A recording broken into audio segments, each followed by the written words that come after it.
Eddie and Lucy decided to go camping in the forest for the weekend.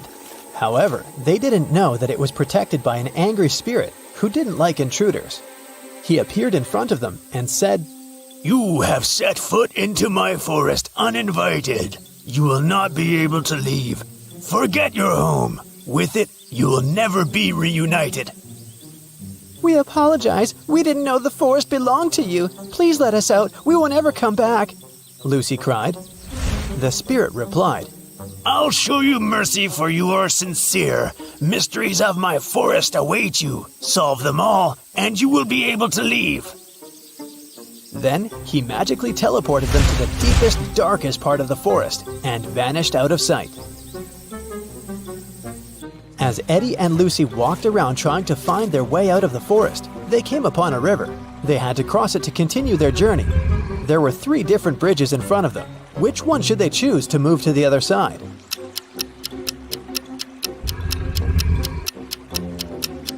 Do you see the weird river monster hiding under the stone bridge? It looks dangerous. And the wooden bridge looks so old, it can crash at any minute. So, they should choose this one. After Eddie and Lucy crossed the bridge, they saw 3 different paths in front of them. The first road led to a cave where giant hungry trolls were living. The second road led to the house of evil witches who needed human blood for a spell they were casting that would allow them to stay young forever. And the third road led to a swamp where an 8-headed snake was waiting for its prey. Which path should they follow?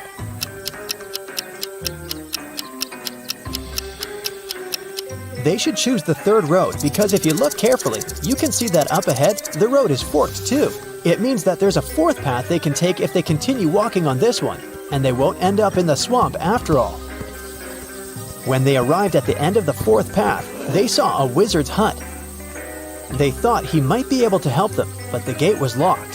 When they tried to force it open, a magical quill came flying towards them from one of the windows of the hut and started writing a riddle in the air. "The only being who can let you in is my familiar Arthur the Owl. He must be sleeping on a tree at this hour. To convince him, you must bring him his favorite flower. Yet, if you cannot spot him in the next few seconds, I can't help you, and forever in this forest you'll have to wander." Can you spot where the owl is?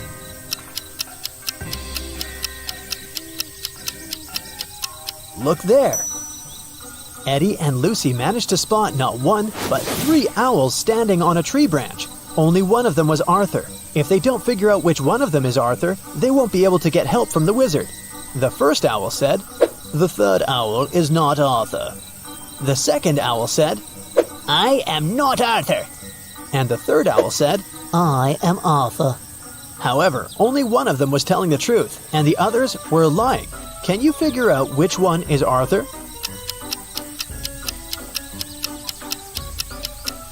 If the first owl was Arthur, then both he and the second owl would be telling the truth.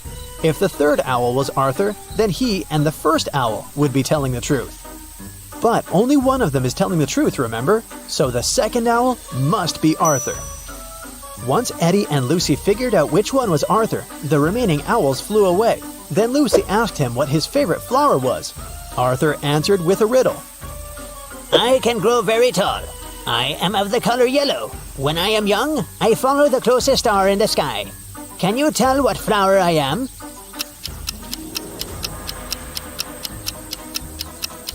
Arthur's favorite flower is the sunflower. Eddie and Lucy had to bring a sunflower to Arthur for him to let them in. They asked him where they could find one, and Arthur told them that they could get it from the sunflower field that was located between the cornfield and the wheat field. When they asked which direction they should go, Arthur said this. "If you went east, took a right turn, covered some distance in that direction, then took a left turn, and finally took another left turn, which direction would you be facing? That's the direction you must go." Can you tell what direction that is?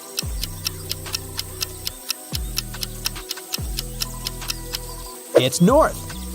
After Eddie and Lucy had walked for some time, an angry leprechaun jumped onto them out of nowhere and knocked them out with fairy dust. They opened their eyes in a prison cell. The leprechaun said, "You stole my pot of gold and you're going to stay in this prison until you tell me where you hid it." Eddie said, "We don't know anything about your gold, but the leprechaun didn't believe him. Suddenly, Lucy saw something strange that could help them. There was another prison cell in front of them with 3 different prisoners. Lucy noticed that one of them was going to try to escape. She suggested making a deal with the leprechaun. She said, "I will tell you which prisoner is planning to escape if you let us go. He's probably the one who stole your gold, and I promise we'll help you find it once you free us." The leprechaun agreed to the terms. Take a look at these 3 prisoners. Can you tell who's trying to escape?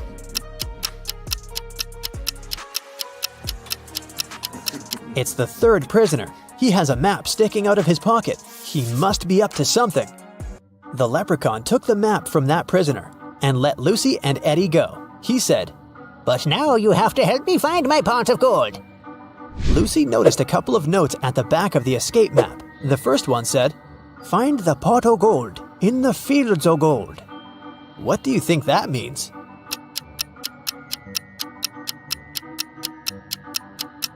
Remember what Arthur said? He informed Lucy and Eddie about 3 different fields: sunflower, corn, and wheat.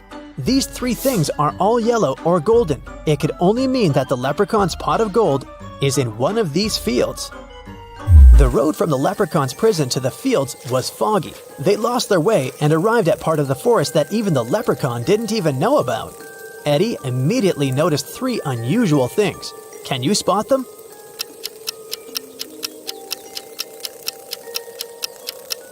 Even though it's still daytime, the place is dark. The mushrooms on the ground are actually tiny houses. And finally, one of the butterflies flying there in the distance is no butterfly at all.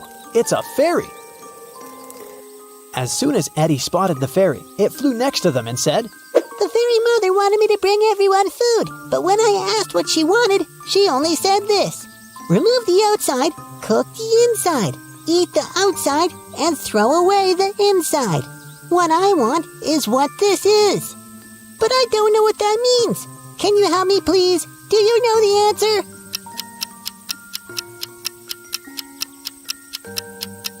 It's a corn on the cob. The fairy thanked them for helping her. Lucy then told her that they were actually on their way to the sunflower, corn, and wheat fields, but they had lost their way. The fairy told them she was going there to get the corn on the cob or 2. They all followed her and arrived at the fields. After the fairy got her corn, she asked them what they were looking for. The leprechaun said, "We're looking for my pot of gold." The fairy told them that there was a maze in all 3 fields. At the center of each maze, there was a pot of gold, but only one pot had real gold in it, and the others were fake. The real one was in the maze that had the shortest way from start to center. Can you tell which one that is? It's the sunflower maze. The leprechaun, happy to get his gold back, bid farewell to Eddie and Lucy. They picked a sunflower for Arthur and headed back to the wizard's hut.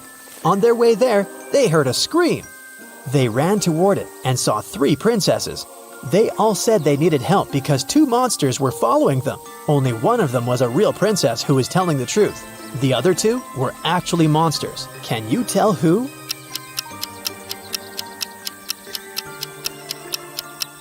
The real princess is the second one. If you look closer, you can see that the first princess has a monster's tail, and the third princess has tiny ogre ears. So she would be one of the monsters chasing the real princess too. After helping the princess, Eddie and Lucy arrived at the hut and gave Arthur the sunflower. In return, he let them in. The wizard greeted them and asked what he could do for them.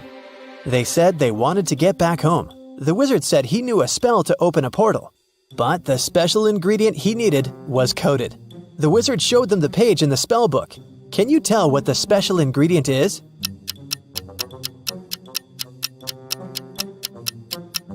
It's one piece of feather from a crow. The wizard prepared the spell, but something went wrong with it, and instead of 1, 3 magical portals appeared. Behind the first one, they could see a knight holding an axe. Behind the second one, they could see a robot shooting lasers from its eyes. Behind the third one, they could see a vampire with a dagger in his hands.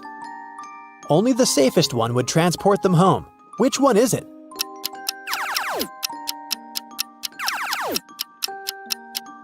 It's the door with the vampire, of course. The dagger is silver, and vampires can't touch that. That must only mean he is not a real vampire, maybe some guy in a costume. Who knows?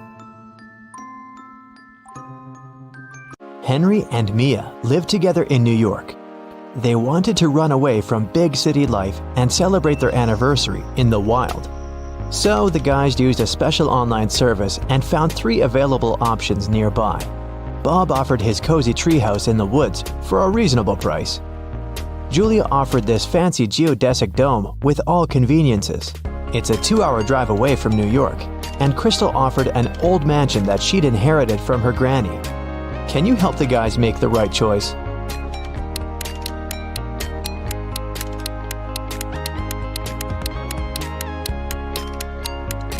Take a closer look at the picture of the dome. It's located near the Leaning Tower of Pisa, which means this property is in Italy, and it can't be 2 hours away from New York. And Crystal's granny's ghost is still in the house, so Mia and Henry should choose the treehouse. The guys contacted Bob, booked the house, and hit the road. Mia is a famous blogger, so she decided to post all milestones of their journey in her stories. Can you spot any differences between these 2 pictures?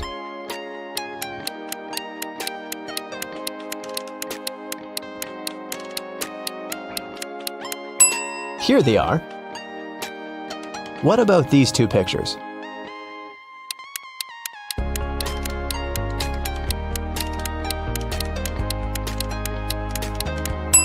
There are 3 differences. What can you say about these 2? Can you see 3 differences?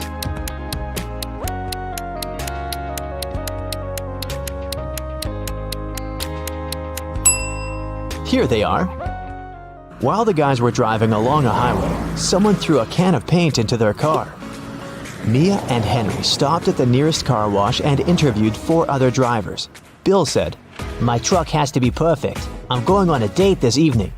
Jack said, I'm going to meet my business partner at the airport. I want to leave a good impression. Lily said, Honestly, I don't need to have my car washed. I just stopped here to visit the restroom.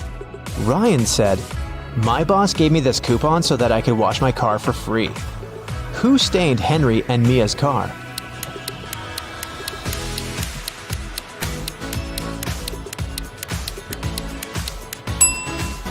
Lily.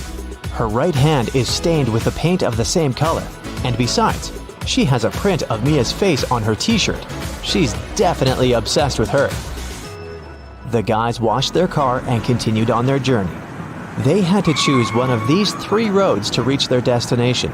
The first one went through toxic swamps. People often get lost in that area. The second path went near a river with creepy sirens. Their singing made everyone jump into the water. And a band of angry robbers was waiting on the 3rd road. Which way should the guys opt for?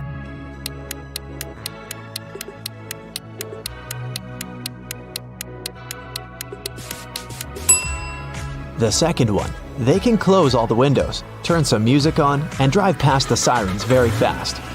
Mia suggested visiting the farmer's market to buy some fresh produce for their romantic weekend. When they entered the marketplace, 3 sellers offered them apples, but only one deal was safe enough. Can you help the guys make the right choice?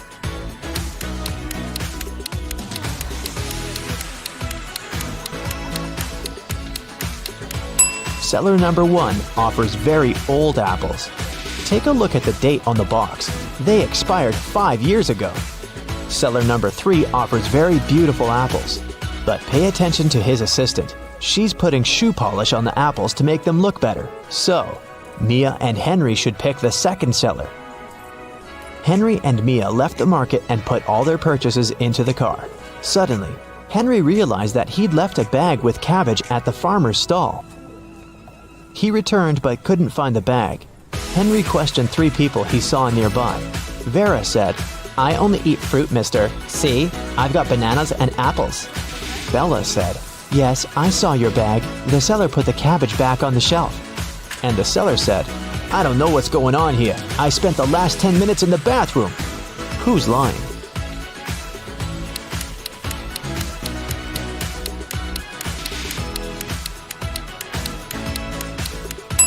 Vera. She hid the cabbage under her elegant hat.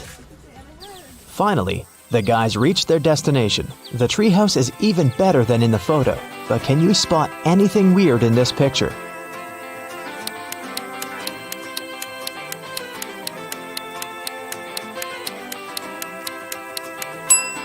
This raccoon is wearing sunglasses. The owner of the treehouse, Bob, lives in another country, and the house is located 15 miles away from the village and other people. That's why Bob installed a special digital clock on the door. When Henry booked the property, Bob gave him a 6-digit password. But unfortunately, Henry had lost it. Here's a hint. M80. Can you help the guy crack the code?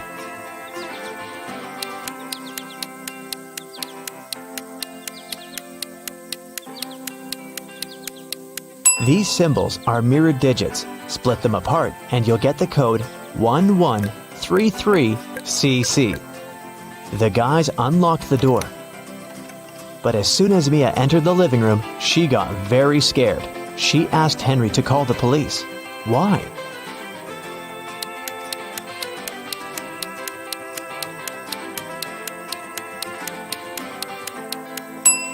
The treehouse is in the middle of nowhere. Who lit the candles and the fire? The house was locked. Henry checked all the rooms, but found no clues.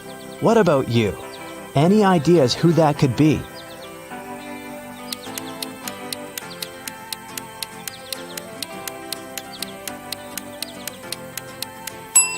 That roof window is open. Someone crawled inside the house before the guy's arrival, and now that someone is hiding under the bed. See? The guys called the police. Officers promised to arrive within an hour. Mia decided to take a shower. When she returned to the living room, she realized that Henry had disappeared. Mia searched the garden, then checked all the rooms in the house, and returned to the garden again. But she failed to find any clues. Can you help her?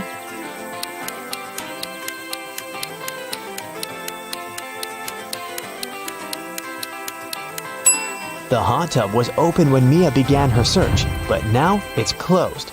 Pretty suspicious. Mia was walking through the garden. Suddenly, a man in a mask popped out of nowhere and pushed her.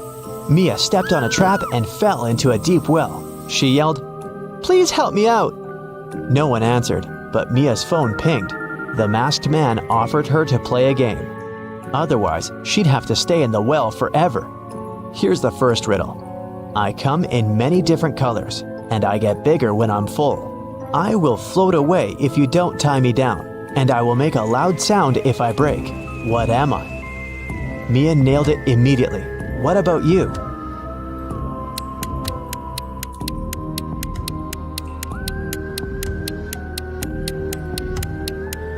The correct answer is a balloon. Here's the second question. I can jump and I can climb. With many legs, I swing from tree to tree. I can make a house much bigger than me. What am I?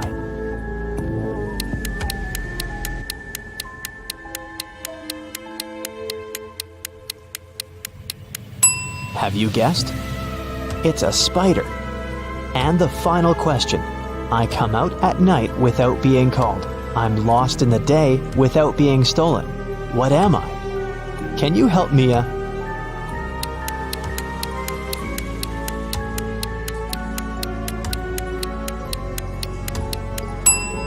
The correct answer is a star. A hatch opened at the bottom of the well. Mia went through it and got into a creepy basement. There, she found 3 ways to freedom, but every door hid some danger. A fire-breathing dragon was sleeping behind the first door. The corridor behind the second door was filled with high-voltage wires. And a vampire was waiting behind the third door. Suddenly, a message appeared on the screen of the girl's phone.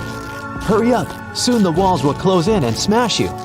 Which way should Mia choose?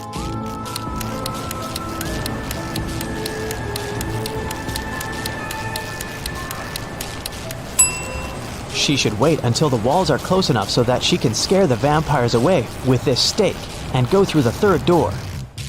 When the police arrived at the treehouse, they found Mia and Henry at the porch. Henry had just woken up. The robbers had put sleeping pills in his coffee. The officers searched the area and found some clues. They concluded that the criminals were planning to leave the country by train. Unfortunately, no one knew what they looked like or how big the group was, so they stopped 4 suspicious people at the railway station and examined their baggage. Can you figure out who's innocent?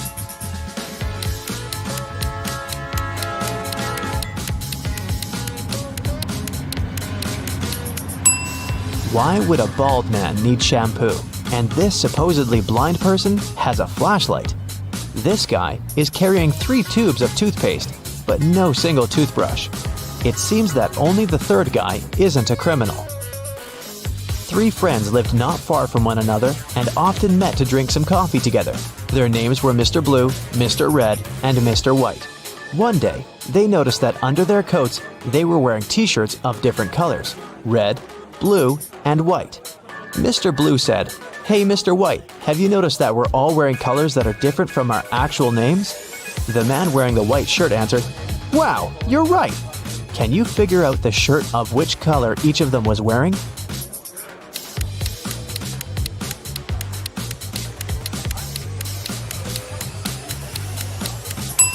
Mr. Blue can only be wearing white or red, but we've already learned that someone else is wearing the white shirt. That means that Mr. Blue can only be wearing the red shirt, and Mr. White can only be wearing a blue or red shirt. And the red shirt is already taken, so Mr. White is wearing the blue shirt. Then Mr. Red is wearing the white shirt. Mia and Henry decided to spend the night in a hotel nearby. The manager said that they only had 3 free rooms. Can you help the guys choose the best option?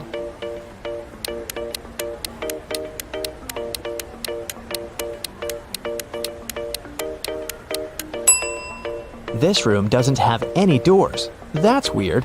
And this room has a cracked mirror on the ceiling. It's too risky. The second option looks pretty safe and nice.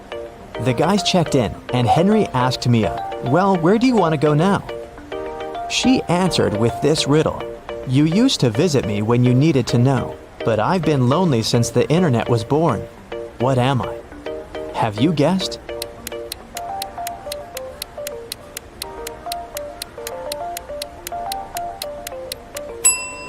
The correct answer is a library. In the library, the guys met these 4 students. One of them is broke. Can you guess who?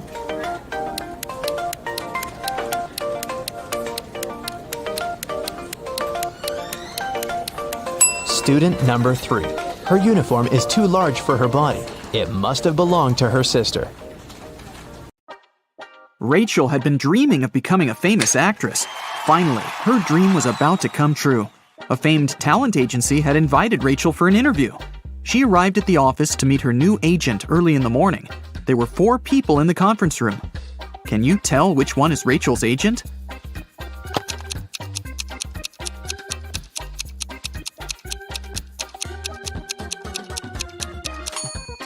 This guy is the only person who doesn't have an employee badge, so he's probably a guest. This man is wearing a classy, expensive suit, but he brought coffee for everyone, so he's an assistant. This lady's mug says "World's Best Lawyer," so she's probably responsible for legal issues. And this relaxed lady over there is Rachel's agent, Zoe. Zoe offered Rachel to take a seat. Which place should Rachel choose?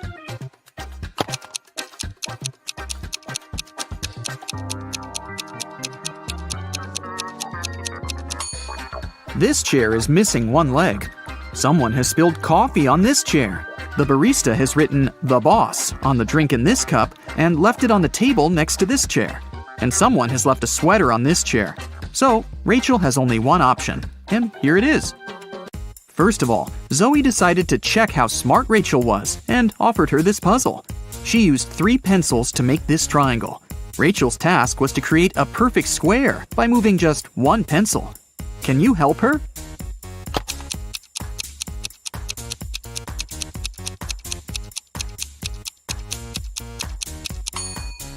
Here's the answer. After the meeting, Zoe unboxed a delivery from a popular writer. He sent Zoe his new masterpiece in secret. Zoe didn't say anything about this to her colleagues, but one of them was actually trying to steal the script. Can you guess who this person is?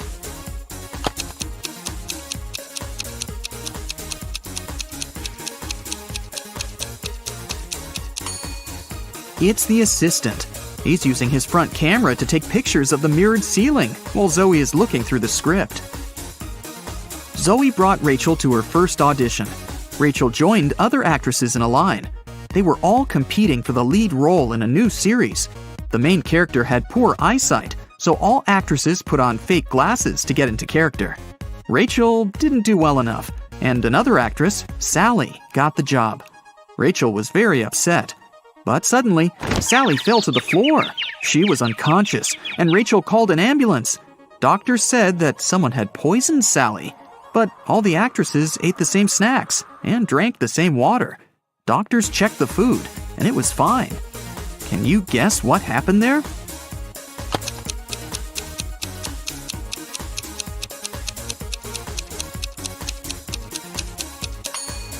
This actress gave Sally a wet wipe to clean her glasses. The wipe was poisoned. The next day, Rachel arrived at a theater to meet Stan. He was a famous director. She noticed 5 weird things about this place right away. What about you? Can you see them too?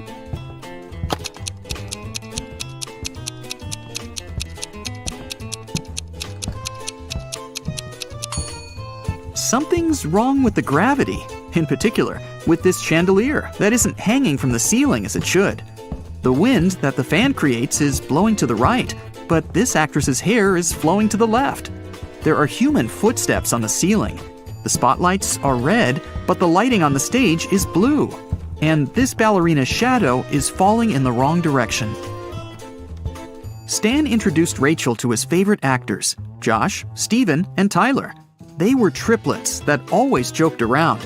But this time, they agreed that one of them would tell the truth, and the other 2 would lie. They told Rachel about their game.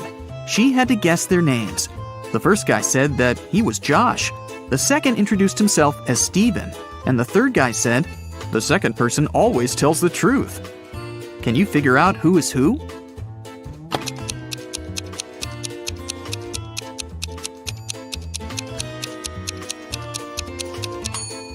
If the third guy is telling the truth, then so is the second. But only one brother was supposed to be honest. So the third guy must be lying. This means the second brother is lying too. So then, the first guy must be telling the truth. He is Josh. The second guy is neither Josh nor Steven. He's Tyler. And the third brother is Steven. Stan offered Rachel to play a princess in his new production. Rachel went to the dressing room to apply makeup. Suddenly, she heard a scream. Rachel ran out of the room and saw the main star of the play on the stage covered in paint. Rachel questioned the suspects. Ron, an assistant, claimed that he'd been eating his sandwich on the balcony when it happened. Lily, a stylist, was on the phone with her husband. And Stacy, a cleaner, said she'd been cleaning the bathroom at that moment. Who's guilty?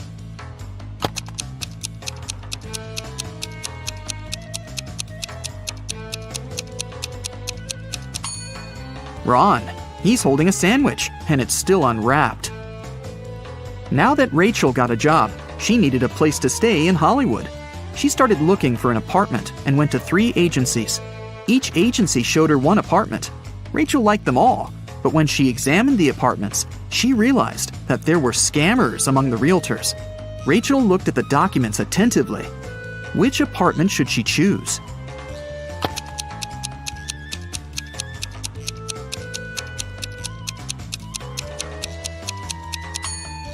Rachel chose the third option. The first apartment is on the 6th floor. But that's impossible because the building only has 5 floors. And according to the description of the second apartment, its construction will be finished in 2025. This is 2022, by the way. But Rachel needs an apartment immediately. Rachel rented the third apartment and moved in right away. But something was wrong with the bathroom there. Can you see it?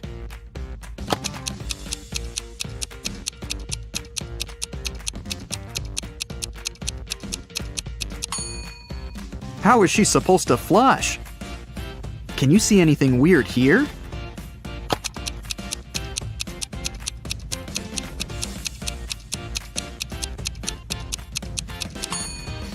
There's no shower drain. Rachel heard the doorbell ring. Her neighbors, Peter and Victor, brought her 2 cakes. but only one of them was edible.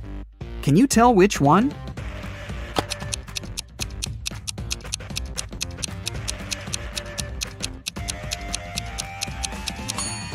Victor's cake is sprinkled with almond flakes, while Peter's cake is decorated with human nails. The next day, Zoe texted Rachel to check how she was doing. Rachel sent her this selfie and said, "Alone at home, learning my lines." Zoe sent Rachel this reply, "What a liar you are!" Why?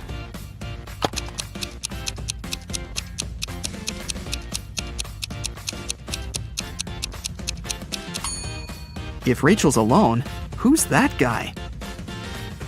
Zoe took Rachel to a party and introduced her to Nick, an eccentric billionaire who was financing one of Zoe's movie projects. They had a brief conversation, and then Rachel lost him in the crowd. In a while, Rachel noticed 3 guys facing away from her. Each of them looked exactly like Nick. Can you tell who the real Nick is?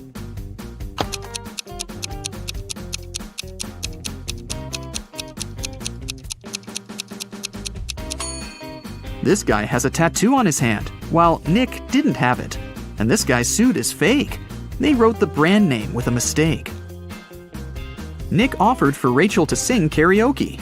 The girls sang a song, and Nick liked it so much that he offered her a suitcase full of gold. But he wouldn't reward just anyone. Only smart people deserved his money. To get the gold, Rachel had to crack a riddle. Nick showed her 4 rare coins. He said there was something wrong with 3 of them. Can you figure out which coin is real?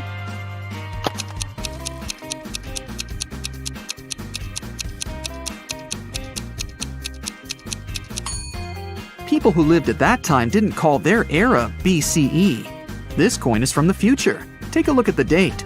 There weren't cars in 1365. So here's the only real coin.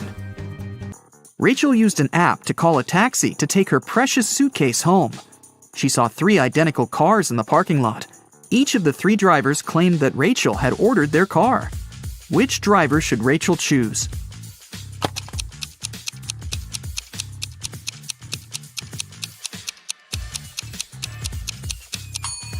The third one. Take a look at the first taxi. There's a creepy guy hiding in the back seat, and the second car is missing a wheel. Zoe was having a party at her villa. She noticed that her son, Harry, was eating in his room with some lady. But Zoe didn't know who she was. The woman got very curious. So, after they left, she sneaked into her son's room to find some hints. There were 3 girls at her party, Lily, Jennifer, and Diana. Zoe immediately guessed who was with her son. What about you?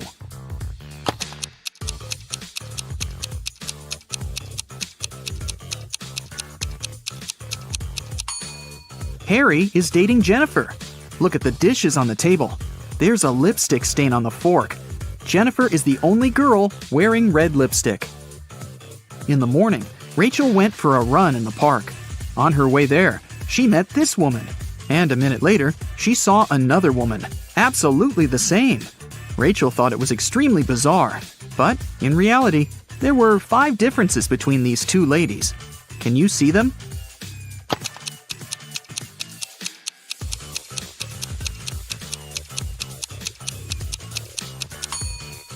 Here they are. Rachel continued her run and saw these 2 guys on a boat in the river. And a couple of minutes later, she noticed these fishermen. Can you spot any differences?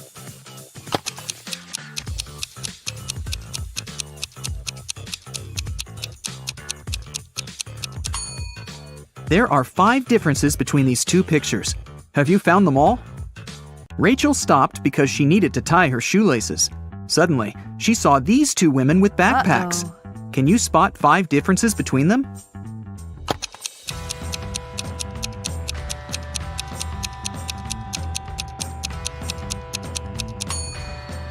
Right, here they are. Rachel arrived at her apartment building and found her neighbor, Peter, unconscious at the bottom of the stairs. The scene in front of her eyes was so awful that Rachel fainted, and the concierge carried her home. In the evening, after her nap, Rachel left her apartment. And guess what? In the lobby, she came across Peter again. But this time, he was energetic and happy. He was also drinking some juice. How did he survive?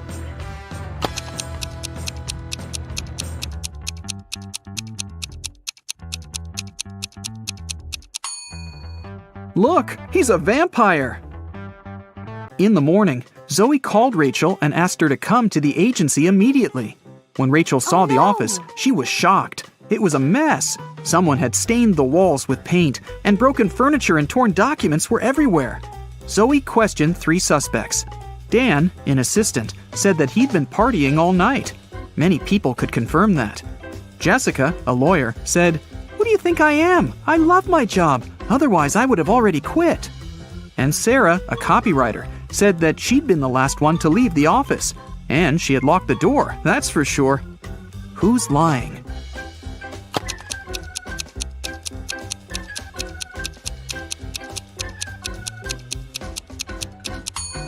Jessica. All the mugs are broken, except for hers. World's best lawyer. The woman wanted to get rid of some documents, so she faked a robbery. Mark and Jane got married and flew off to a paradise island to spend their honeymoon there. But something went wrong. After the couple checked into their hotel, Jane suddenly disappeared. The hotel owner announced that Mark would have to play a game to get his wife back. If he won, they'd get a big cash prize that would cover the cost of their honeymoon. Mark had to agree. The host gave him a special jacket and said, "Tomorrow at sunrise, you'll only have time till sunset to finish all the tasks and save your wife.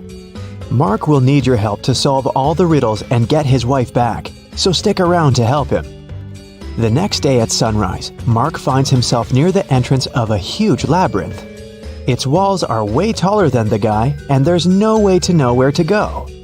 Mark is worried that once he walks in, he won't be able to find his way out. How can he escape the labyrinth without getting lost and wasting too much time?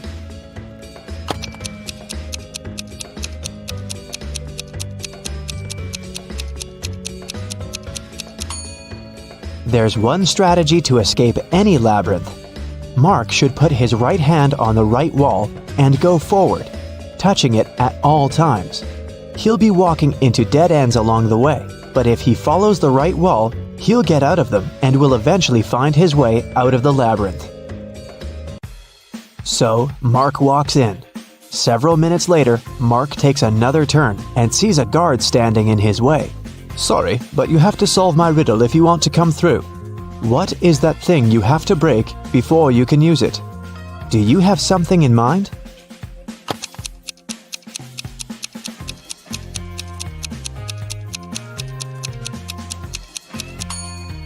That's an egg. The guard says nothing, just moves to the side, letting Mark pass. Again, his right hand on the right wall. He's moving further. 20 minutes later, the guy sees a locked door on his way. There are 5 buttons on the door, but only one of them will let Mark pass. If he chooses the wrong one, the door will get blocked until sunset, and he won't be able to save his wife. So, choose carefully. Which button will let him in?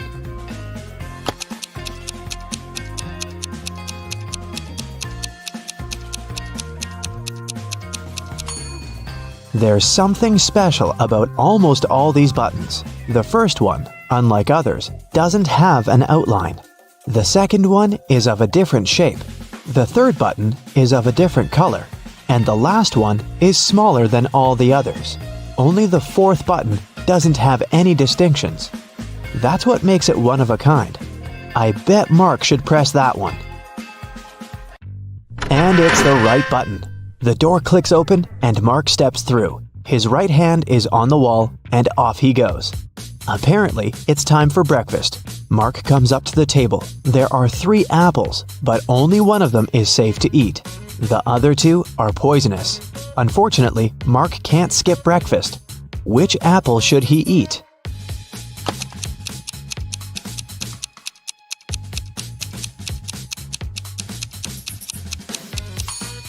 Look, this apple has a caterpillar in it. It means there's no poison in the fruit, and it's safe to eat.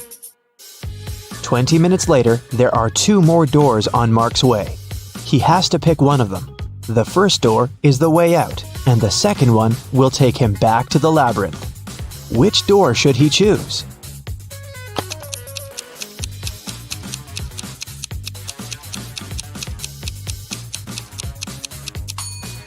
Look, there's some light coming from under the door. It must be the way out. Mark puts his hand on the doorknob, and it's the right choice. He's out, and a thick forest surrounds him. The view is beautiful, but he should get moving. He's running out of time. Where should he go next? He sees 3 signs, but the letters are mixed up. Can you figure out which way Mark should choose?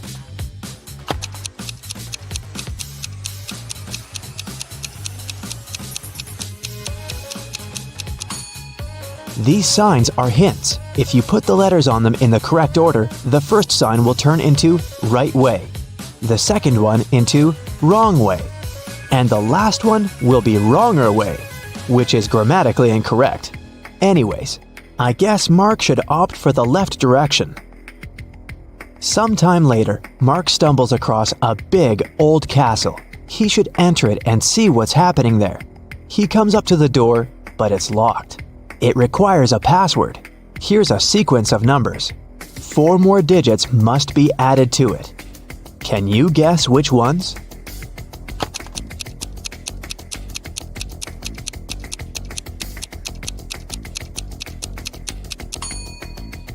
One plus 3 is 4.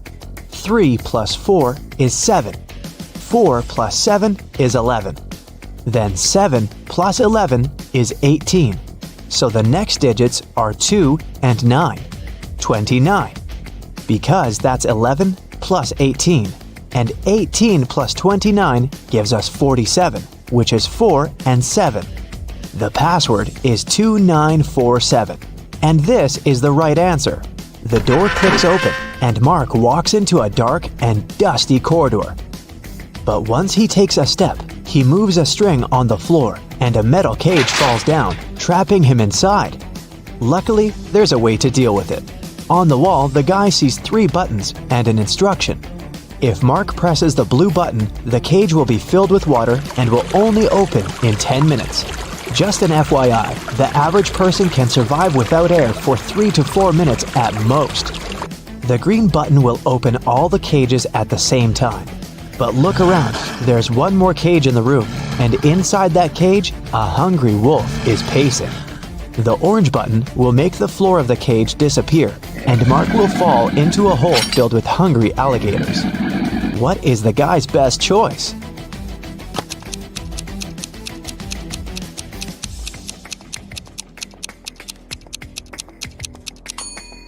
Seriously, there's no need to try anything risky.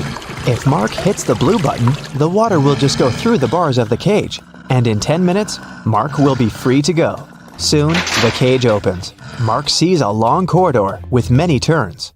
Mark's task is to figure out which turn is the one he needs. But it's not that hard. The guy is actually inside an art gallery with paintings on the wall.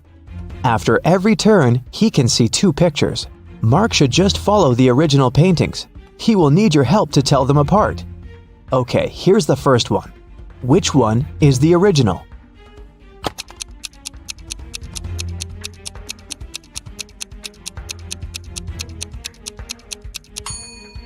Both paintings seem to be The Starry Night by Van Gogh. But look, in one of these pictures, there's a couple of planes in the sky. Van Gogh definitely didn't paint that, so this one must be the replica. So Mark should better choose the other turn. Another turn, another choice. This time, it's Girl with a Pearl Earring by Johannes Vermeer. Which one is the original?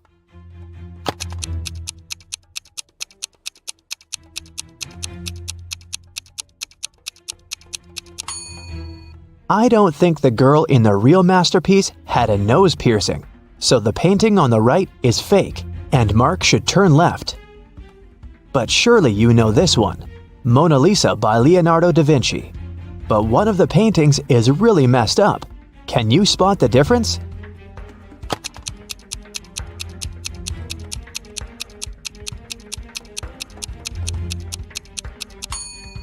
Look, in the right picture, you can see some cars on the road behind the woman's back. I think Mark should turn left. This is The Persistence of Memory by Salvador Dali. Which painting is a replica?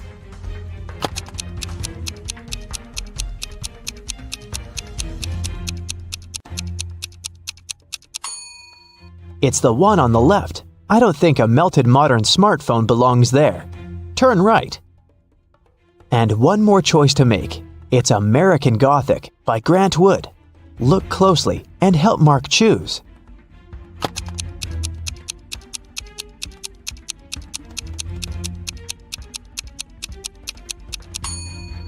The man in the right picture has tattoos on his knuckles, which makes the painting fake, so Mark should turn left.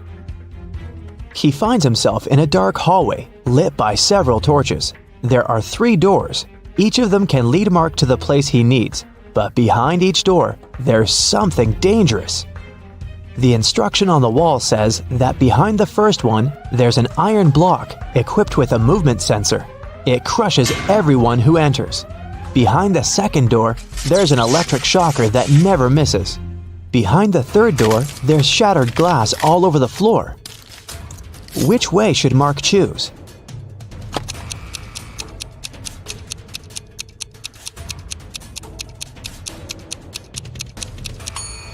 He should pick the third door. He's wearing a pair of shoes, right? So the glass isn't gonna be a big problem. Finally, Mark sees his wife. She's trapped in an aquarium, and soon she's going to run out of oxygen. But the main problem? There are 2 aquariums and 2 women. Both unconscious and absolutely the same. Mark has to figure out who the real Jane is, and he only has one attempt. Which woman is his wife?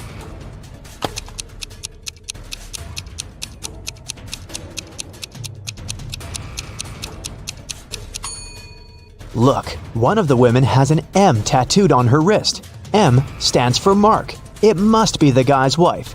He rushed towards her and takes her out of the water. Half a minute later, she comes back to her senses. They have to get out now. Once again, there are 3 ways out. Behind the first door, there is a hungry wolf. Behind the second door, the floor is burning. This time, wearing shoes can't help much. Behind the third door, the room is filled with toxic gas. How can the couple get out?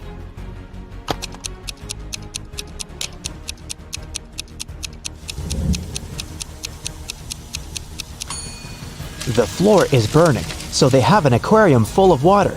The fire isn't that huge, so this amount of water should be enough to stop it. It's the right choice. Mark and Jane walk out the second door and run towards the exit they see in front of them. On the way out, there's a guard.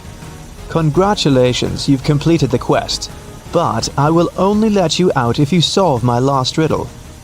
There's something that Saturn, Uranus, Venus, and Mars have that Earth doesn't. What is that?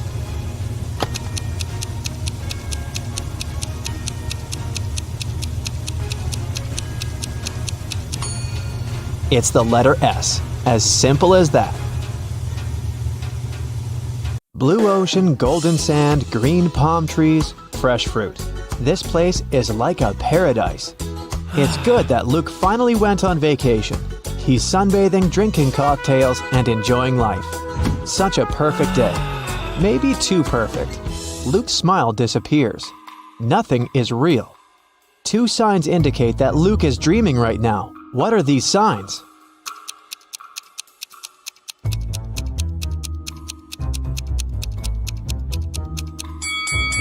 The first thing is that there are 2 suns in the sky. The second sign is that the ocean has no waves. Luke gets scared. He realizes he's sleeping. At this moment, a giant kraken comes out of the ocean. It stretches huge tentacles towards Luke and screams out like a siren. How can Luke escape from it? Where should he run?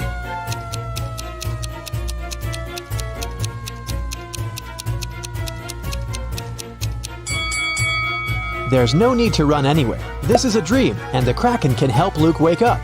The monster grabs the guy, and he opens his eyes and realizes he's in a laboratory. He was caught a few days ago. A group of people have been conducting strange experiments on him all this time. It wasn't the kraken he heard, it was a real siren. Flashing red lights illuminate the lab. The room itself is a mess. Lots of stuff on the floor, overturned tables. There are no people, only pictures of some scientists on the wall. There should be a key to the door among all these documents and garbage. Quickly, help Luke find it and escape.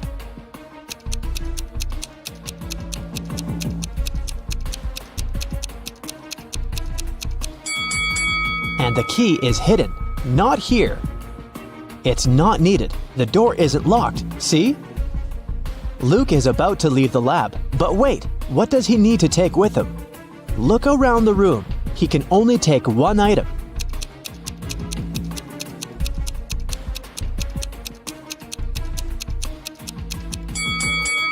Luke should opt for the shoes. They're going to be useful outside. Luke puts on a pair of boots and gets out of the lab. He's in a long corridor. He sees several guards ahead. They start chasing after him. Luke runs away in the opposite direction. There are 3 ways in front of him. One corridor is filled with toxic gases. The second way is a bottomless dark abyss. The third corridor is so hot that the walls are glowing red. What should Luke choose?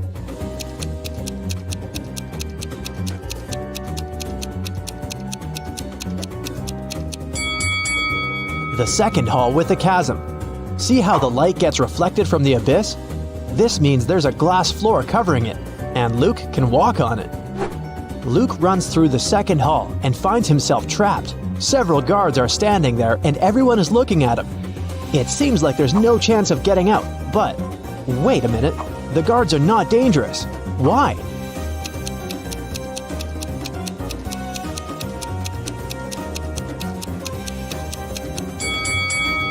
They're motionless because they're either well-done wax figures or real people who can't move for some reason.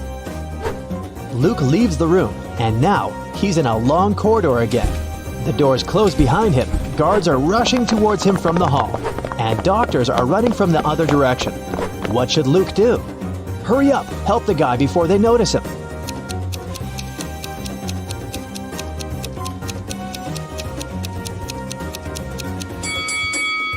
Do you see a laundry basket? There are white coats there.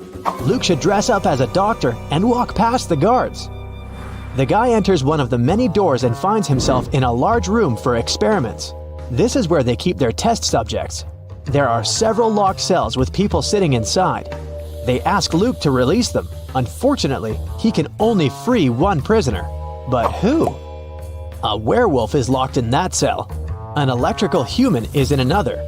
A seemingly ordinary girl is locked in the third one. In the furthest cage, there's a guy with a shark's mouth.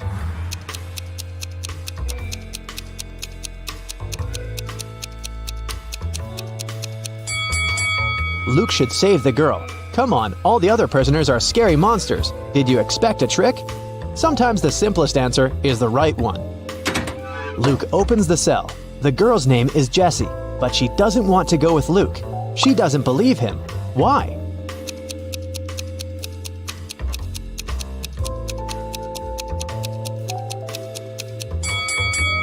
Because Luke is wearing a lab coat. He explains to Jessie that he put on these clothes to remain unnoticed. He's as much of a prisoner here as she is. Jessie finally believes him. Together, they escape from the lab, but the guards and scientists notice them. Our heroes are trapped. There are 3 rooms in front of them. An electrical current is running non-stop through the first one. 3 ferocious lions are in the second room. There's a fire raging in the third one. How should Luke and Jessie escape?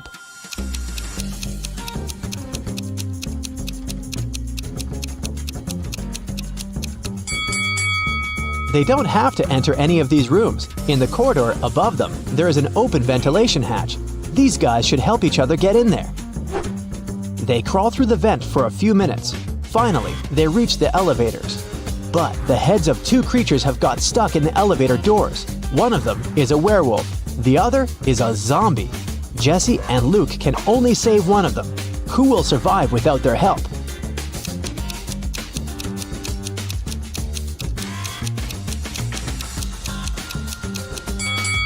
The guys save the werewolf because the zombie is no longer alive anyway.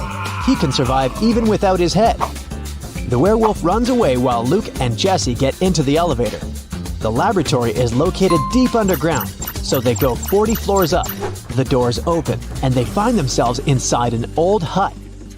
Our heroes go outside and see a winter forest.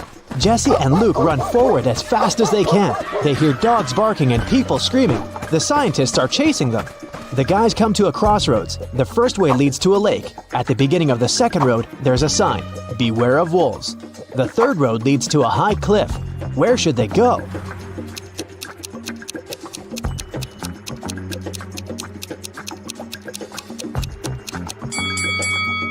It's winter now, so the lake is frozen. Luke and Jesse run across the lake and find themselves in a clearing. Two guys are standing there. Both of them seem normal. They ask Luke and Jesse if they can come along. Luke feels that one of the guys is not who he claims to be. How can he figure out which one it is?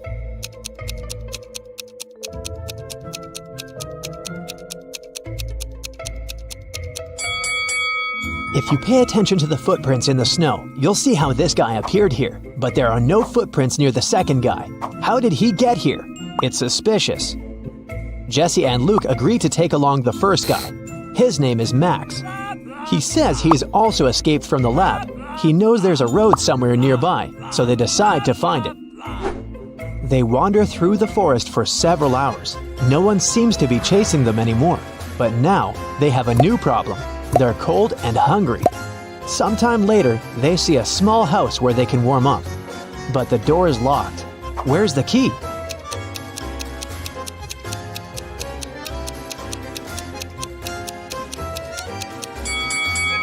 See this scarecrow next to the forest? The key is in its hand. The guys open the door and find food and clothes. They rest, eat, and get warmer. Soon, they're ready to set off. There's an old car in the backyard. There's even some gasoline in its tank. But when Luke is driving it out of the yard, the car runs over a nail. The tire is punctured. Now they have to walk again. It's getting darker and colder. Despite warm clothes, our guys start freezing. How can our heroes keep warm?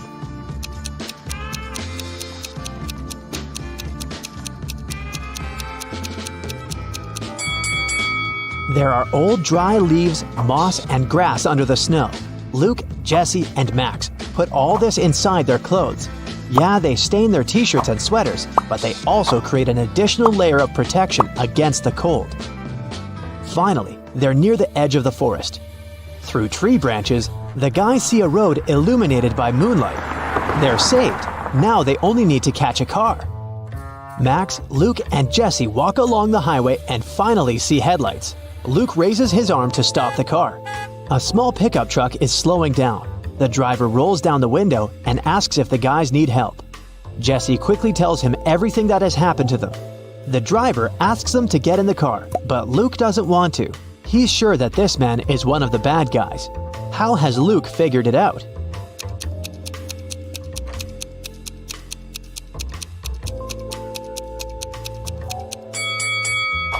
When Luke woke up in the lab, he paid attention to the pictures of the scientists on the wall.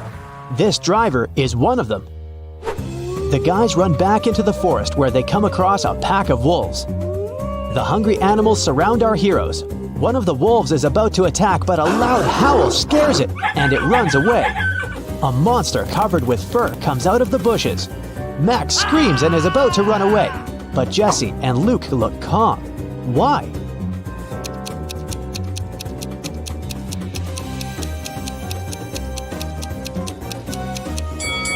Because this is the werewolf our heroes rescued from the elevator. They follow the monster. It leads them to a safe place. This is a small village hidden deep in the forest. Creatures that don't look like humans live here. Werewolves, bird people, merfolk, and humanoid trees. They used to be people, but the scientists changed the structure of their DNA. Now these creatures are going to destroy the laboratory to take revenge.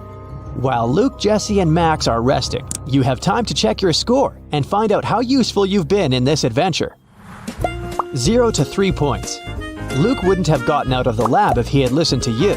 It's still difficult for you to get out of tricky situations. Maybe you were too nervous. Or perhaps you should work on your ability to focus. 4 to 7 points. You've been helping the guys get out of trouble pretty well, but still, this is not enough to become a team leader. You'll definitely get better after a little more practice. 8 to 11 points. You can find a way out of almost any difficult situation and deal with any problem. Just a bit more, and you will become a perfect leader.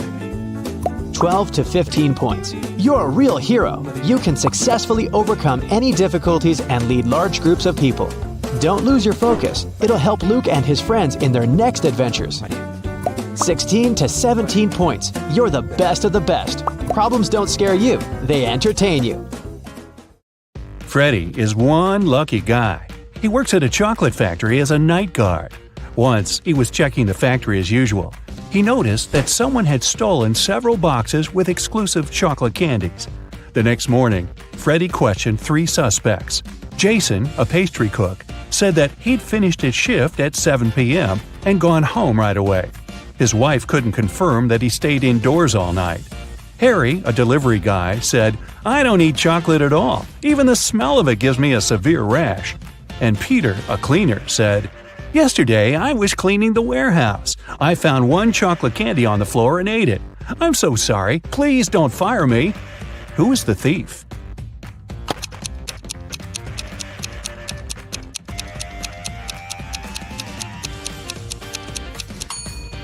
Harry.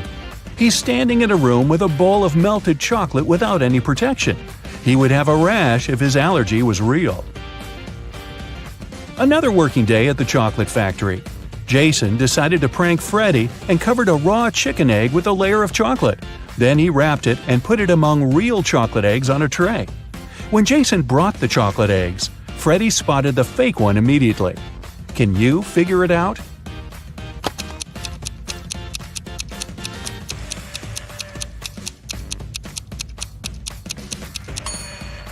The real chocolate eggs are hollow inside, so they were rolling all over the tray when Jason was walking. But the raw egg is heavier, and it didn't move much. Well, Freddie decided to pay Jason back. He dressed up as a ghost to scare him. But suddenly, several real ghosts appeared in the room. Can you figure out which of these ghosts is Freddie?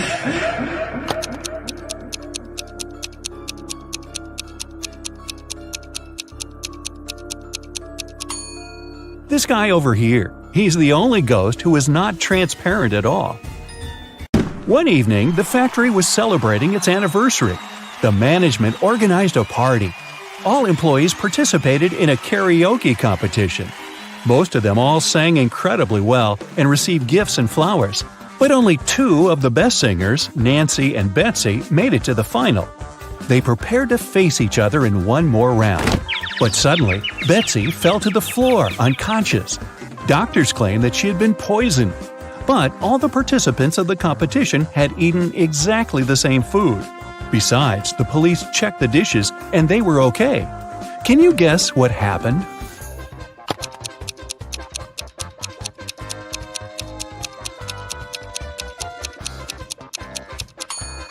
Someone poisoned Betsy's flowers. Next day, Freddie came to work as usual.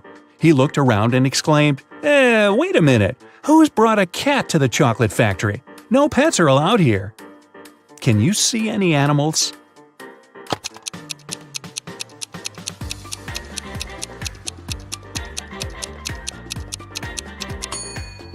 Here it is. The cat got scared and ran away to another room. Freddie followed it. Can you spot the cat now?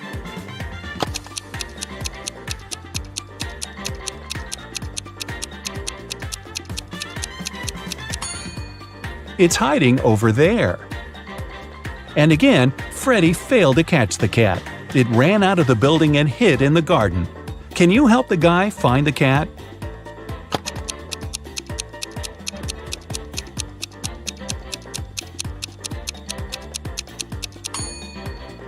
The poor animal is over there.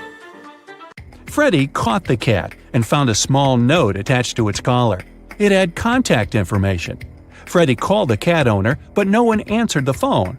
So, after work, Freddie took the cat and went to the address mentioned in the note. It was a creepy castle. The door was locked and required a password. Can you help Freddie crack the code using this hint?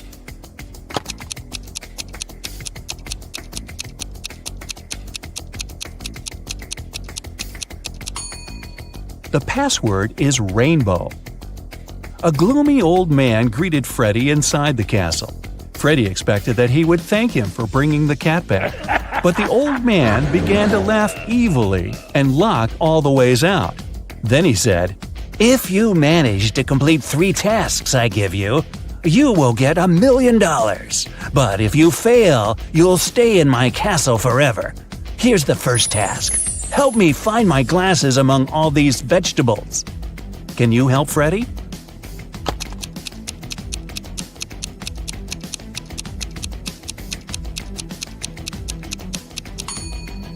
Here they are.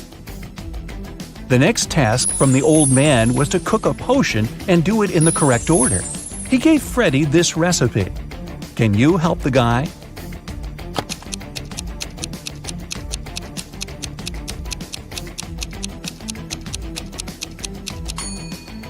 First of all, you gotta put curry.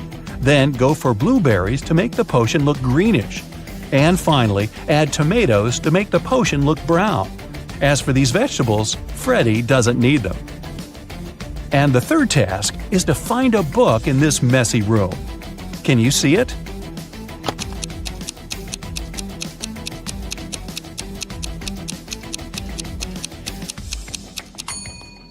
It's half hidden inside the sofa. The old man gave Freddy his money, showed him the exit, and disappeared. But when Freddy tried to leave, he realized that the door was locked. It had a combination lock. Freddy found this mysterious note nearby. He has to get this right or he might stay trapped for a long time. What code will open the door?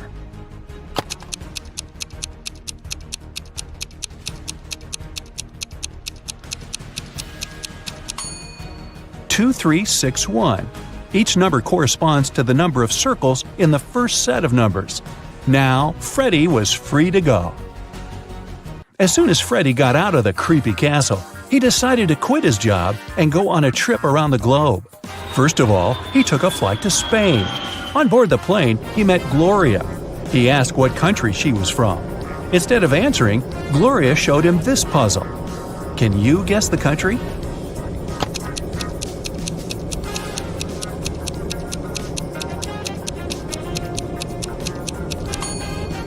That's right, she's from Ireland.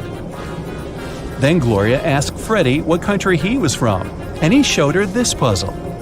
Can you guess his country?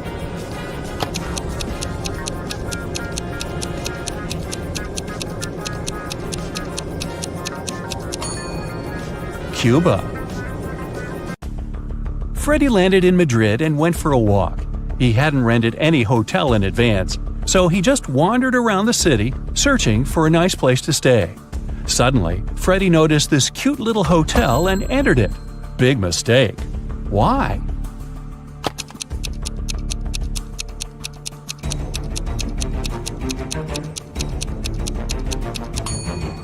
See this zombie in the window? This place doesn't look safe. As soon as Freddy entered the creepy hotel, the door slammed behind his back. The guy saw 3 doors leading to freedom. Venomous spiders were crawling behind the first door. Behind the second door, arrows were flying at head height. And behind the third door, there was a black hole. Which door should Freddy choose? Can you help him escape?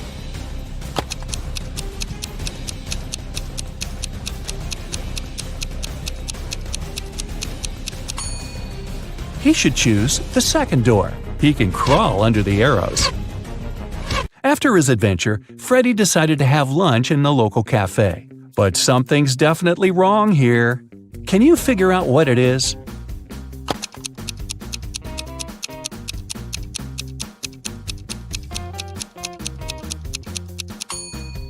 Look at this window. The view of the street is upside down.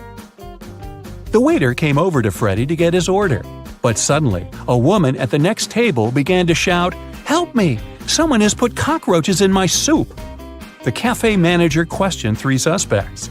The cook said that he had prepared the soup as usual. It was okay when he passed the dish to the waiter. The waiter said he hadn't touched the soup. He just served it to the woman and switched to another client, Freddy. The woman's husband said, "I wasn't there when my wife got the soup. I was washing my hands in the bathroom." Can you tell who's guilty?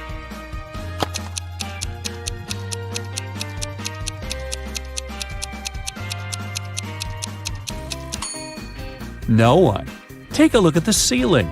The cockroaches crawled out of the ventilation and several of them fell into the lady's soup. Freddy used a special app to rent a luxury apartment in Madrid. He found 3 options that he really liked. Mariana offered a cozy 2-story studio with a beautiful view. Diego had a penthouse near a park. And Camilla offered a high-tech villa. Which option should Freddy choose?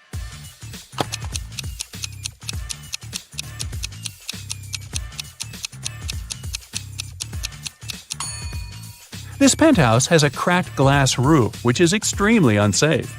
As for the third option, see the Eiffel Tower? Camilla's high-tech villa is in Paris, not in Madrid. So, Freddy should choose the first studio. Freddy invited Mariana for a walk in the park.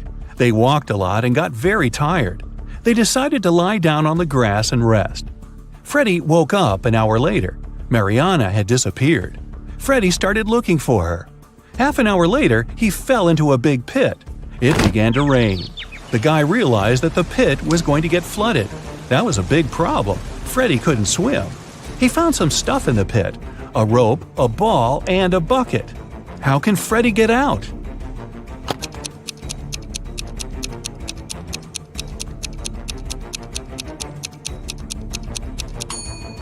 The ball will float up to the surface, and so will Freddy if he holds on to it. Freddy kept looking for Mariana. He came across a wizard's castle. The wizard had caught the girl and turned her into a frog. Freddy had to help her.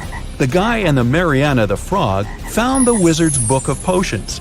It described all the necessary antidotes. But first, the guys needed to understand which potion the wizard had used on Mariana. Freddy looked through the book. The first recipe included a slice of pumpkin, a slice of green apple, an orange wedge, and half a kiwi. The second recipe required a chamomile petal, 3 garlic cloves, and half of a red apple. The third potion should contain an orange wedge, a garlic clove, a banana peel, and a chamomile petal. Which potion did the wizard use?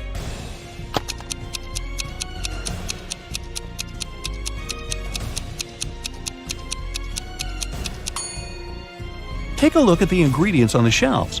They only match the third recipe. Freddy helped Mariana turn back into a human. The wizard got very angry and teleported Freddy to jail. The guy was desperate. He had no idea how to escape.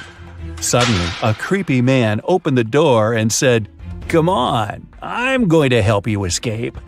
Freddy followed him, but he slipped, fell to the floor, and hit his head. Freddy woke up in a pit. He didn't remember how he got there. If he went to the left, he would end up in the bathroom. If he went to the right, he would have to crawl through a tunnel filled with toxic waste that was leading outside. Which way should he choose?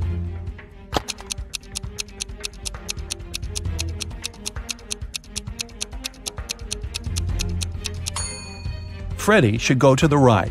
If he chooses the left corridor, he will end up in jail again. Look, this bathroom is on the territory of the jail. Freddy escaped, took a shower, and called Mariana right away. The wizard picked up the phone and said, "I have created enough evil clones of Mariana. I don't need her anymore. You can take her home now." Freddy rushed back to the wizard's castle and saw 4 Marianas. Can you help him find the real girl?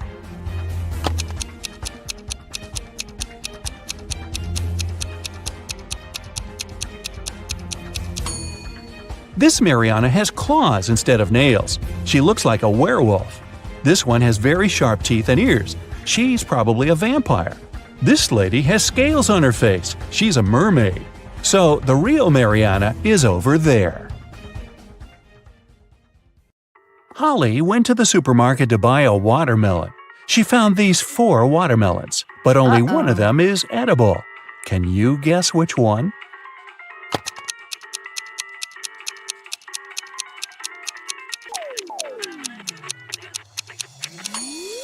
The first watermelon is a hologram. See those flashing pixels? The tail of the second watermelon is a green snake, probably not the safest choice. and the fourth watermelon has little cracks. So Holly should choose the third watermelon. One dark, cold night, Harry and Pam were chilling together in their country house. Harry was watching a movie while his wife Pam enjoyed her favorite mystery book. Suddenly, all electricity went out. Harry decided to go to bed, but Pam decided to finish the book. There was no artificial light around, but this fact didn't stop Pam. How is that possible?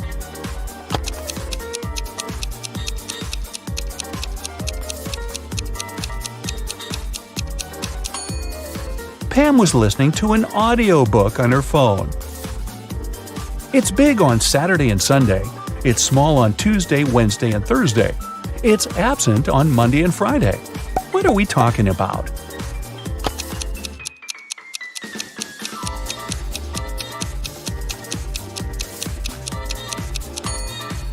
It's the letter S. Bella and Ken took a flight to Europe to celebrate their honeymoon. It took them 2.5 hours to reach the destination. After spending 2 weeks together, they flew back home. However, it took 150 minutes this time, even though the plane flew at the same speed. Can you guess why?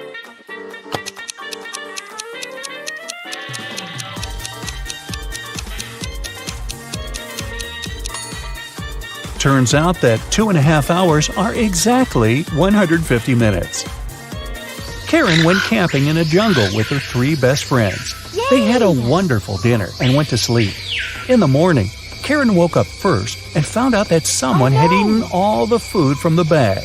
She questioned her friends. Josh said, "I was very tired and fell asleep as soon as my head touched the pillow. I don't know what happened." Leah said, "I left the tent in the middle of the night to go to the toilet. The food was in the bag near the tree where we left it." Wendy said, "I left the tent at night and spent some time stargazing. I ate just 1 chocolate, I swear." Who ate the food?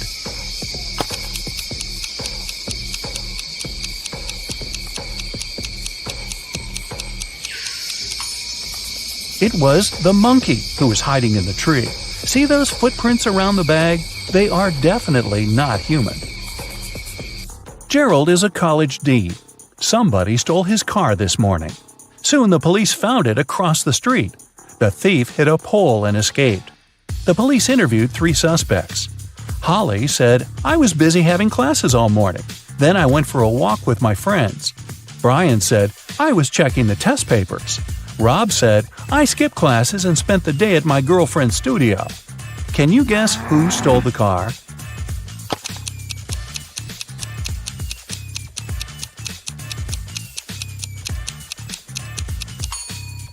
It was Holly. Take a closer look inside the car. She lost one of her earrings. The combined age of Jenny and Jasmine is 49 years old. Jenny is twice as old as Jasmine was when Jenny was as old as Jasmine is now. How old are the sisters?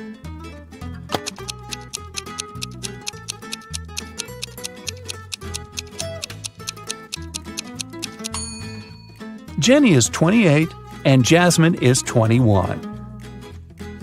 Lisa likes grapes but not potatoes. She likes squash but not lettuce. Also, she likes peas but not onions. Following the same rule, will she like pumpkins or apples?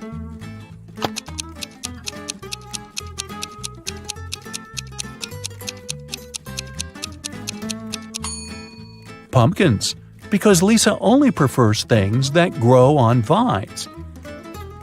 Which of the following words don't belong to this group and why?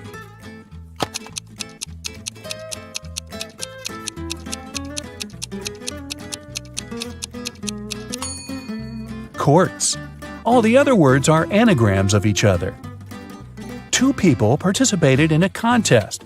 They had to hold something. Finally, the jury announced the winner. It was a person with their hands and feet tied. How can this be possible?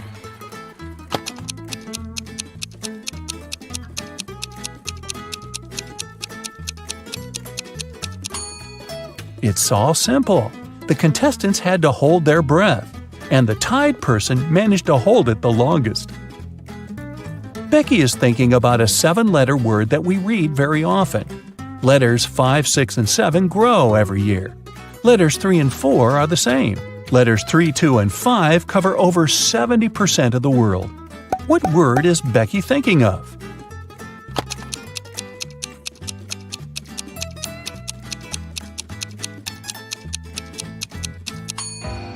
The correct answer is message. Our age grows every year, and the sea covers over 70% of the planet. Amy is looking at Nick, and Nick is looking at Mia. Amy is married, and Mia is not. Is a married person looking at the unmarried person? Will you go with a yes or a no? Or is this information insufficient?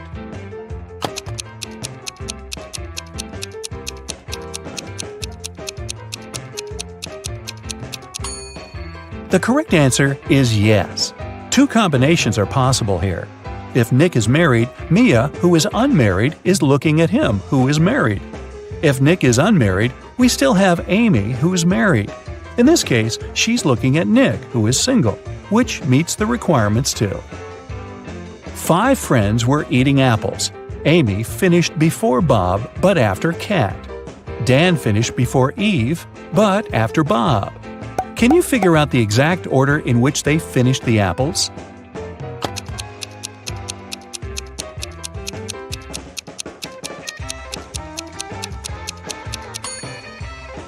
Kat, Amy, Bob, Dan, and Eve.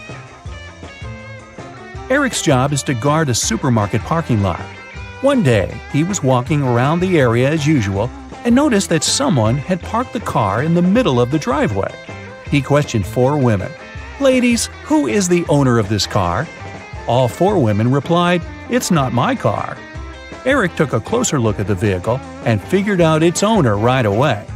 Can you guess which of these women is the owner of the car?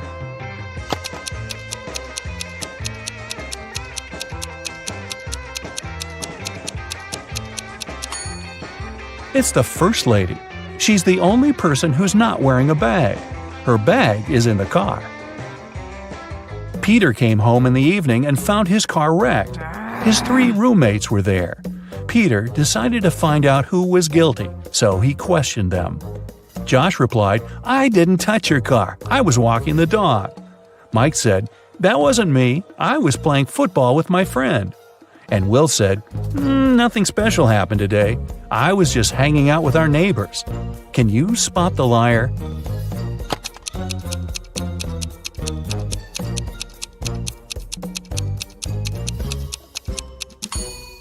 It's Will. He said he visited the neighbors, but nobody lives in this abandoned house.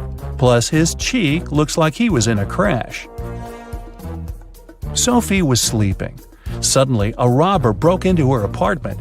He locked Sophie in the bathroom and asked her to stay quiet. Then, the robber began to collect cash and jewelry around the apartment. Suddenly, the phone started ringing. The robber told Sophie to pick up and talk without giving away the situation. Sophie picked up the phone. It was her husband. She said, "Oh, hi, darling. Is it an emergency, darling? Give me a call when you land. I'll cook your favorite meal that will help you relax after your business trip." Then she hung up. 10 minutes later, the police arrived at Sophie's house and caught the robber. Can you guess how the police learned about the robbery?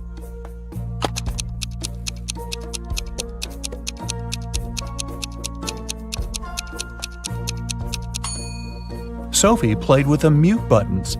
She pressed mute on specific parts of her conversation to make her husband only hear emergency, call, and help. And he called the police right away. Rick woke up in a weird basement and saw 3 doors. He has only one chance to escape. If he enters one of the doors, he won't be able to use them again. The first door leads to a room with high-voltage wires hanging above the wet floor. Behind the second door, there's a room filled with water and piranhas swimming in it. The third door leads to a space where flesh-melting acid rain is falling from the ceiling. Which door is more or less safe to enter?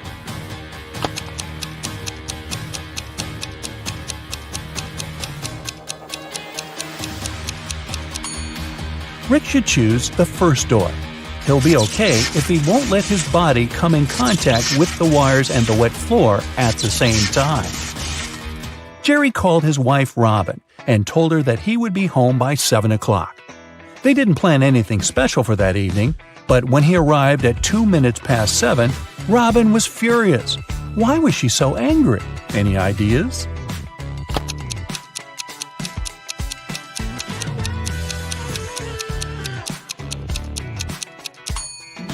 She thought her husband would come home after work by 7 p.m., but he appeared by 7:02 a.m. the next morning. When the day after tomorrow is yesterday, today will be as far from Wednesday as today was from Wednesday when the day before yesterday was tomorrow. What is the day after this day? Can you guess?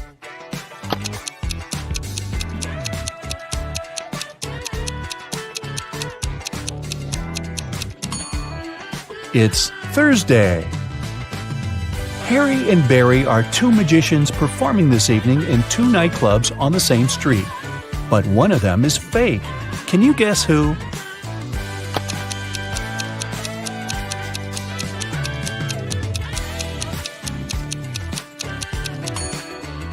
It's Barry. Take a closer look under the magician's tuxedo. On the right, you can see a restaurant employee badge with his name on it. He must be a waiter who came instead of the real magician. A monkey, a squirrel, and a bird are racing to the top of a coconut tree.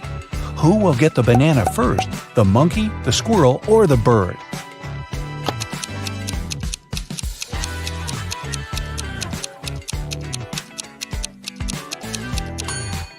None of them, because bananas don't grow on coconut trees.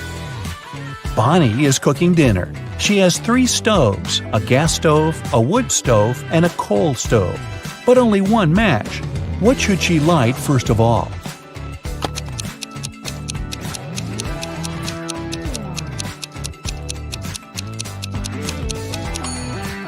The match. You are a bus driver. 9 people get on the bus, and 3 people get on. Then 2 more people get on, and another 1 gets off. Finally, 4 more people get on, and 2 get off again. How old is the bus driver?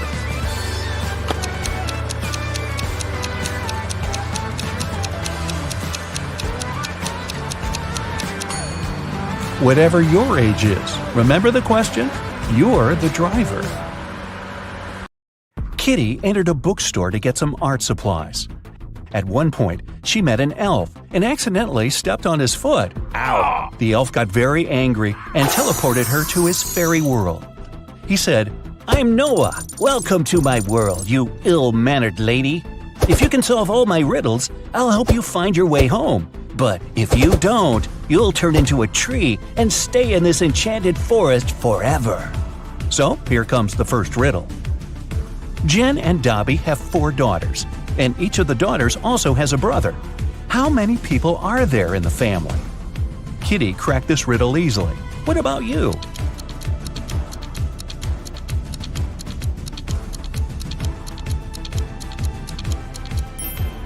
The correct answer is 7.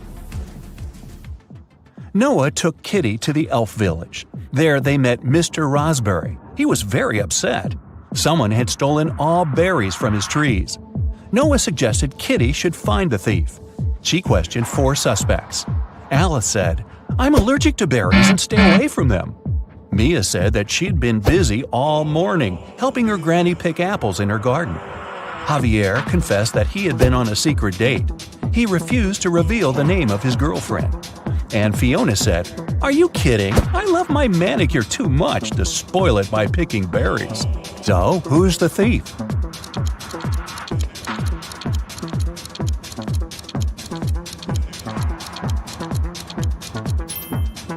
Alice. She's eating strawberry ice cream, which means she lied about her allergy. Next, Noah took Kitty for a walk through a magic field. There are 50 cows in this field and 28 chickens. How many didn't? Kitty figured this riddle out immediately. What about you?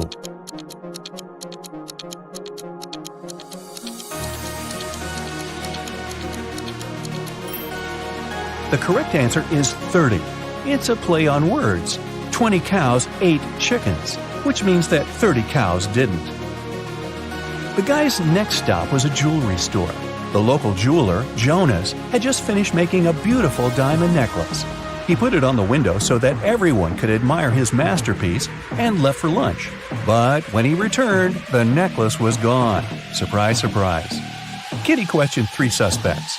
The jeweler's assistant, David, said, "I was cleaning silver in the next room and didn't hear anyone enter the store." Billy, who owned a chocolate store 1 floor below, said, "I've spent the entire day with my wife. We've been celebrating our 15th anniversary." And Nina, the cleaning lady, said, "I've been cleaning the roof and singing when the crime happened. I didn't hear anything." Who's the thief?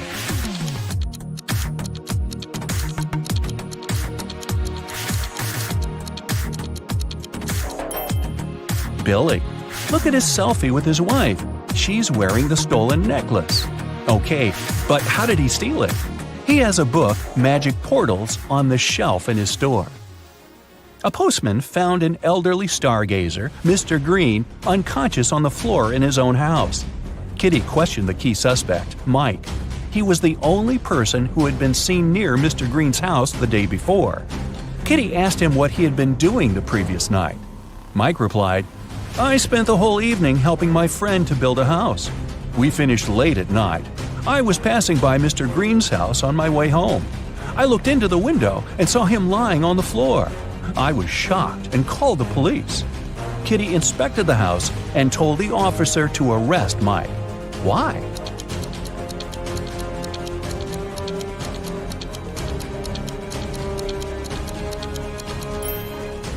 Mr. Green was found on the ground floor, but his house doesn't have any ground floor windows, which means Mike couldn't see anything through the window.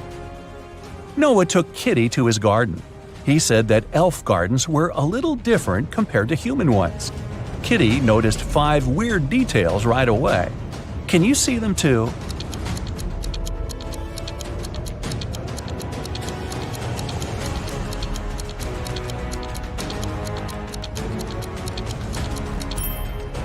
It's snowing, but the flowers are blooming.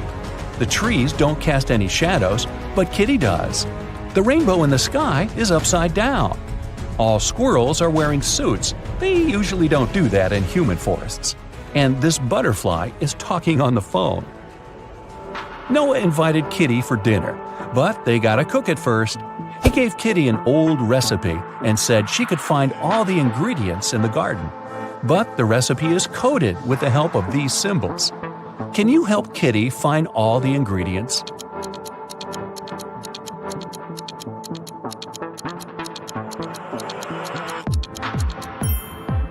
Here comes the first one. It's a potato, and it's hiding over here. Here's the second ingredient.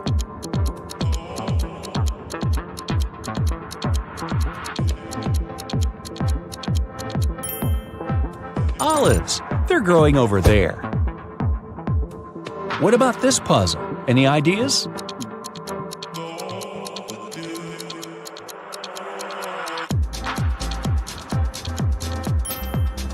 Cabbage. It's over there. Can you recognize this one?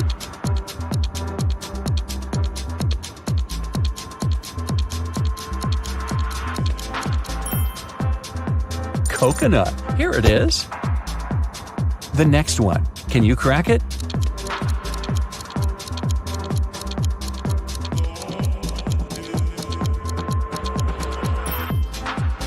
Pineapple. Great job. What about this puzzle?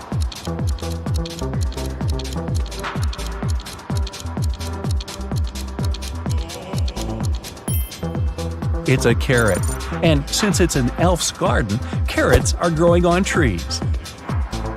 Can you crack this code?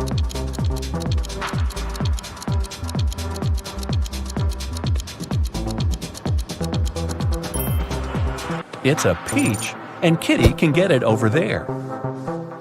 Here comes the next ingredient. Any ideas?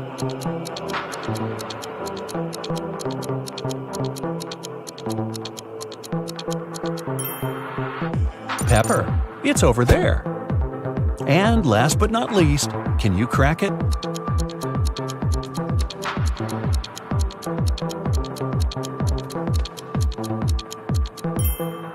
Broccoli. Great job!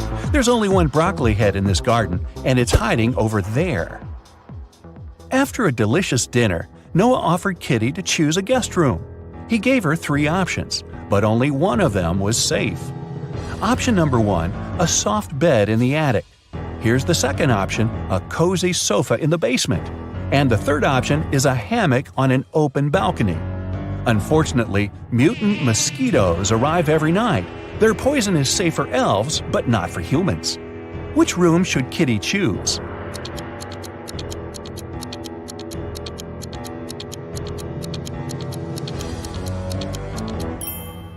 Springs stick out of the first bed. That doesn't look safe. And the sofa is full of bed bugs. Probably not the best company for a sleepover. So Kitty should choose the hammock. She can use this mosquito net to hide from the annoying insects. Next morning, Noah had an appointment. He offered Kitty to meet later in a fancy elf cafe. 4 waiters welcomed her when she arrived there, but one of them was fake. Can you guess who?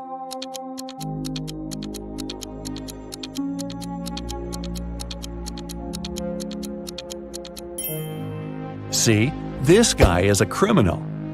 Noah was late, so Kitty ordered breakfast without him and went to the bathroom. The girl left her bag and her wallet on the table. Don't ask me why.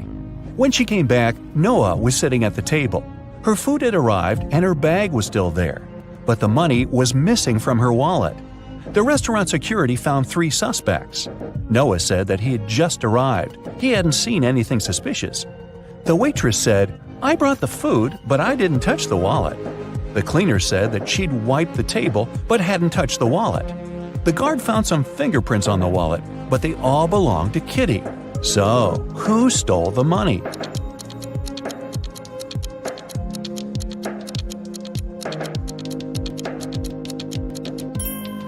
The cleaner. She had her gloves on. That's why she didn't leave any fingerprints. Kitty didn't have any elf money, so Noah offered to pay for her meal. But first, she had to crack this riddle. What begins with T, ends with T, and has T in it? Kitty solved this puzzle easily. What about you?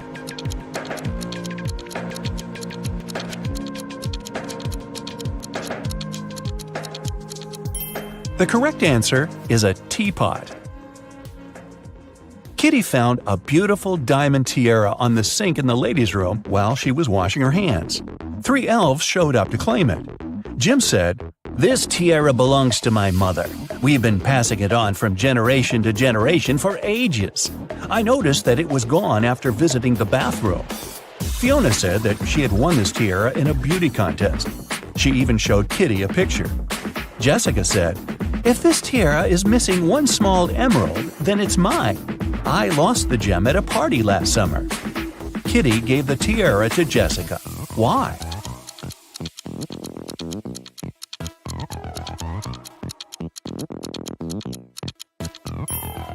Well, Jim wouldn't have been allowed in the ladies' room. The stones in Fiona's tiara are blue, not green, and Jessica was the only one who knew about the defect. Kitty entered an elf gift store to get some souvenirs for her family. 3 magic creatures entered the store after her. Everything was fine until, suddenly, Kitty heard a loud scream. She turned around and saw an elf lying face down on the table. She quickly called the police and reported the incident. An officer arrived and asked the other 3 customers what they'd been doing when they heard the scream. The goblin said, "I was picking out postcards from the front display." The mermaid was chasing the perfect souvenir mug. She dropped it when she screamed. The pieces were still on the floor, and the wizard said, "I was checking my horoscope on my phone. I'm a Venus by zodiac, you know. My astrologist promised that today would be the most peaceful day of my life." Yeah, right. Can you help Kitty find the criminal?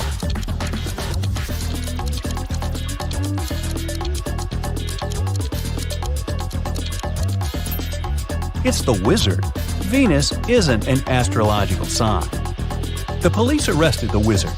He got so mad at Kitty that he turned her into a frog. Noah tried all the spells from his books, but nothing helped. So he took Kitty to the jail to beg for the wizard's help. There, Noah saw 2 prisoners. He knew for sure that only one of them would manage to escape. Ooh.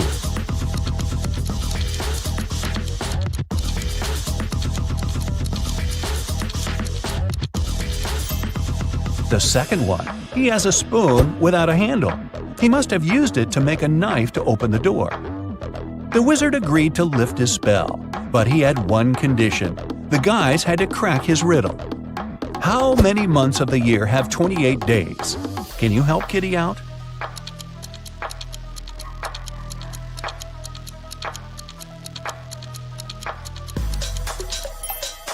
The correct answer is all of them. Noah took Kitty to the local magic store. Kitty asked him what he wanted to buy. Noah answered this way: "It's tall when it's young, and it's short when it's old." What is it? Have you guessed?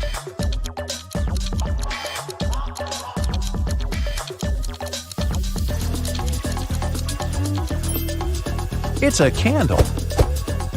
Noah lit the candle and prepared to send Kitty back to the human world. But he had one last riddle for her. Kitty had to say a secret number code to get home. Here's a hint.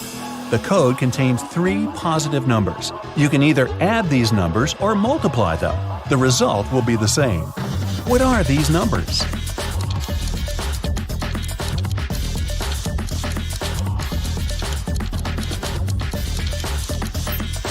The correct answer is 1, 2, and 3. Great job! Like every morning, Daphne went to her favorite local cafe to get her coffee and breakfast sandwich. She left the cafe after she'd paid. A few minutes later, she returned, looking anxious, because she had forgotten her wallet. Strangely, it was nowhere to be found. She called the police to report the incident.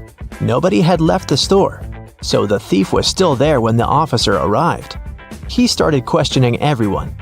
Jenny, the cashier, said that Daphne was a regular customer and she had known her for a long time.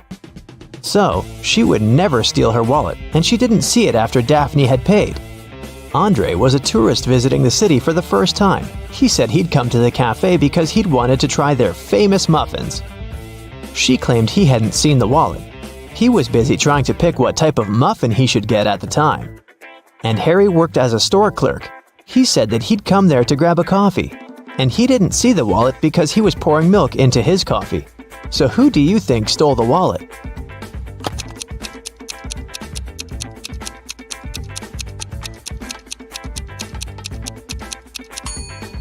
It was Harry, the store clerk, or should I say Harold.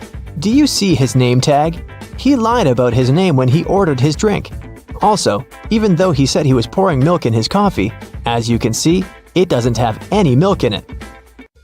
Jessica was an aspiring actor, and she had a big musical theater audition that day. She left her house early in the morning to make it on time, but she had forgotten to take her sheet music with her, so she had to drive back. When she walked in, though, she saw her roommate lying on the floor unconscious. A nurse was standing beside her. She explained to Jessica that her roommate had been poisoned, but luckily, she'd had enough time to call an ambulance before she passed out. Jessica immediately realized something was wrong. She thanked the nurse for helping her friend and asked her if she could get her a glass of water or anything else. The nurse agreed, and Jessica hurried to the kitchen. There, she called the police saying, "There's a fake nurse in my house. She poisoned my roommate and tried to rob her." How did Jessica understand that?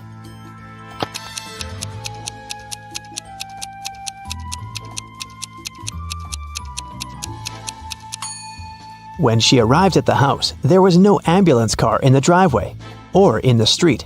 And it's not like paramedics started using Uber.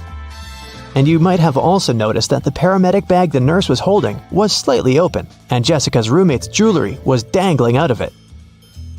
Anna and Catherine are both influencers, but take a look at the latest photos they posted. Which of these ladies do you think is richer?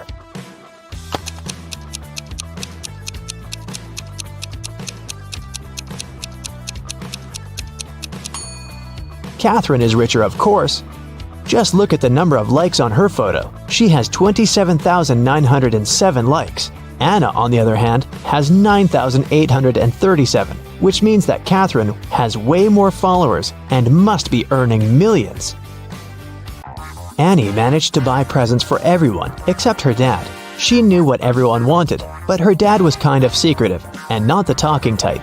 He was also not great with technology and never bought anything online, so there was no way she could sneak into her dad's computer and check the saved items in his shopping cart.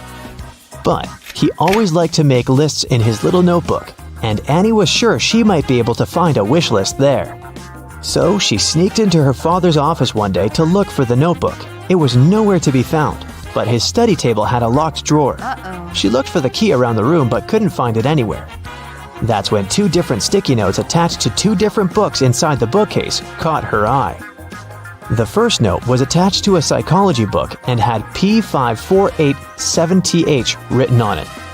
The second note was attached to a detective novel and said P21320TH. Annie immediately knew what the notes meant. Can you guess what she had to do?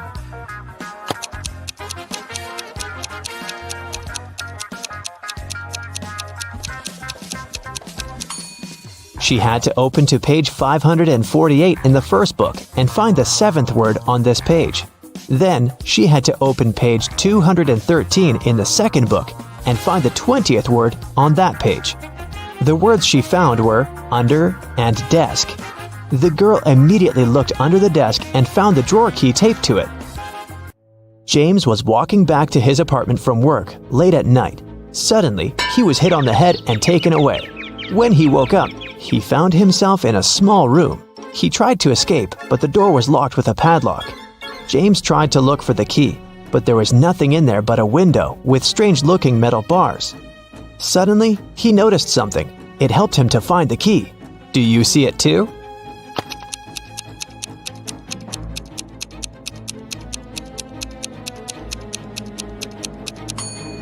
One of the metal bars is different from the others. That one is the key. Giselle was camping in the forest during a night when the moon was full. After midnight, when she was making s'mores by a fire, she heard a loud howl. There was a werewolf in the forest, and it managed to find Giselle's tent because it smelled of food there.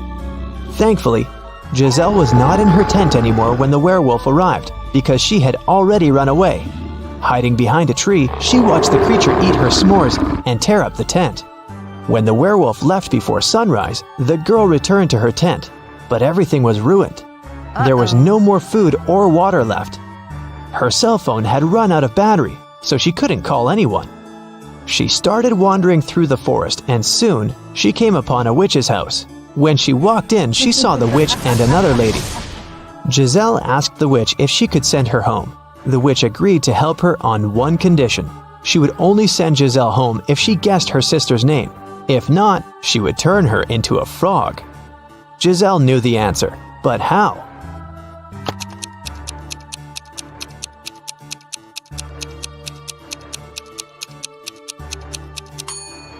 Did you notice that the witch's sister is wearing the same necklace around her neck as the werewolf? Well, Giselle did, and there's a name written on the necklace: Abigail. Zoe went to a security guard and reported that her gym bag was missing. She said she'd gone to the ladies' restroom after her dance cardio class. She was fixing her hair when someone came up from behind and pushed her.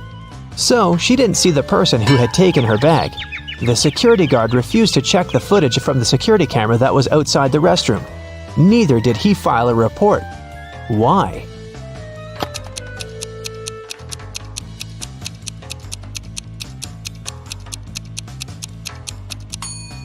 Zoe said she was fixing her hair, so she must have been looking in the mirror. If she was telling the truth about someone sneaking up from behind, she would have definitely seen their reflection. So, Zoe probably lied so that she could sue them. Luckily, the security guard was super smart. Several women went missing in a small town. James Darcy and his police team had been searching for months, but they couldn't find the place where the women were kept. One day, when Sandra was jogging, she decided to use another route to get home. As she was passing an old cabin, she heard screams coming from its basement. She immediately called James Darcy to report it. James and his team arrived at the place and busted in. They found there 3 women. They all said that they had been locked in the basement for months, but James knew one of them was lying. The first woman said that her name was Tammy and that she had spent almost 8 months in the basement. The second woman claimed that her name was Hannah and that she had been there for almost 5 months. The third woman told him that her name was Allison and that she had stayed there for about 3 months. Can you tell who the liar is?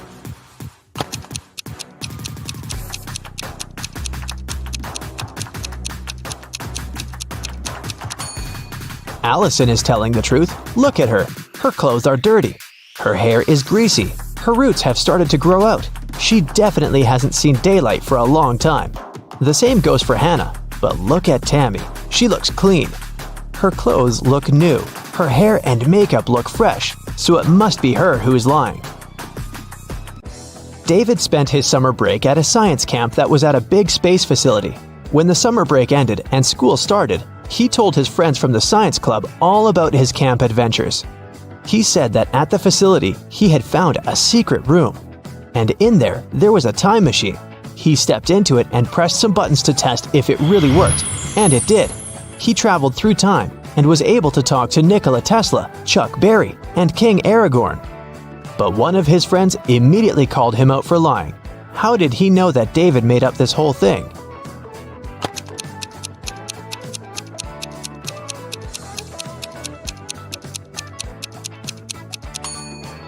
Well, even if David actually managed to travel through time, he might have been able to talk to Nikola Tesla and Chuck Berry, but definitely not King Aragorn, because he is a fictional character.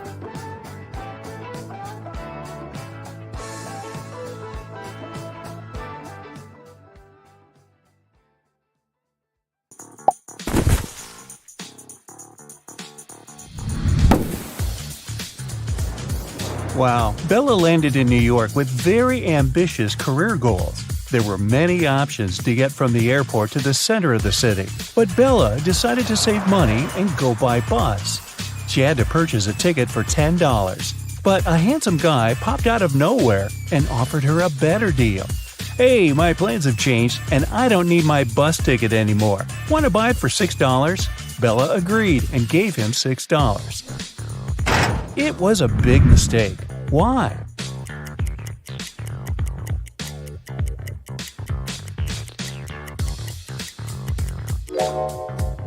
Take a look at the current date on the screen of the vending machine. And now check the date on the ticket. It expired a decade ago. Finally, Bella arrived in Manhattan and found her hostel. She had booked a bed in a dormitory room. Bella had to share it with 3 other women. She left her backpack on her bed and went to take a shower. When Bella returned, she found out that someone had stolen her laptop. She questioned her roommates. Sarah said, "I was drinking some coffee in the lobby. Ask the manager." Kelly said, "I was sleeping with my earplugs in and my sleep mask on, so I didn't see or hear anything." And Chelsea said that she had been taking pictures on the roof of the hostel. Who's lying?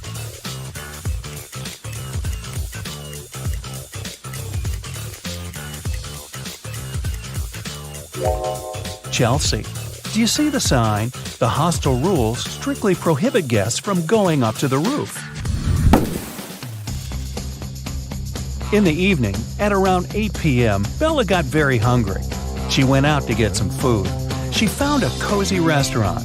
As soon as Bella entered, she witnessed a heated argument between a waiter and a customer. The customer claimed to have ordered tomato soup, and the waiter claimed that he had only ordered hot chocolate. Bella realized which of them was lying right away. What about you?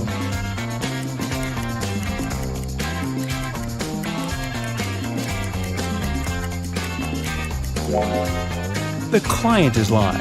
This advertisement on the wall says the restaurant only serves soups from 1 to 4 p.m.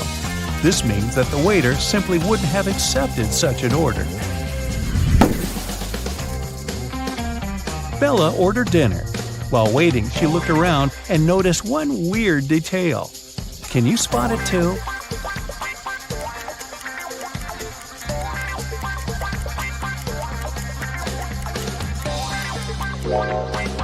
This guy is using tree leaves instead of money to pay for his meal. The waiter served Bella her meal. She was about to start eating when 2 ladies began arguing about their VIP reservation. Julia claimed that she had reserved the VIP room in advance to celebrate her wedding anniversary. And Letitia said, "No way! It's my birthday party tonight. I called the manager yesterday and he promised me the VIP room." The manager said, "Ladies, I'm so sorry, but the booking system crashed and deleted both of your reservations. The VIP room is unavailable today. Can I do anything else for you?" Who's lying here?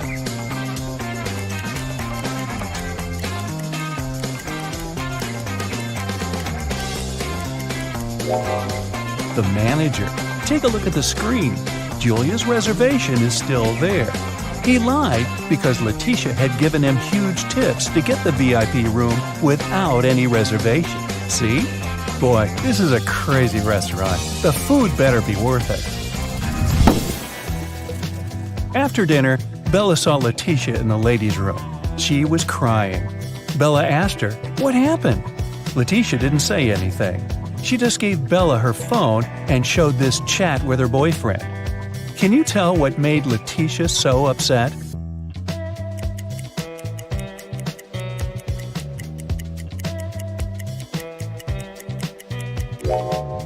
Her boyfriend didn't come to her birthday party. Even worse, he lied that his mom was ill to visit a pool party. Take a look at the reflection in his sunglasses. It seems that he's having fun. Letitia was so grateful for Bella's support that she gave up her VIP opera tickets. The performance was scheduled for the next day. Now, Bella needed to find an evening dress. She headed to a shopping mall with Kelly and Sarah, but as soon as they arrived, they noticed something very weird. Can you see it too?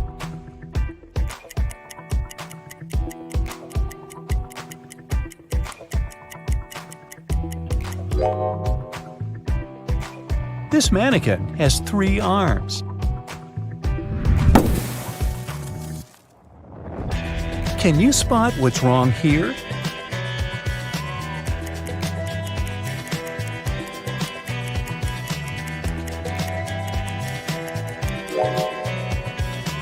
The outfit sizes don't match the sizes on the hangers.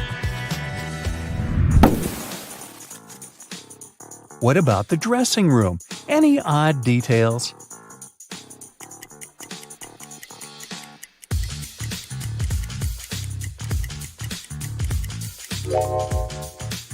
These hairy clawed paws can't belong to a human.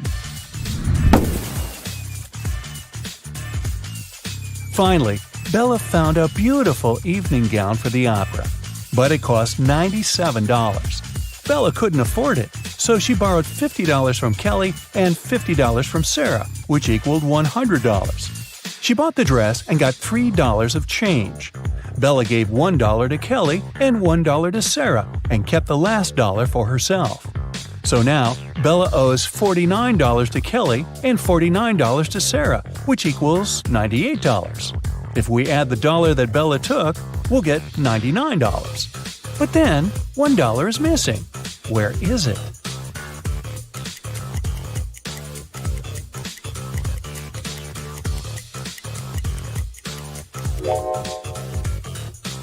First of all, we're led to believe that $1 is missing.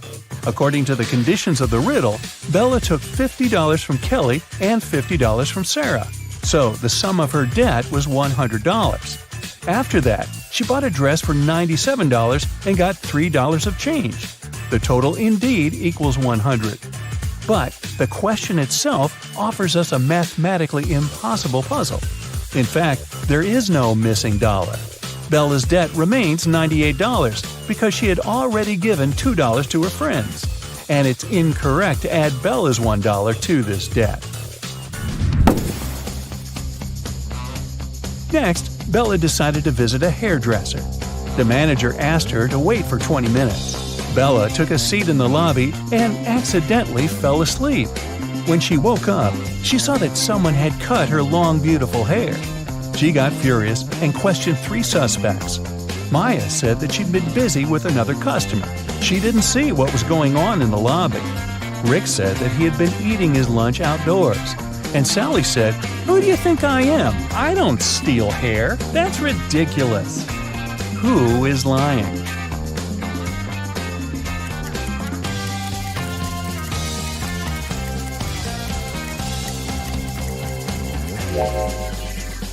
Both Maya and Sally have some cut hair on their clothes, but that doesn't prove their guilt.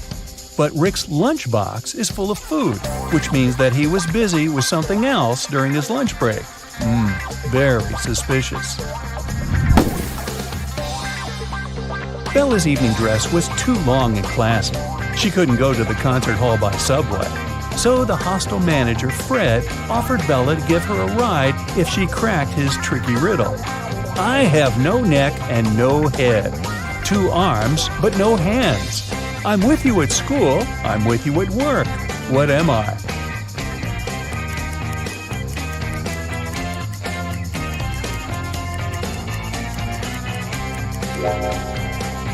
The correct answer is a shirt.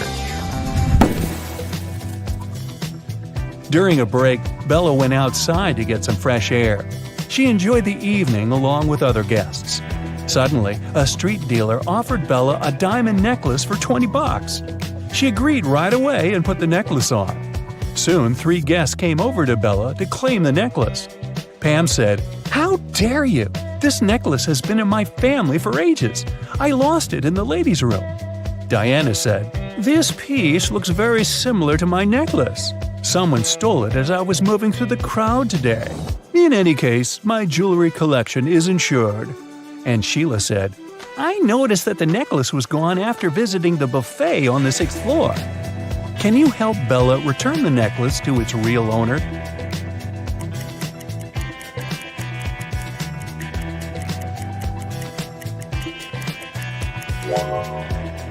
The necklace belongs to Diana. The concert hall doesn't have 6 floors. Pam and the street dealer have similar tattoos on their arms, so they must be scammers working together. After the performance, Letitia invited Bella to the after party, where Bella met Tyler. He claimed he was a famous violinist and showed Bella some pictures proving his luxurious lifestyle. But Bella realized that he was just a wannabe very soon. How did she understand it?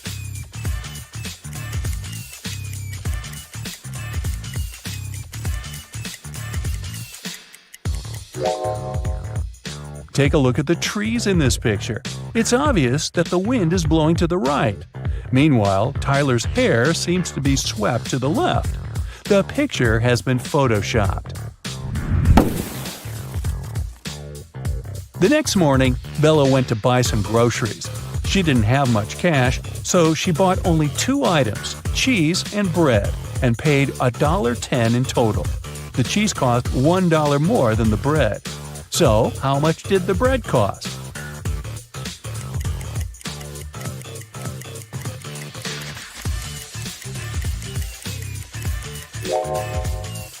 The most obvious answer would be that the bread cost 10 cents. But if the bread cost 10 cents and the price of the cheese was $1 higher than that of the bread, the cheese would cost $1.10. And the total, in this case, would be $1.20. The correct answer is that the bread costs 5 cents and the cheese costs $1.05. This indeed makes a total of $1.10. Does that make sense? Sense? After breakfast, Bella went to a job interview. The HR manager asked her to solve this riddle. She wanted to see how quick-witted Bella was. I am the only place in the world where today comes before yesterday. What am I? Bella cracked this riddle easily. What about you?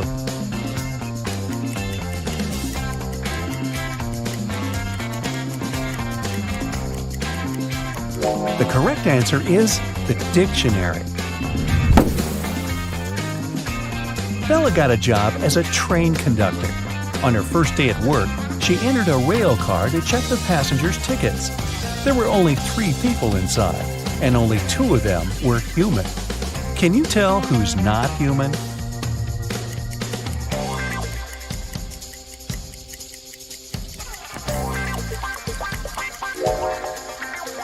The first guy is dressed up too warmly for the summer, but he could be going to a place where it's very cold. That lady over there is drinking some green liquid. It's a bit strange, but there are plenty of colorful drinks in the world. As for this guy in the middle, he doesn't cast a shadow, so he's not human. There was a heist in the Great Museum of Art. A very valuable and important painting was stolen. A detective investigated the crime scene and managed to find the person who had stolen the painting. However, when the detective asked the thief to give it back, the criminal gave him 3 copies of the same painting. He refused to tell the police which one was original. But the detective immediately figured it out. How do you think he did it?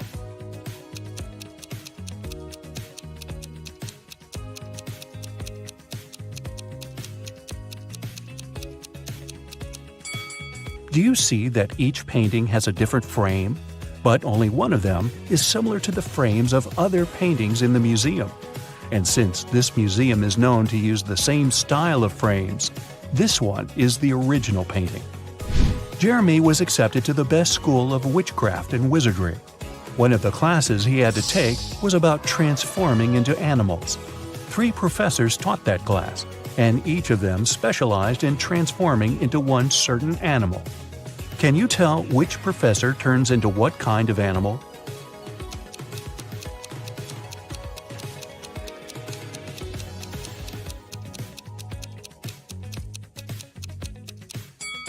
Do you see that the first professor has a forked tongue? She must transform into a snake. Have you noticed that the second professor has a lion's tail? Her animal must be a lion. And do you see bear claws the third professor has? Then he must turn into a grizzly bear. Tony was going to study abroad for 1 semester. He flew into another country, found his new dorm where he was going to stay, and unpacked his stuff. Then he called his parents to inform them he'd arrived. They asked him, "What time is it there?" Tony was pretty tired and jet-lagged, so he couldn't immediately tell what time it was. Can you help Tony figure out the time?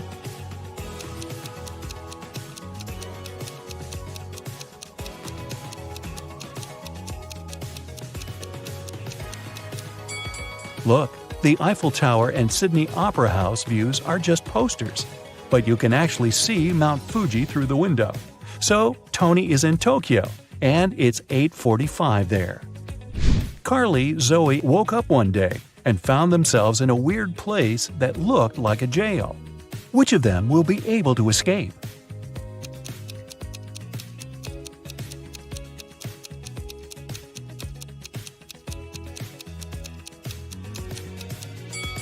Carly can escape because the bars of her prison cell are made of wax.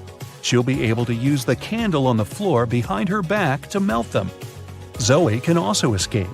Do you see several rats in the corner that are munching on the bars? It's because the bars of the girl's cell are made of salted breadsticks, and she can eat them and escape. Isabella was a princess and the heir to the throne. One day, an evil witch lured her into an enchanted forest so that she could take over the kingdom. Isabella got lost, but fortunately, she had a magic pendant. The king's magician gave it to her some time ago, claiming it would help her find her way back if she ever got lost. She used the pendant, and 3 spirit animals appeared. The first spirit animal was an owl, the second one was a butterfly, and the third spirit animal was a hawk. Only one of them knew the way back to the castle. But if Isabella chose to follow the wrong animal, she would find herself even further away from her kingdom. Which spirit animal should she follow?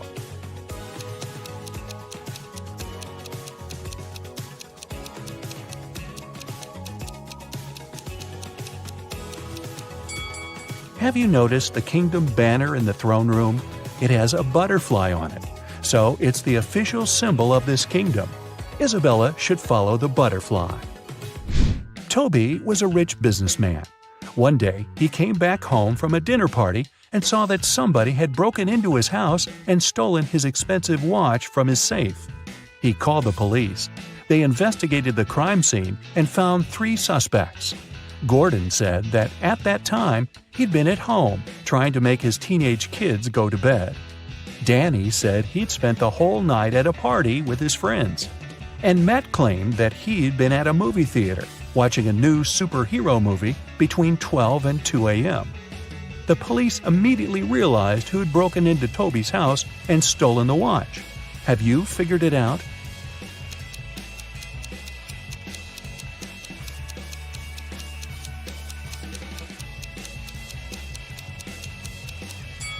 It was Matt. When Toby arrived home, it was 11:30 p.m., so it doesn't matter where Matt was between 12 and 2 a.m. Elliot was a crazy scientist who was obsessed with the idea of parallel universes. He dedicated his whole life to figuring out how to create portals to other dimensions. One day, he finally succeeded in building a portal machine. When he tried to test it, 3 portals appeared in front of him. And then the machine just blew up. And since he had meddled with the laws of physics, the universe where he lived started to collapse. The scientist had to choose one of the portals to escape through, and fast. The first portal opened to the universe in which Elliot was a supervillain. The second portal opened in the world in which the man was a ruthless king. The third portal opened on the planet where Elliot was an underwater creature. Which portal should he choose?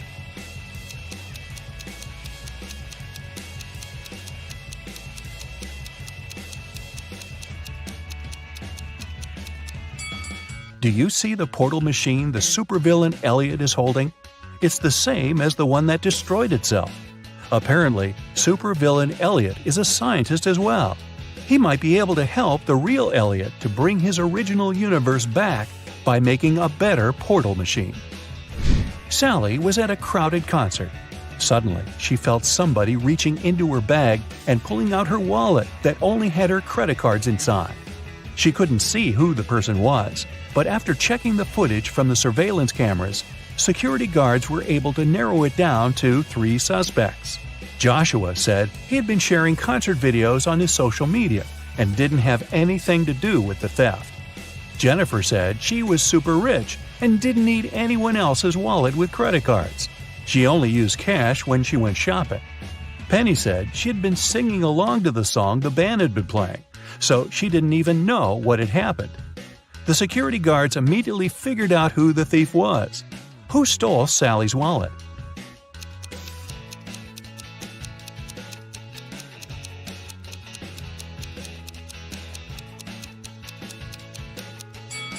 Nobody told Jennifer that the wallet contained only credit cards, but somehow she still knew it. She must have stolen it. Mary found a new job in another city, so she had to move. The realtor found 3 options for Mary to choose from and took her to see each of them. First, she brought Mary to apartment number 1, which was located downtown. Second, she took the woman to apartment number 2, which was within walking distance of a subway station. After that, she took Mary to apartment number 3, which was next to a grocery store. Which apartment should Mary choose?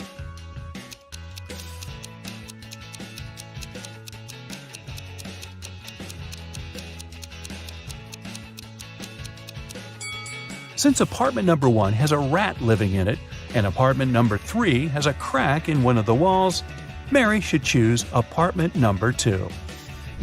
Miss Sanders took her students camping at the weekend. She wanted to tell them about forest plants. During the trip, one of the students wandered off and got lost in the forest. Hours passed, but he couldn't find his way back. The guy felt very hungry, but he didn't have any food with him. That was when he saw 3 different bushes with 3 different kinds of berries in front of him. Only one type of berries was safe to eat, and the other 2 were poisonous. Which berry should he eat as he's waiting to be rescued?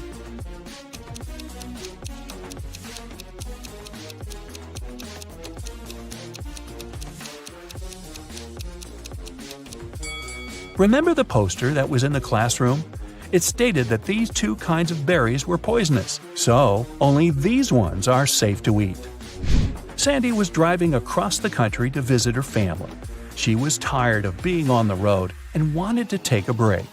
She saw a diner and stopped there to have something to eat and rest. The diner looked empty, old, and dirty. The waitress told her there were only 3 meal options to choose from and asked her which one she wanted to eat. So, which one looks safe to eat?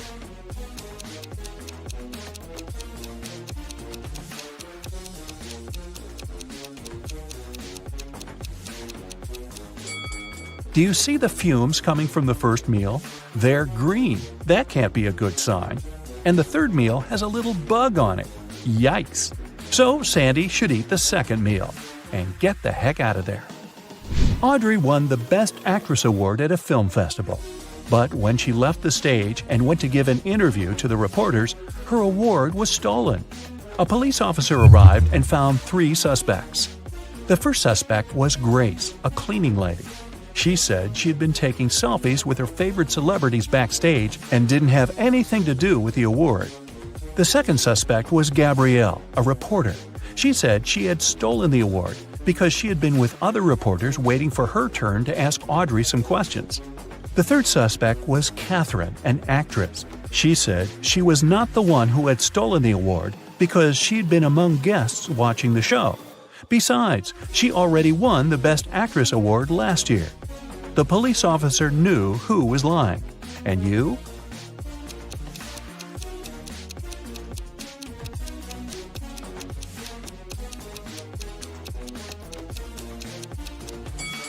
Take a closer look at the selfie Grace took. You can see Catherine behind, sneaking away with the award. Mr. and Mrs. Luce have 7 daughters. Each daughter has 1 brother. Can you tell how many people there are in the family?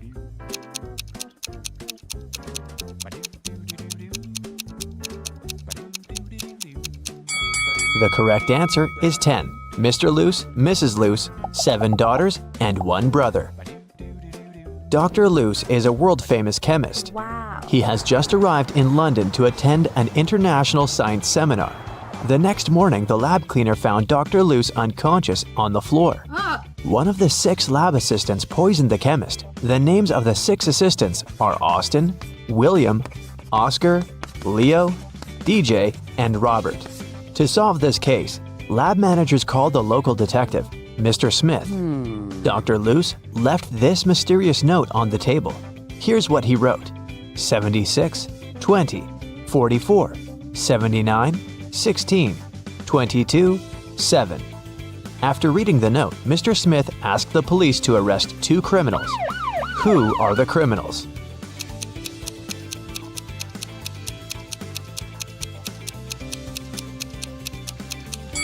Oscar and Dustin. Remember that Dr. Luce is a chemist? He encrypted the names of his enemies using the periodic table hanging on the wall. Dr. Luce got better and returned to his work in the lab. He invited a young scientist, Oscar, for a job interview. His resume was too good to be true, so Dr. Luce decided to check Oscar's logical thinking. He offered Oscar to solve this number puzzle. Oscar cracked this task right away. What about you? Here's a little hint.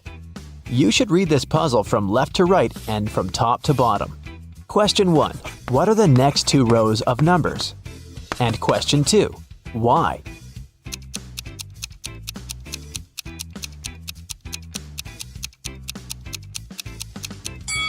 Here's the correct answer. Line 3 represents 2 1s. Line 4 then becomes 1 2 and 1 1.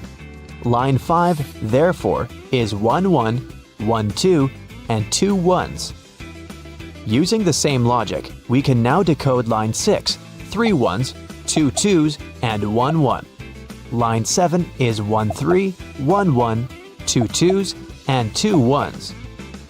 Dr. Luce hired Oscar and took him to the basement of the lab, but someone has changed the password on the door. Can you help the guys guess the code?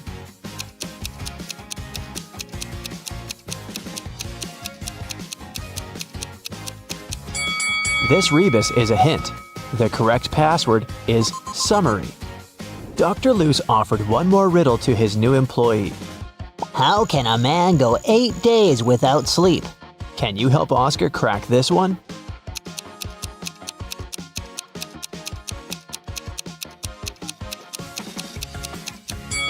The correct answer is easily, because people sleep at night. In the basement, Dr. Luce found out that someone had stolen his latest innovation, a superhero costume. Oh no! He had questioned 3 suspects. Jack, the cleaner, said, I've been cleaning the floor in the hallway all morning. I haven't entered your office yet. Peter, the lab assistant, said, I was working on my own project, and besides, I don't have a key to your private office. And Dr. Luce's wife, Helen, said, You never tell me anything about your work. How would I know what to steal? Dr. Luce took fingerprints from the closet where the costume was. But he found only his own fingerprints. Who stole the costume?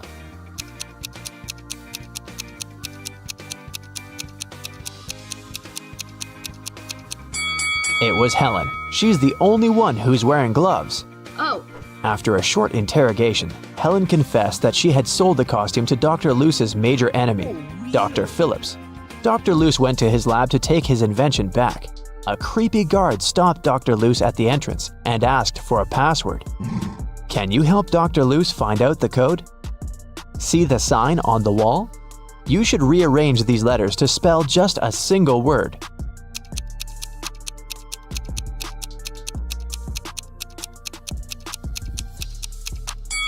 So, the correct password is a single word. Dr. Luce entered the building and found himself in a strange place guarded by 2 people. One of the guards always says the truth, while the other one always lies. Dr. Luce doesn't know who is who. He can only ask one question to escape. What should he ask?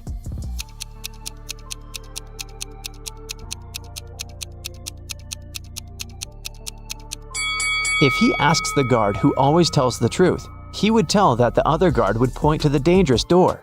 And if he asks the guard who always lies, he would tell the opposite door of the truth-telling guard and point to the dangerous door. In either case, both guards will point to the dangerous door, and then Dr. Luce should just choose the other door. Dr. Luce entered the room and saw this group of scientists. Can you spot anything weird in this picture?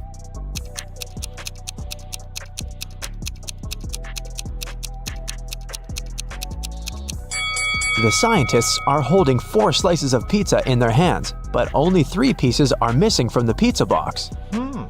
Dr. Luce entered Dr. Phillips's office. The room was empty. Can you help him find anything suspicious?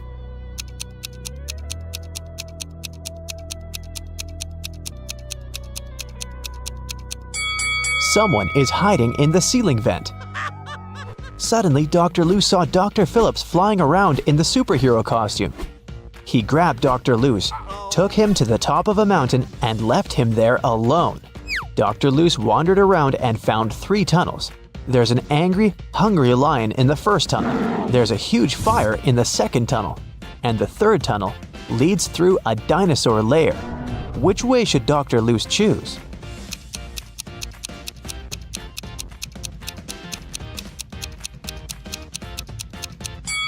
The third one. Dinosaurs became extinct millions of years ago. Dr. Luce came to a village and asked the local farmer, Rick, for a glass of water. Rick told him that he'd been struggling to divide his entire land between his 2 sons. Both of the sons have been very good to him. And now Rick's only wish is to treat his sons fairly and divide his land equally between them. But the problem is that the land has a weird shape, and thus there's no way to split it into 2 equal halves. Dr. Luce said, I have an idea. It can guarantee that the land will be divided in a manner that will satisfy both sons. Can you guess what's on his mind?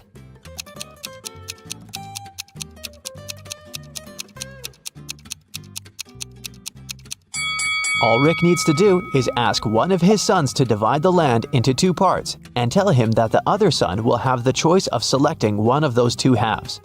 In this manner, both of them will avoid any tricks and divide the land equally. Dr. Luce was sitting at the local restaurant. He was sad because he'd lost his wallet during his adventures. He noticed a man next to him pulling a wad of $100 notes out of his pocket. Dr. Luce turned to the rich guy and said, Hey, I have an amazing talent. I know almost every song that has ever existed. The rich guy laughed. Dr. Luce then said, I'm willing to bet you all the money you have in your wallet that I can sing a genuine song with a lady's name of your choice in it. The rich man laughed again and said, Okay, how about my wife's name? Helga, Fiona, Mary, Rose, Holmes. This evening, the rich man went home poor, and Dr. Luce went home rich. What song did he sing?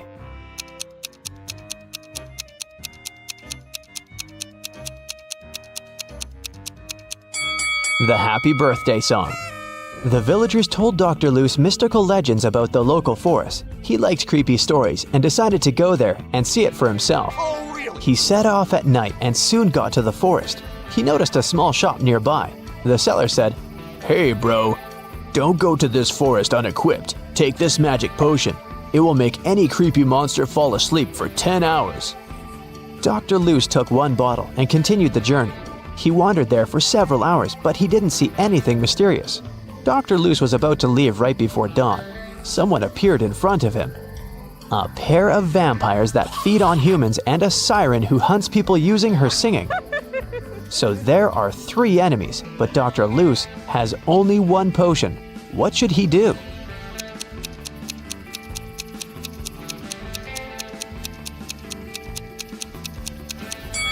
The sun will rise in a few seconds and vampires will run away. That's why he should pour the potion at the siren. Dr. Luce found an abandoned castle. As soon as he entered, someone locked the door. Dr. Luce found 3 ways out, but all of them were dangerous. The first path was full of hungry wolves. It was impossible to get through. The second passage was guarded by 5 vacuum cleaner robots that were reprogrammed to hunt down humans.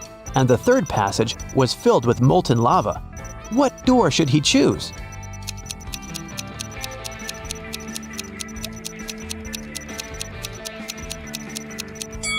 The second one. The vacuum cleaners might go after him, but they're pretty harmless. Finally, Dr. Luce returned to his hometown. He's also a college teacher. Unfortunately, he didn't have enough time to prepare for the upcoming class. Therefore, he offered the students this tricky lesson. There was no homework, assignments, or tests, but there was a final test that would have only one question on it. When everyone received the test, it was a blank sheet of paper with a question on it. What is risk? Most students managed to give their answers, but only one student deserved the highest grade. Yes! That's weird because he only wrote down one word. What did he write?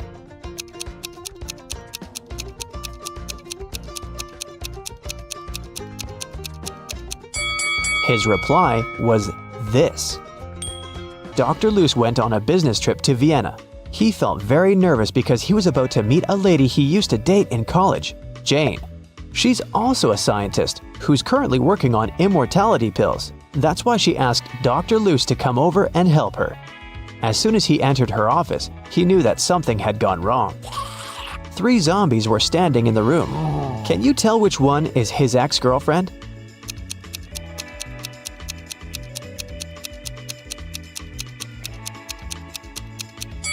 Take a look at Dr. Luce's hand. He has a tattoo, T plus J.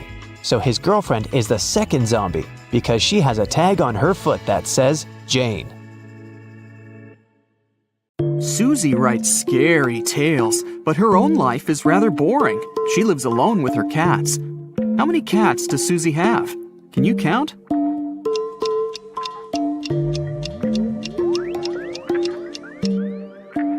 That's right, 12. This cat on the shelf is a statuette.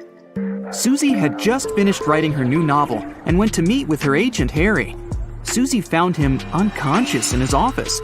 The police questioned 3 suspects. The cleaner said he'd been washing windows in Harry's office all morning. At that time, Harry was feeling perfectly fine. Sarah, another author, had an important business lunch outside the office. And George, also a writer, was writing a new novel at home. Who's lying?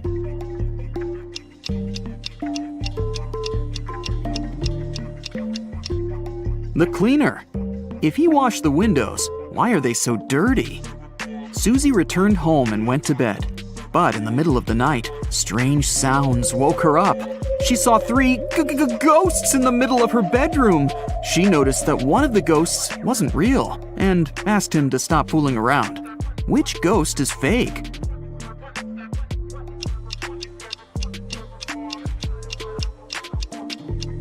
This guy over here. He's not transparent, and he's casting a shadow. The fake ghost took off his mask and costume. As soon as Susie saw his face, she started screaming. Why? Look at this poster on the wall. The guy looks exactly like the character from the cover of one of Susie's novels. Alex, is that you? Susie asked. Alex said, Yes, and I need your help. My world is in danger.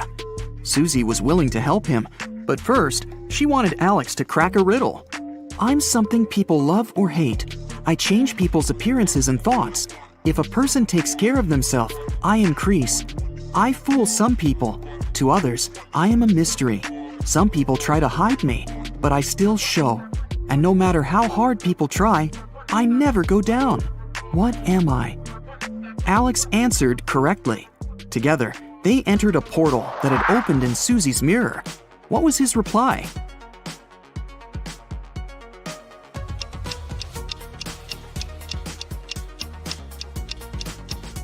It's age. Susie found herself inside her own scary tale. In front of the main gates leading to Ghost Town, skeletons stopped Susie and Alex. They said, If you want to enter the town, you have to guess our riddle first. Why are skeletons so chill? Susie gave the right answer, and they passed through. What did she say?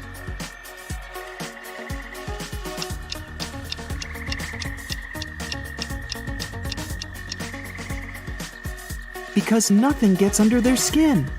Susie and Alex walked up to an old castle where a werewolf and a beauty lived. The locals said the girl didn't actually want to live there. The beauty invited Susie and Alex to the castle and said, My husband will be here soon. You have to hide. They hid in the basement and locked the door. But in the middle of the night, the werewolf managed to open the door and charged at them. How did the werewolf find them?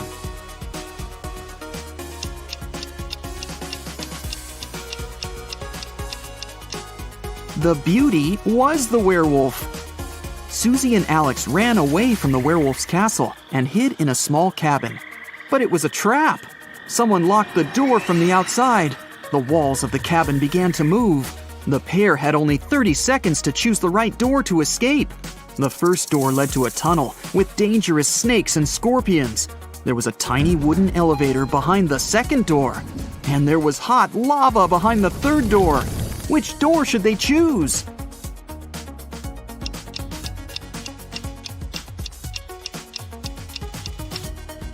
The second one. Although the elevator is small, they can still fit in together and escape from the creepy cabin. Susie and Alex got outside and saw a suspicious vampire. But he said, No worries, I won't bite you if you manage to solve my riddle. I run through hills, I veer around mountains, I leap over rivers and crawl through forests. Step out of your door to find me. What am I? Alex answered, and the vampire had to let them go. What did he say?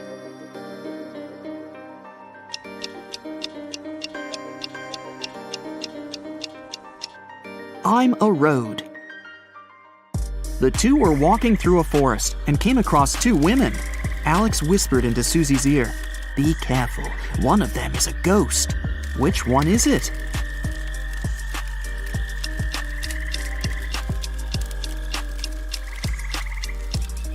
This lady over there. She doesn't have a shadow. Susie and Alex continued their crazy quest and met 3 friends on a beach. One of these guys was a werewolf. Can you guess which one?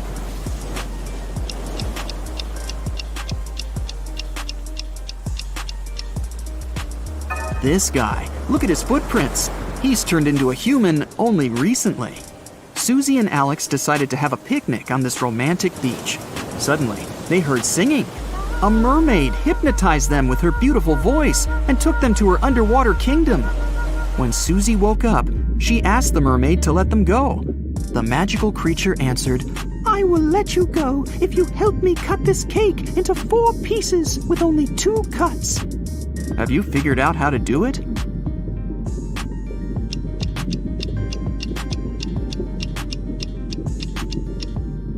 First, they should cut the cake in half. Now they need to cut the cake sideways through the middle so that it has 2 layers. Now the cake is divided into 4 pieces with only 2 cuts. The mermaid let them go.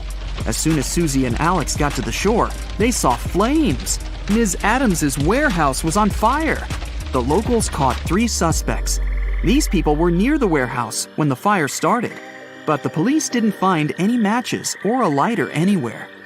Can you help Susie understand who the criminal is?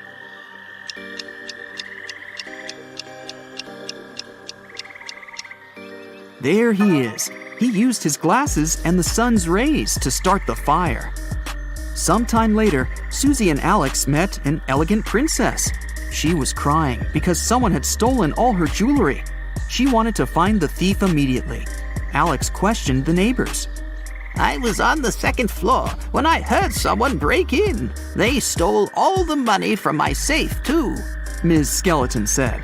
Another neighbor, Ms. Monster, said that someone had taken away her priceless antique vase. Susie knew for sure that one of the ladies was lying. After all, she had written this story.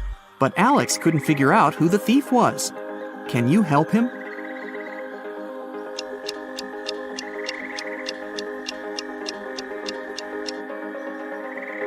It was Ms. Skeleton. She said she was on the 2nd floor, but her house is a 1-story building. An elf called Derek came up to Susie and asked her for help. He hadn't seen his girlfriend Fiona for 2 weeks. He was afraid that something terrible could have happened to her. Susie and Alex went to the address Derek had given them.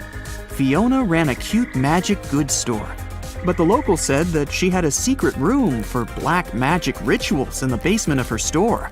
Can you see any clues or secret doors?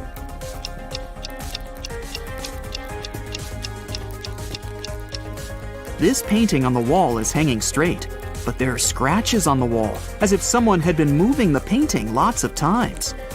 Susie and Alex moved the painting too, and this opened a secret door. They went downstairs and found the room. They looked through Fiona's magical tools and notes and found out that she had been working on a recipe for an immortality potion. The last record in her notes was this: Today I'm gonna test my potion on myself. They saw a suspicious door with a huge lock at the back of the lab. Alex broke the door down, and they saw Fiona sitting on a chair, unconscious. She was holding an empty bottle. What happened there? Did Fiona fail her experiment, or did someone help her?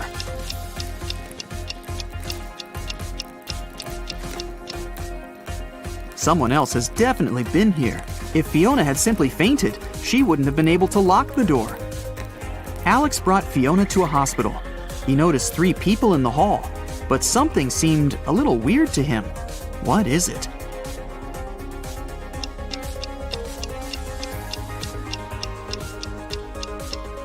This doctor's first aid kit has the wrong image on it. Alex confessed to Susie that he liked her and asked her out. They went on a date to a local concert hall. Suddenly, they noticed a pianist lying unconscious on the stage. He was holding a note in his hand. The police immediately questioned the suspects. The conductor said he'd been talking to journalists in his room. The janitor said he'd been cleaning the lobby. And the flutist was practicing for the concert. Who's guilty?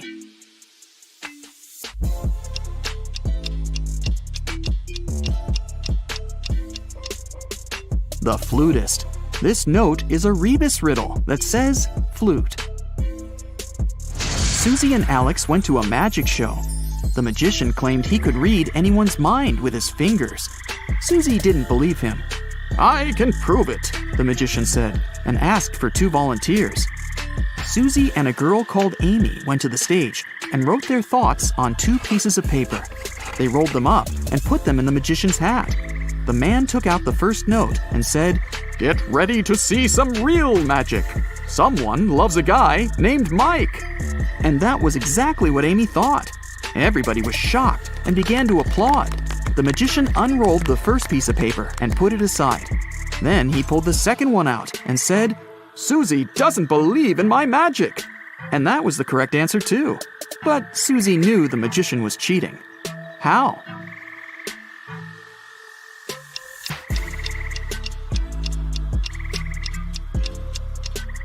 The second volunteer was fake. The magician already knew what she had written. That's why he said her phrase first. Then he unfolded Susie's piece of paper. memorize the text, and set it later. The magician was very offended, so he called the show's acrobats to take revenge. The acrobats grabbed Susie and Alex and made them participate in a creepy survival game. Susie and Alex had to walk over a glass bridge. One wrong step, and they'd fall down where the hungry lions were already waiting for them. But if they succeeded in this challenge, Alex would turn into a real person. Half of the glass slabs that made up this bridge were very fragile, but the rest of them were very strong. How could Susie and Alex get to the other side and stay alive?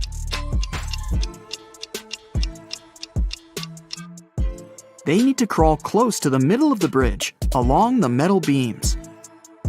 Next morning, Susie woke up in her bedroom. She yelled, "Oh my, it was just a dream!" But it wasn't. How can you tell? Alex's shirt is hanging on Susie's chair. Bella and Shelley are sisters and best friends. One weekend, their parents went on vacation. Before leaving, they strictly forbade Bella and Shelley to have parties in the house.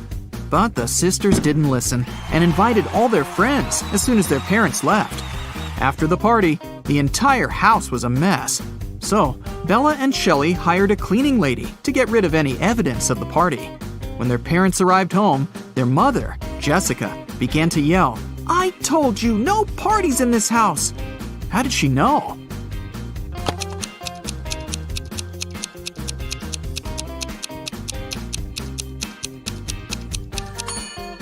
The house is too clean. There was dust on this glass vase when the parents left, but now it's fresh and clean. Jessica asked Bella and Shelley to mow the backyard lawn. None of the sisters wanted to do this annoying task, so Shelley offered an easy way out. She put 2 cards in a hat and said, "I wrote mow on the first card and chill on the second. Pull a card and choose your destiny." Bella wasn't so naive. She suspected that Shelley was cheating and put both cards with mow written on them. But no one would believe her if she just tried to expose Shelley. And no one would look at the other card once her fate was decided. What should she do?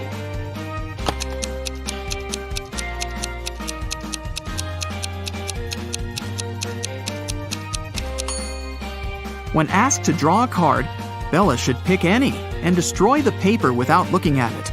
In this case, to decide her fate, they'll have to look at the other card, which also says mow. And this will mean that Shelley should mow the lawn. Over a cup of tea, Bella bet Shelley $10 that she could convert her $50 into $100. Do you think Shelley should accept the bet?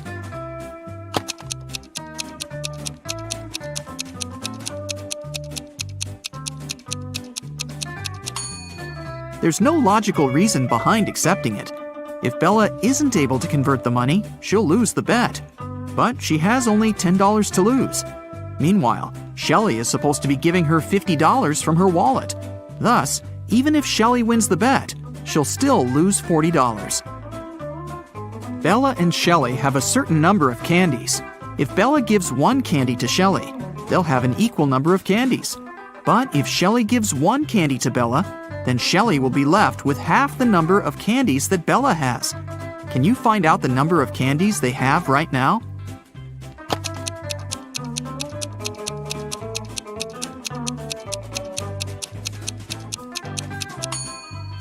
Let's use some math to figure it out. Right now, Shelley has X candies and Bella has Z candies. Now we can sum it up in these equations. X plus 1 equals Z minus 1. Therefore, Z minus X equals 2. Also, X minus 1 equals Z plus 1 divided by 2. Now we know that 2X minus Z equals 3. So, if we equate these two conclusions, we'll get the following. X plus 2 equals 2X minus 3. Now we know that X equals 5 and Z equals 7. Therefore, Shelley has 5 candies and Bella has 7 candies. Shelley was doing laundry and found out that her favorite t-shirt got torn. Can you count the exact number of holes in her t-shirt?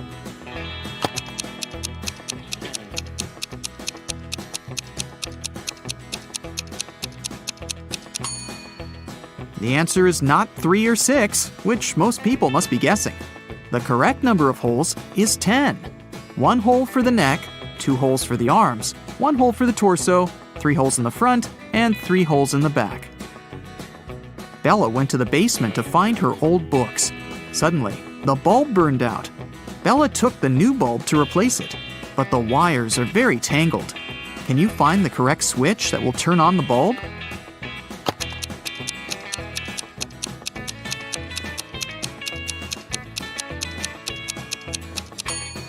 It's the red switch. The best way to get the answer is to start from the bulb. It's been a long day. Bella finally went to sleep. But when she saw her bedroom, she yelled and ran away. Can you tell what's wrong here?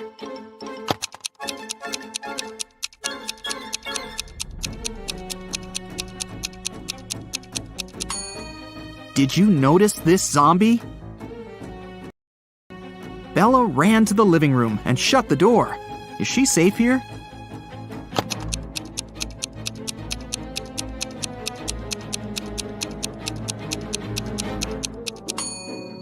Nope. Take a look at the mirror. Some stranger is inside the room. Bella and Shelley went hiking with their friends. 4 of them went into a completely empty lake. And then 8 people came out. How is this possible?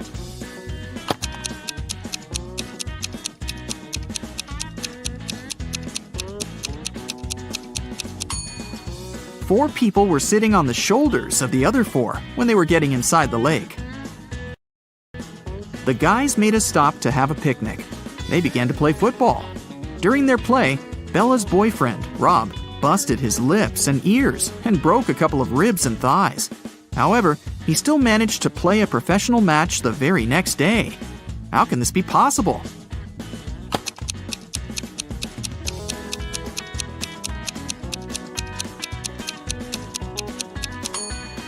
Rob knocked on his food plate accidentally while playing. He had pig lips, ears, and ribs, along with chicken thighs. When he knocked on his plate, he busted his food. On the way home, the guys went through a field. They saw a cow. It walked 30 feet north, 30 feet east, 30 feet south, and finally walked 30 feet west. All this time, where was its tail pointing? Can you solve this mystery?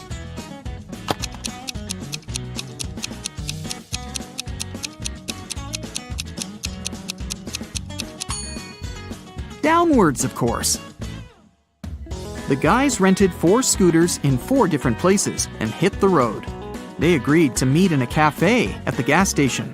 Here's the map. Can you tell which scooter will reach the destination first?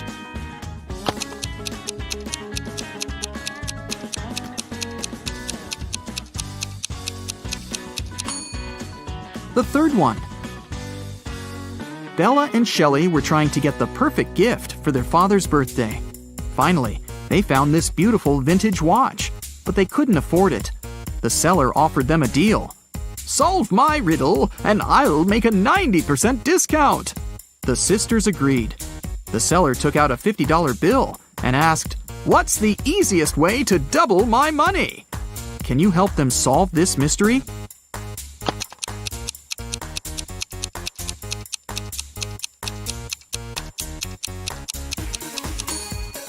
They should put the bill in front of a mirror.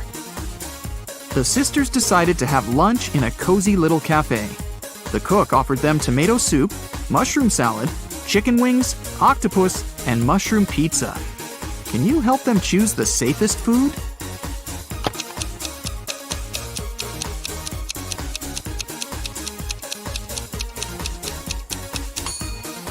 There are mirror shards in these chicken wings. Probably not the healthiest option. I'm pretty sure those mushrooms are poisonous too. This octopus is still alive, and this soup must be several weeks old. So, Bella and Shelley should choose the mushroom pizza. After lunch, the local barista offered the sisters free coffee if they managed to solve his tricky riddle. Here's the task. Name a 10-letter word in English that can be typed using only the top rows of your computer keyboard. Can you help the ladies get their free coffee?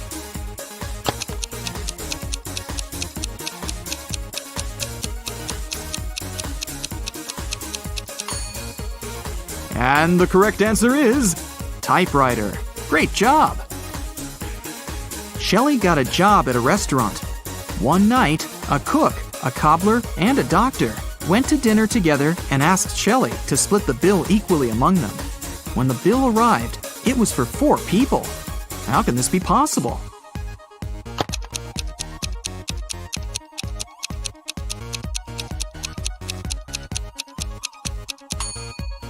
The 4th person was the knight.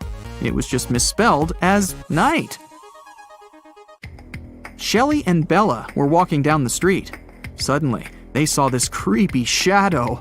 Can you guess what's going on here? Should they be worried?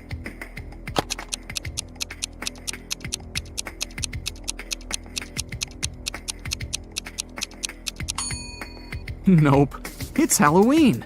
The guy is just walking around and scaring people in his witch costume. See, he's wearing sneakers.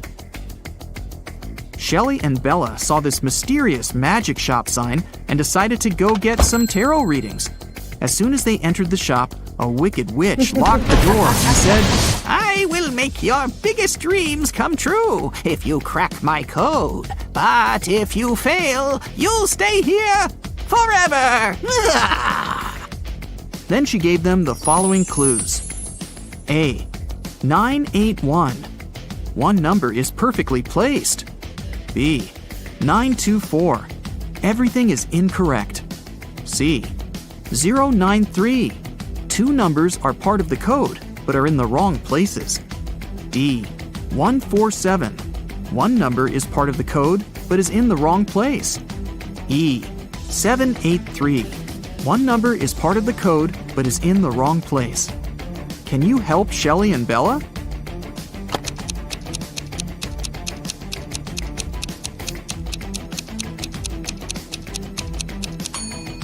From clues A and B, we learned that 9 is not in the code. It also means that 8 or 1 is in the code for sure. According to clue B, we know that 9, 2, and 4 are not in the code. From clue C, we know that 0 and 3 are in the final code. Clue E tells us that 7 and 8 are not in the final code because we already know that 3 is. And clue D tells us that 1 is also in the code because 4 and 7 are not. So, the correct code is 301. The witch has fulfilled Shelley and Bella's wishes. They wanted to thank her and decided to prepare her favorite drink from a recipe book. Unfortunately, the last ingredient was encrypted. Can you help them crack the code?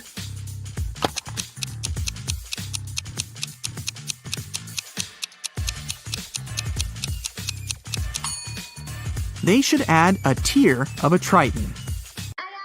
After visiting the witch, Shelley met a handsome guy, Tom. They had a perfect date. Shelley couldn't believe that he was real. She thought it was an illusion created by the witch's spell. So she decided to test the guy's logical skills. She showed him this list and asked just one question. What do these words have in common? Can you help Tom?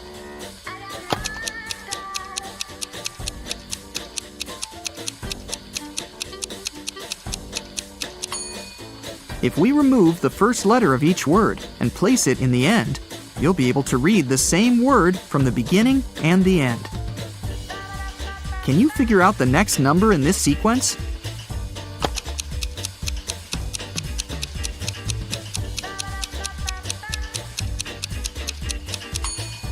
It's 2.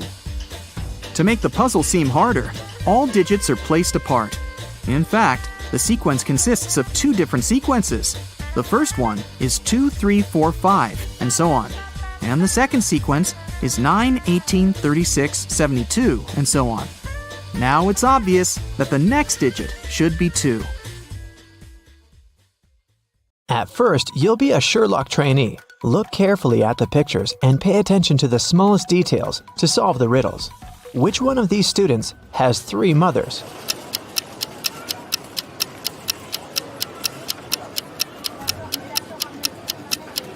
It must be this guy right here, the one with the 3 sandwiches. The guy with 3 glasses got them from the cafeteria. He must be very thirsty, but it's not a sign of 3 mothers. But this one definitely brought sandwiches from home, so I bet it's him. Let me know if you disagree. Let's move on. One of the girls has a pet at home. Can you guess which one?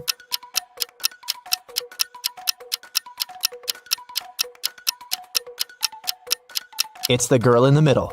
Look, her hands and arms are scratched. She must be living with a cat. Okay, look at these three people. Who is a vampire?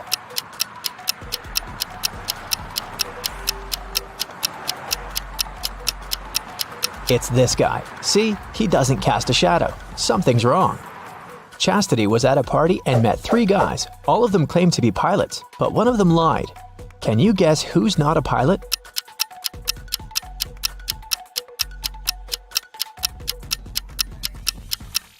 Pilots must have perfect eyesight. This guy is wearing glasses, so he's not a real pilot.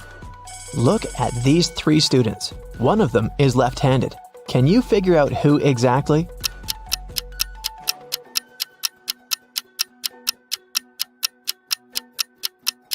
It must be this girl. The outer side of her left hand has some ink stains. It happens when she writes. Since we write from left to right, her arm covers everything she's just written. Three best friends met for a coffee in the evening. Can you tell which one of them has a pet?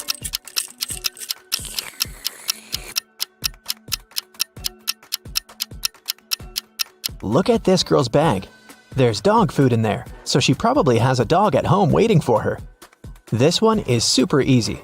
Three sisters came to visit their parents. One of them got engaged while she was away. Can you tell which one?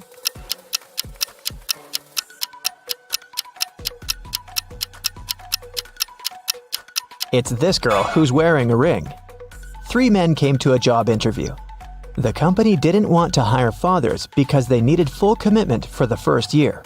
All men said they were single and had no families, but one of them lied and actually had a daughter. Which one?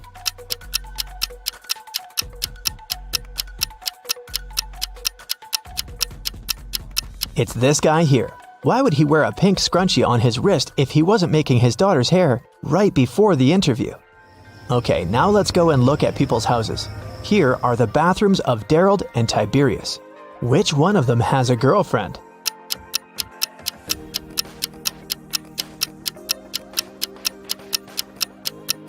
It must be Tiberius. Look, there are two toothbrushes in his bathroom. Nevaeh and Nicolene are students. Both of them live in a one-room apartment with their friends to split the rent. Their mothers once came to visit. Take a look at Nevaeh and Nicolene's bedrooms. Can you tell which one of them is dating her roommate?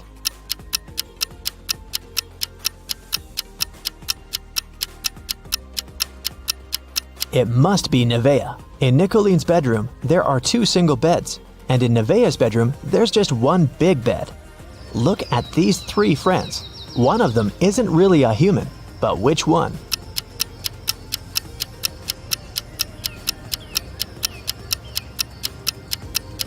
Look, this guy right here has only 4 fingers. Perfect, we trained you well. Now let's solve some cases. The city bank was robbed, and Detective Callum was on the case. After a long investigation, the police managed to track the robber and found the money hidden in the nearest desert in a cactus bush. They couldn't see the robber's face, but there were 3 suspects. Take a look at the people. Who is guilty?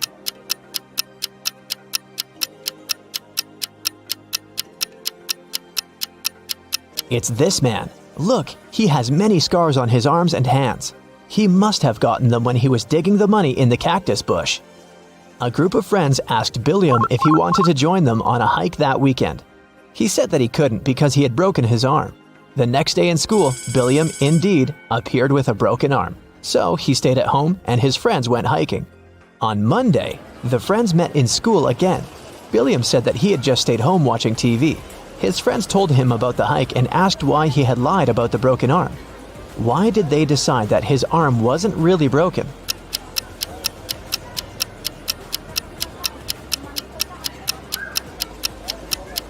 Last week, Billiam's right arm was broken. On Monday, it was the left one. He must be faking it. Mr. Tucker called the police and reported that he had been robbed. Detective Callum arrived at his place and found Mr. Tucker tied up to a chair. Mr. Tucker said that he had been sleeping when someone wearing a mask had broken into the room. They took him right out of the bed, tied him up to the chair, and then took all the savings he was keeping in the wardrobe. When they left, he managed to call the police because his cell phone was in his pocket. Still, Detective Callum didn't believe him. Why?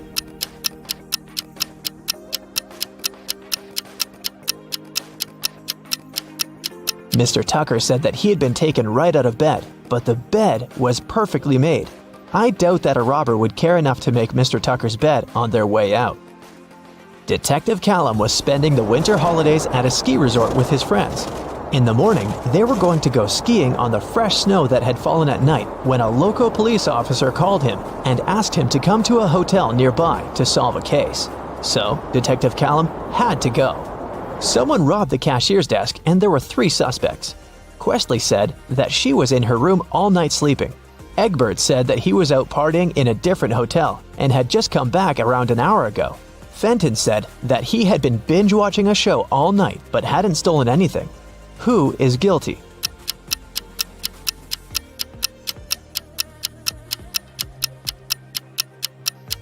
It was Egbert. If he had just returned, he would have left his footprints on the fresh snow, but there were no footprints leading to the hotel as Detective Callum was walking there. And the name Egbert will make anyone suspicious. There was a car accident in the suburbs, and police arrived to investigate the case. The driver went into a cliff right where the road was taking a dangerous turn. The car turned around, and he was pushed out of it and got stuck nearby. He had his cell phone on him, so he was able to make a call. A police officer helped the driver out and asked him to show what was in the trunk. The driver gladly opened it with his keys. In the trunk, there was his suitcase, some instruments, and a spare tire. The police officer said that the accident had been staged. Why?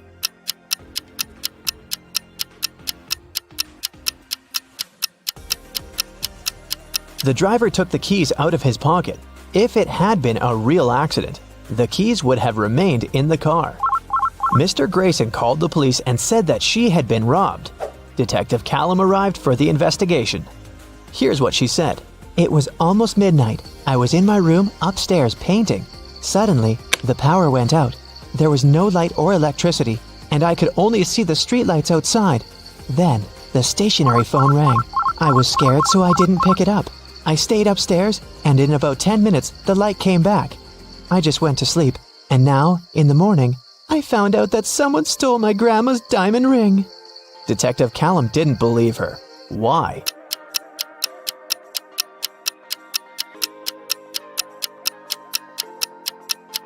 If the lights and the electricity were out, how would a stationary telephone ring? This lady is making things up. Gavin drove to get some groceries and parked his car in front of the store. Of course, he forgot where he had parked and couldn't find his car. Luckily, he had taken a picture of his parked car and he opened it to look up the number of the parking lot. The problem is that his parking lot number is covered and the number of the lots nearby doesn't make any sense. Can you figure out what's Gavin's parking lot number and where he should search for his car?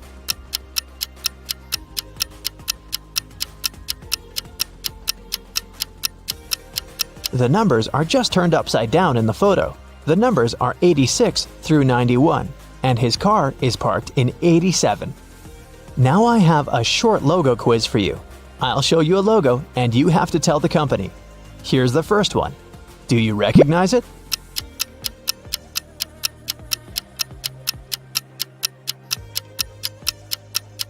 It's Honda, a Japanese car brand. This one is super easy. What is it?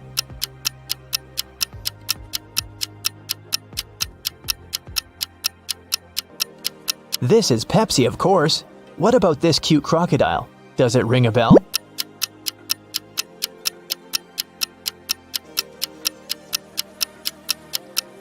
This is Lacoste, a French clothing brand. Another easy one. I bet you have it on your phone.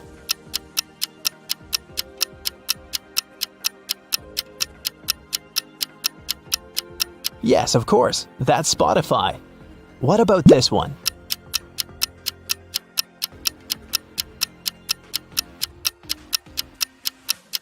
Yes, it's Nike. This one is a very fancy brand. What's your guess?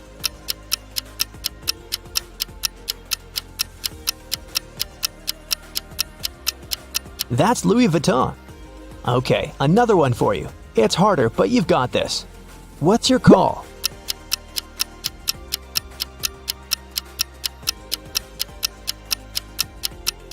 This is Reebok, an American footwear company.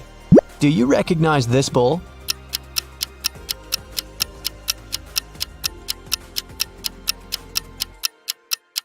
Is a Lamborghini logo. This is a painfully familiar yellow rectangle. Where is it from?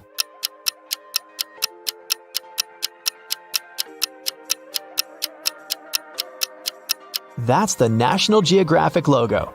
Portia and Vinette live in a country where postal services are super unreliable. Everything sent by post is stolen from the package. How can Portia send his wife, Vinette, a diamond ring if both of them can buy locks, but don't have keys from each other's locks?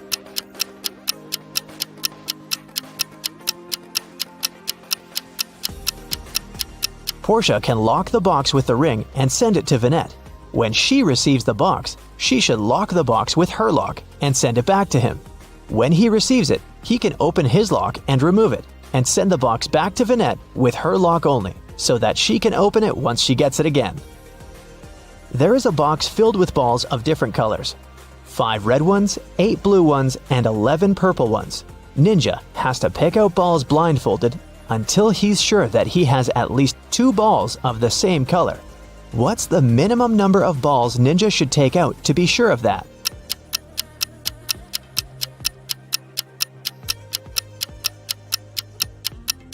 Worst case scenario, he'll be picking out the balls of a different color every time. There are 3 colors, so if he picks out 3, they might all be different. But if he picks out 4, then the additional one for sure will match one of the existing colors. So, Ninja should pick 4.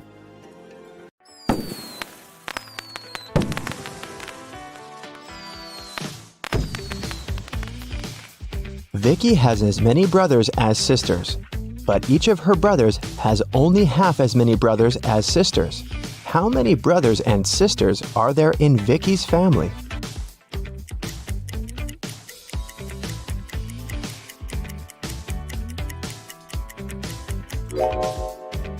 The correct answer is 4 sisters and 3 brothers. The key to solving this is to keep it simple. Just count the sisters and brothers in total and in terms of their own number of siblings.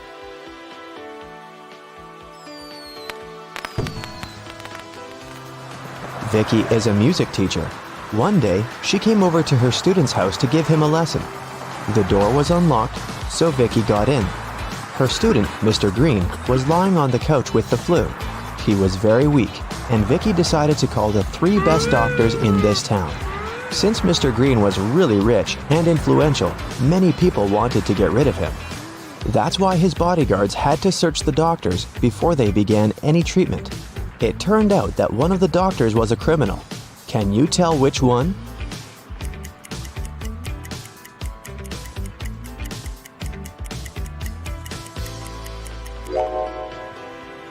This guy.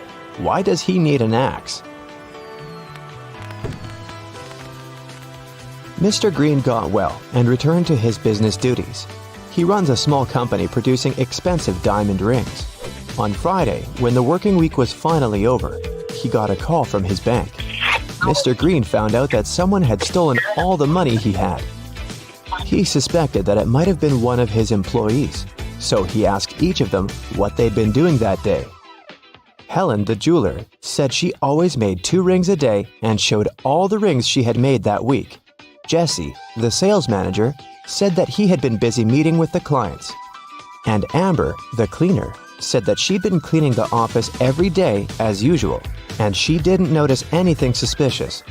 Who lied?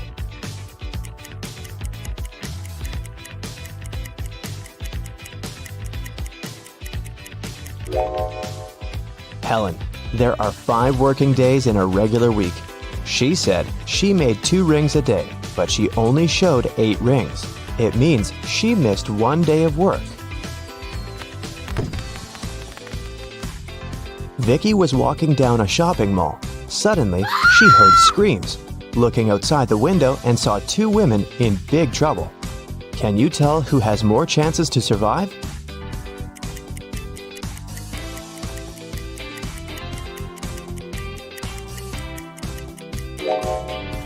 Look at this lady's hand. It's made of metal. She's a robot, so she'll more likely survive this adventure. One morning, Vicky was walking in the park and noticed this missing cat poster. Can you help her find the cat in this area?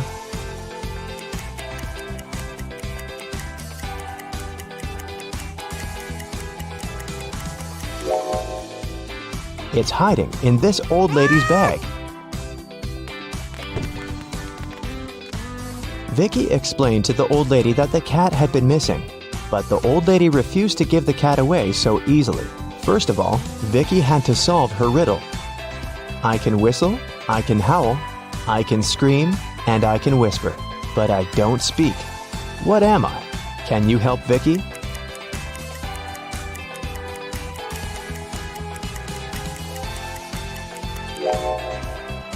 The correct answer is wind.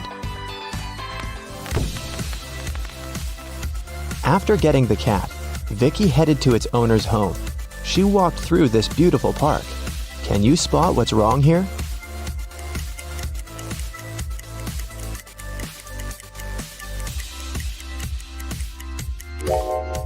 This bench doesn't have legs. It's literally flying in the air. Vicky brought the cat to its owner, Diana. She was very glad to get her pet back and invited Vicky for dinner. Vicky was very hungry and agreed. Diana served these 4 dishes with various foods, but only one of them is safe to eat. Can you tell which one?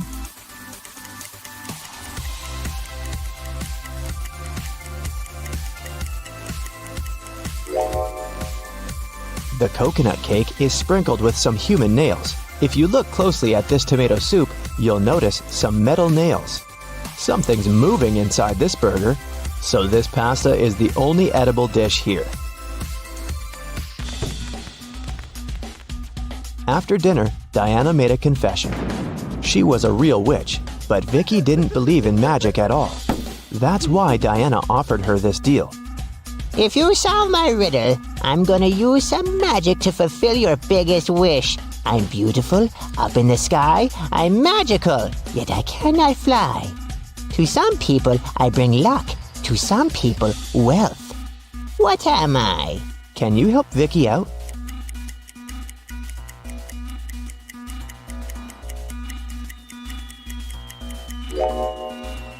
The correct answer is rainbow. Vicky has always wanted to become a famous singer. She received an invitation to a singing contest. Vicky sang beautifully and won first place.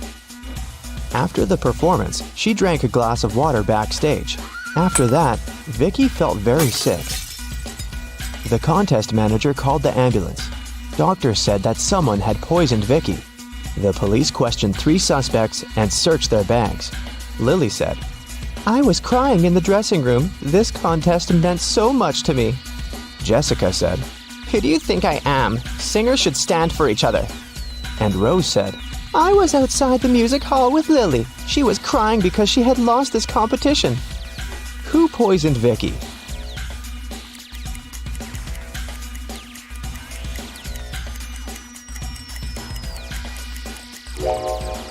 Lily said she was in the dressing room, while Rose said that they had been outdoors.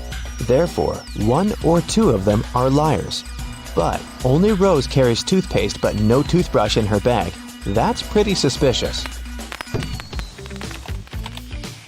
When Vicky got better, she checked her mailbox and saw 3 messages from different music producers. Tom offered her a tour in Europe. Ryan offered Vicky to work on her first album at his record company in New York. And Joanna sent this invitation to participate in a TV show. But only one of these offers is real. Can you help Vicky make the right choice?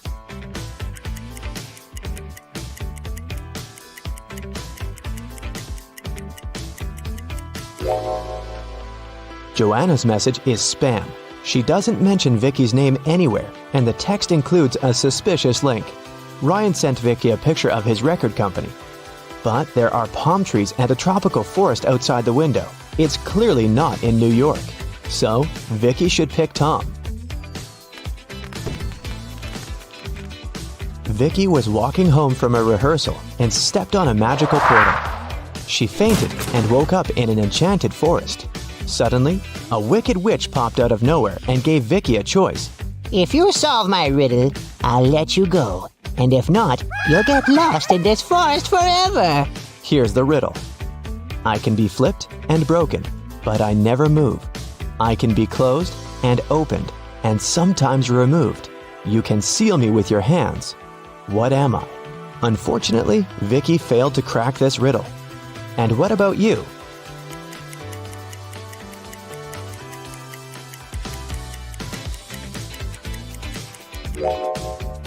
The correct answer is a deal. The wicked witch left Vicky alone in the forest. Vicky searched the area and found 3 paths leading to the nearest village. The first path goes through hungry wolves. Giant mutant plants are waiting in the second path. They eat all mammals, including human beings. And the third path is covered with a bunch of bugs and worms. Which way should Vicky go?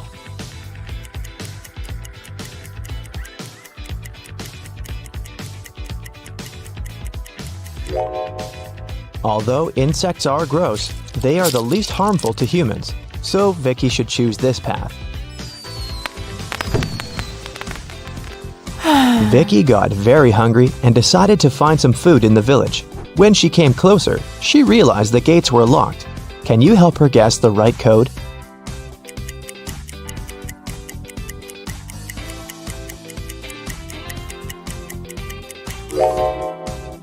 Take a look at the screen.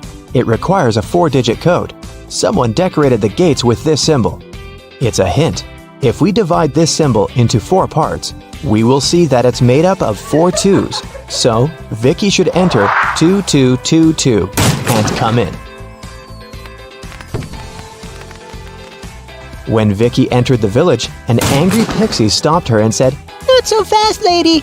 You gotta solve one riddle first. What should you do when you see a green man? Vicky cracked this puzzle right away. What about you?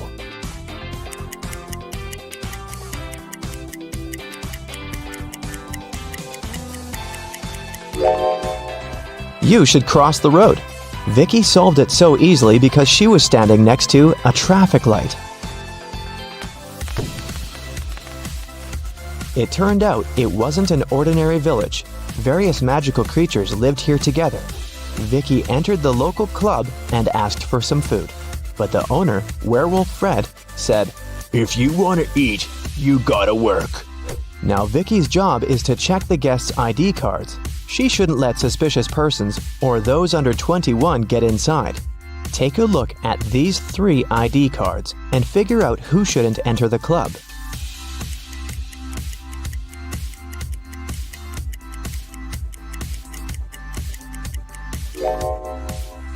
The first one, Vampire, is already 21, and nothing looks suspicious in his ID, so Vicky should let him in. And this werewolf lady seems alright too. This elf's ID card says he was born on September 31st, but such a date doesn't exist. Therefore, Vicky shouldn't let the elf in. After work, Vicky went to the local supermarket to buy some food. She saw 2 attractive young ladies eating street food there. Can you tell which one of them isn't human?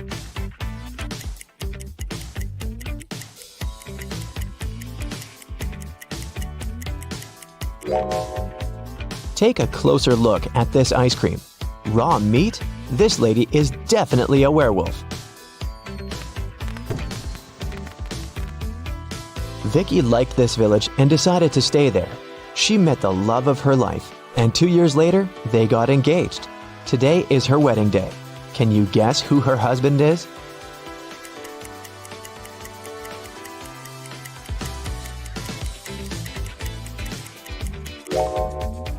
It's the third guy. He's wearing a tie, which means he attended the wedding, and he's wearing a ring too. Betty is a famous artist and blogger with more than 1 million subscribers. She has recently hired an agent to sell her works. The agent created an online shop with Betty's exclusive paintings. One day, Betty woke up and saw that most of her followers recently unsubscribed. Can you guess what happened?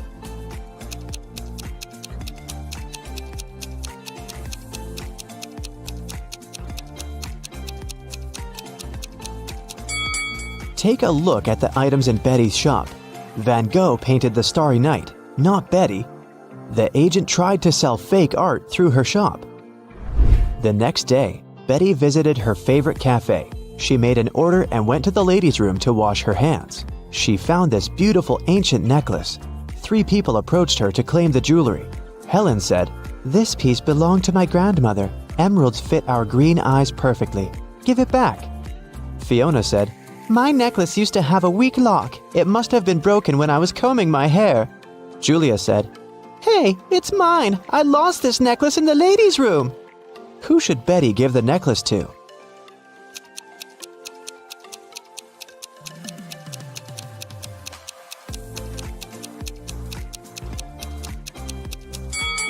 Helen mentioned emeralds, but the stones are red, not green. Julia was so sure that she'd lost the necklace in the toilet, so why wouldn't she go pick it up herself? Fiona was the only one who knew about the weak chain lock, so she's the real owner. Betty returned to her table. She noticed that someone had taken a bite out of her bagel. Betty was shocked and questioned other customers. Derek said, "Lady, I'm a billionaire. I don't need to steal other people's food." Zach said, "I'm allergic to gluten. I don't eat any pastries." Sheila said, "I saw a weird hungry guy running around the cafe and asking for money. He must have bitten your bagel." Who's lying?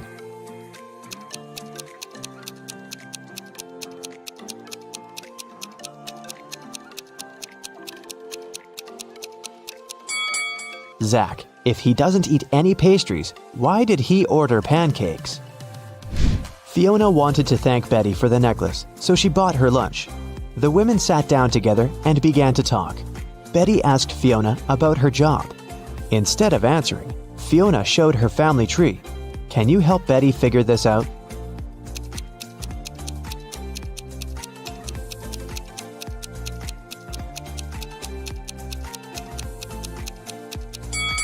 Fiona is a witch, her brother is a policeman, their dad is a doctor, and their mother is a football player.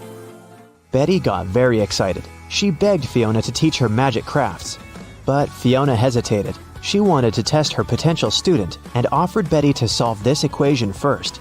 Can you help her nail this task?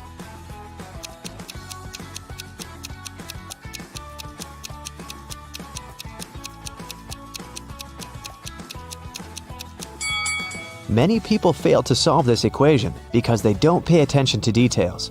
In this puzzle, every emoji, including the witch, wand, and the broom, symbolize different values. Before calculating the equation, let's find out the value of single things. First, calculate the value of one witch. It's 15. Now let's figure out the value of one wand. As you can see, it equals 7. And now, let's do the same thing to the brooms. This task is tricky because there are 4 brooms in this equation. So, if 4 brooms are worth 12, then 1 broom will cost 3. Now let's take a look at the final line. The witch doesn't carry around any broom or wand. Therefore, the value of an empty-handed witch is 5. And now, we're ready to solve the equation. And the correct answer is 73. Great job! Betty gave the right answer, and Fiona took her home. There's a beautiful garden maze on Fiona's land. She teleported Betty to the center of the maze and gave her this map. Betty must find a black cat. Otherwise, she's gonna stay in this trap forever. Can you help Betty out?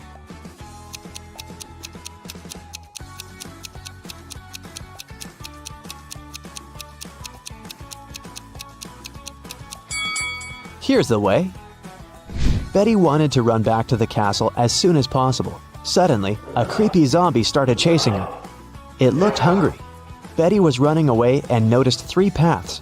The first path was covered by poisonous acid, the second path by bugs and maggots, and the third path by thorn bushes.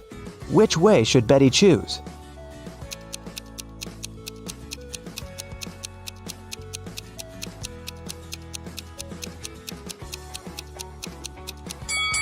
Betty should choose the second path. Bugs and maggots are gross, but they're harmless. Fiona asked Betty to serve dinner for a witch party in her castle. Can you count how many witches have arrived at this event?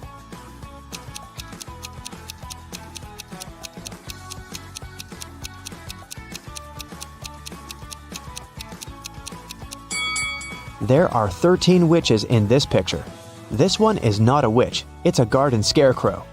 Betty needed to go to the store to buy some ingredients for dinner. She began to write them down.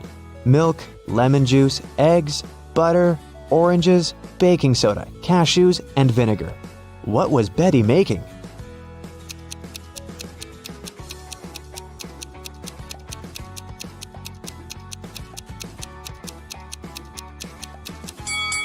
Have you guessed?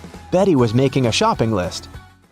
Betty served the witches the first meal. Can you guess what exactly?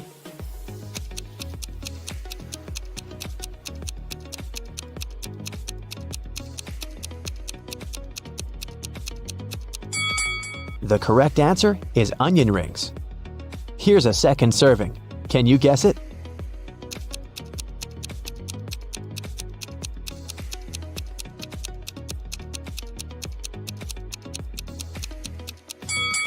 It's blueberry. What about this dish? What do you say?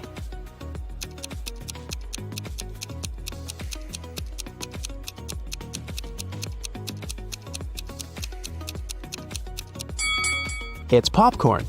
Here's the next one.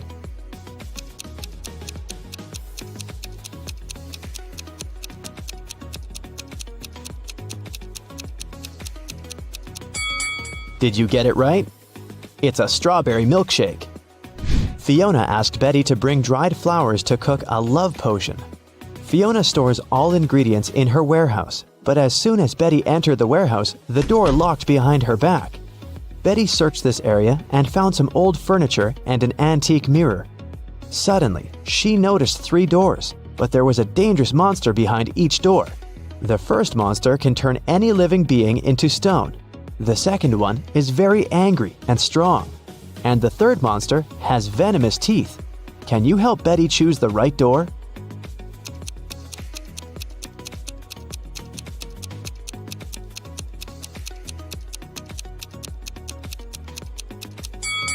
Betty should open the first door and show the mirror to the monster so that it would turn into stone.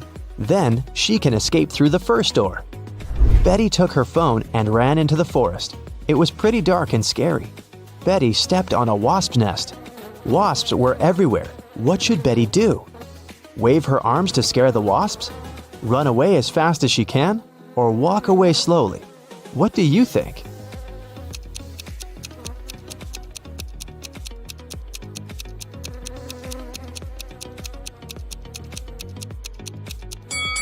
The safest choice is to walk slowly.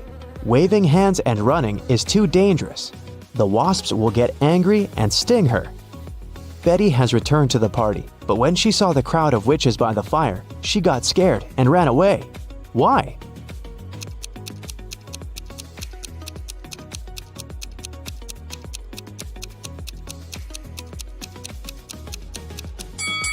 This lady by the fire is a ghost. See, she doesn't have any feet and levitates.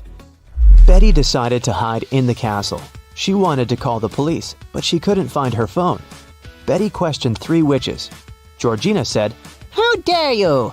I use telepathy. Phones and gadgets are for losers. Lillian said, I was outdoors singing with other witches. I didn't see or hear anything weird. and Nina said, I don't need to steal honey. I can manifest any amount of money anytime. Who's lying?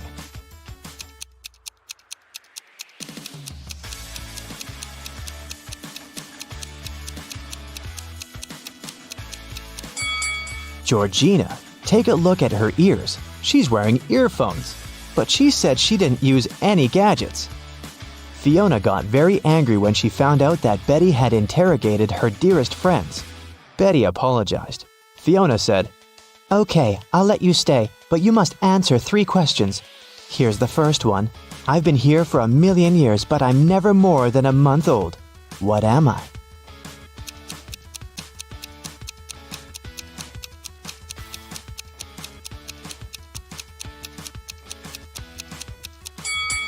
Have you guessed it?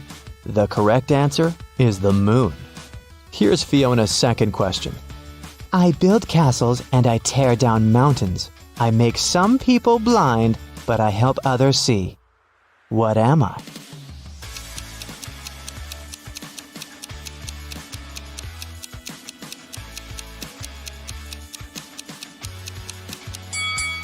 The correct answer is sand.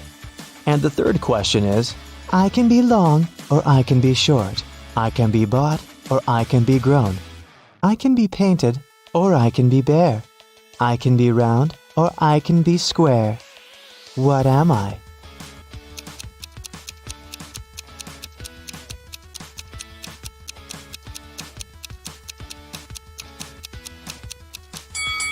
And the answer is fingernails. The party was still on. Fiona went upstairs to change her dress. In 5 minutes, Betty heard a scream from Fiona's bedroom and found her unconscious on the floor. Betty asked one question to 4 suspects. What have you been doing for the last 5 minutes? Jenny was roasting marshmallows by the fire. Gemma said, I've spent the last 30 minutes in the pool. Sarah said, My frog Fluffy ran away to the garden. I've been looking everywhere.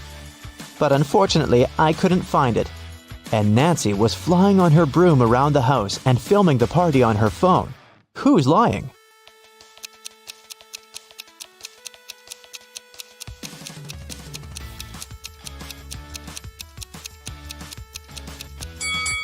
Sarah. Her frog is sitting in her pocket. Suddenly, someone turned the lights off. Betty woke up in jail. She found this clue on the floor. It said, Explain this code and you'll be free. Can you help Betty?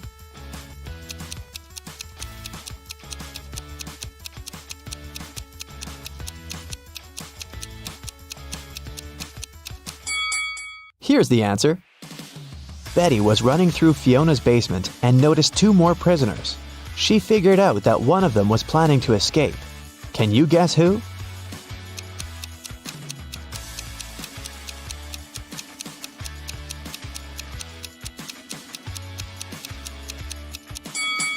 The first prisoner. There's a hole behind the toilet that he started digging. Betty got out of Fiona's castle and ran away through the forest. Can you tell what's wrong with the forest?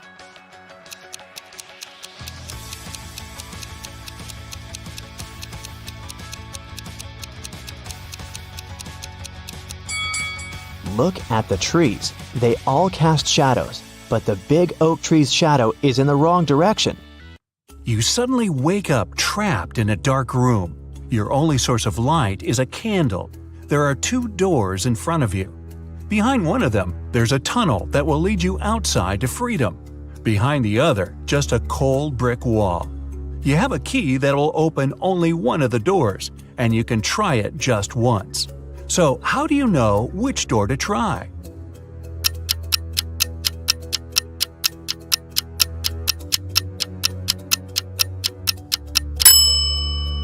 Hold the candle up to each keyhole. The flame will move near the door that leads outside. You escape to freedom, but you need to send some important documents to your friend Beth. You can't mail them in a regular package because the precious papers will get stolen. So you put them in a box and lock it. But Beth doesn't have the key to this lock. How can you send the papers if you can't send the key to the lock separately?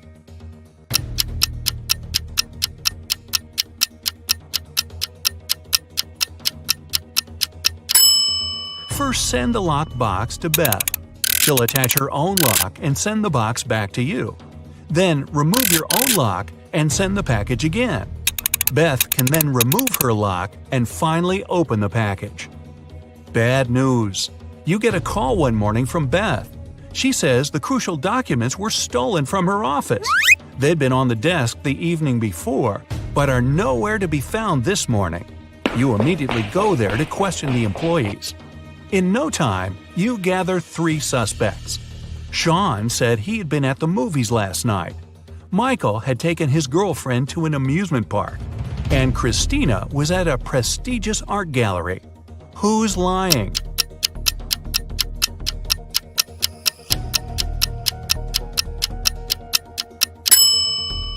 Sean. His movie ticket isn't torn. Having been caught red-handed, Sean makes a break for it. He hops in his car and drives away. Law enforcement are on the lookout. Sean sees a police car right ahead of him and starts driving toward it. Why would he do that?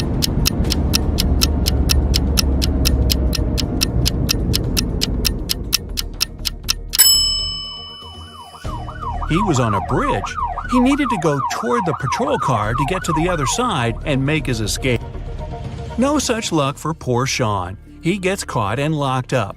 But he starts hearing rumors of an inmate planning to break out. The guards have two suspects. First, a quiet bookworm who spends most of his days with his nose buried in sci-fi novels. The second, a big burly tattooed guy who's always working out. Who should Sean become friends with if he wants to get out of here?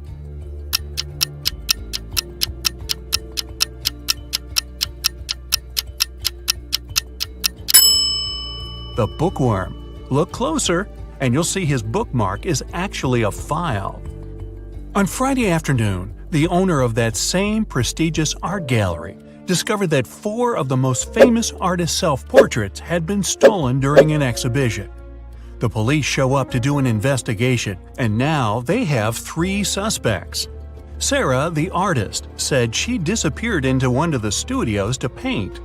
John, the security guard, explained he was just waiting outside and had no idea the portraits were gone. Daniel, the caterer, stated he was at a nearby store picking up extra napkins when the robbery took place. So, who's the thief?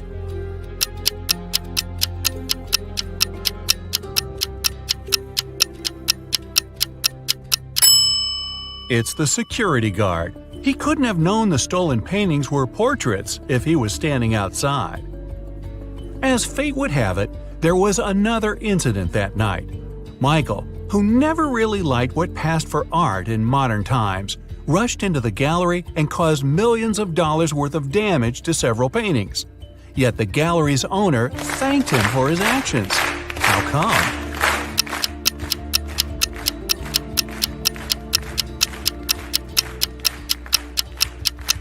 Michael is a firefighter. The water from his hose damaged several masterpieces, but he still managed to extinguish the fire and save many more works. They awarded Michael a big check in gratitude. He heads home just in time to get his 5 kids all packed up for a camping trip that weekend. Mike and his wife are really looking forward to having the weekend for themselves to relax. But when they woke up on Saturday, they discovered the check was missing from their safe. Once the officers showed up, they interviewed the 3 people who were in the house that morning. The chef said he was in the kitchen getting school lunches packed. The cleaner said he finished cleaning quickly that day and left early. The butler had just gotten back after taking the kids to camp 3 hours away. Who's lying?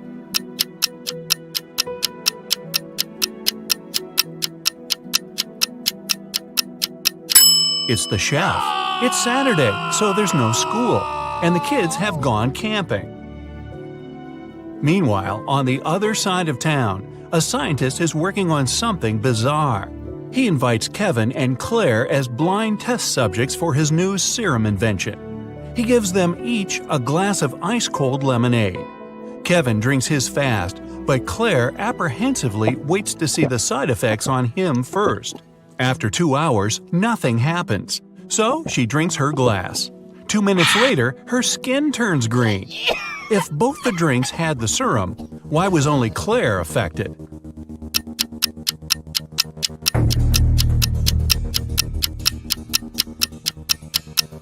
The serum was in the ice.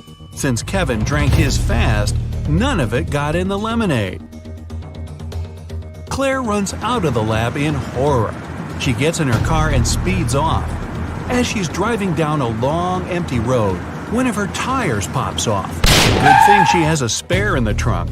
But here's the problem. She now has no lug nuts to put the spare on with. So what should Claire do?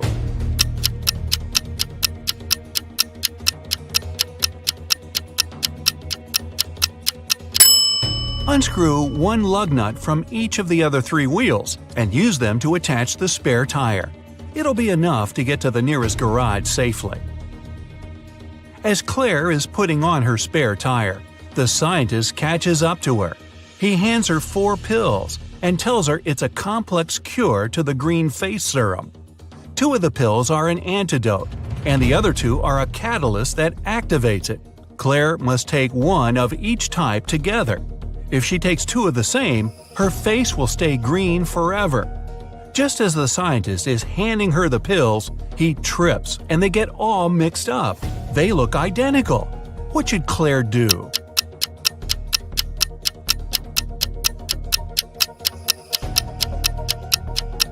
Grind the tablets up, mix all the powder together, and divide it in 2 parts. Each half will have the same amount of catalyst and antidote. It worked, and just in time. Whew! The next day, Claire has a big calculus exam. But funny enough, all the students in the class refuse to take it. Professor Miller can expel only 1 student for skipping the test. All of them know each other's names. If a student knows they'll be expelled, they agree to take the test. How can the professor make all the students take it?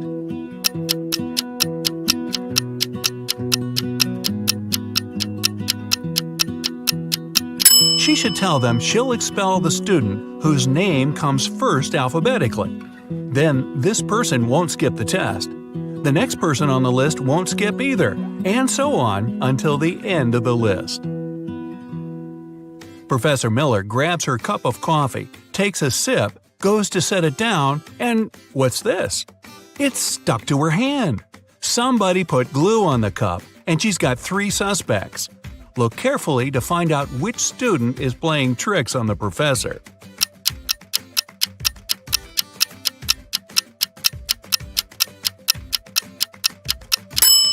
Sure, the first student has an awfully guilt-ridden look on his face.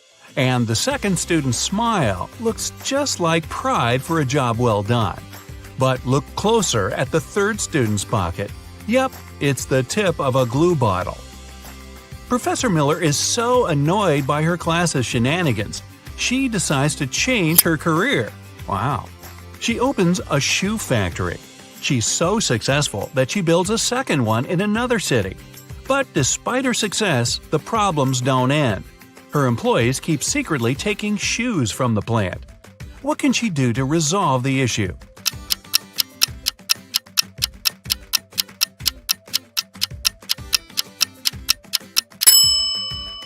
Have one of her factories start making only left shoes and the other only right ones. One of those shoe swipers is driving a semi-truck full of shoes to sell for a profit. He comes to a tunnel and there's a major problem. His truck is just an inch too tall. But he can still drive through the tunnel. How?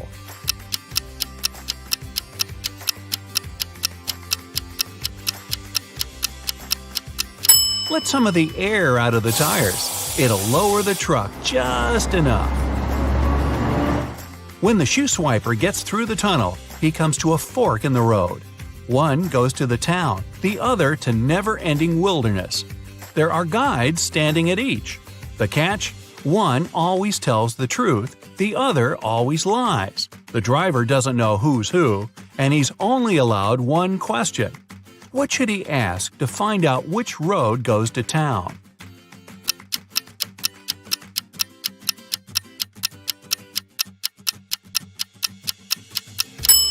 Ask either one of the guides which road the other would say is the right way. Then he must choose the opposite. The truth teller knows the other will lie, so they'll point the driver toward the road to nowhere. If he asks the liar, they'll know the other guard would honestly point him toward the town, so they'll again recommend the road to nowhere. The shoe thief takes the road to town, but he has another puzzle to answer before he's allowed to enter. The guard at the gate asks him one simple question. What's the logic in the order of the following words? Fun, blue, bee, more, and dive.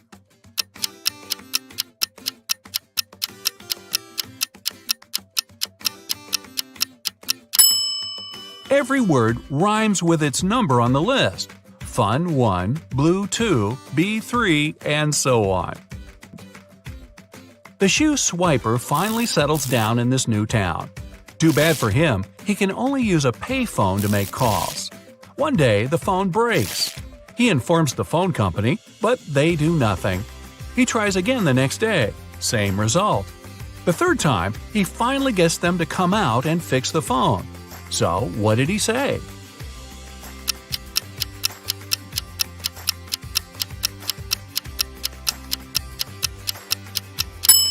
He claimed that people were making calls without paying.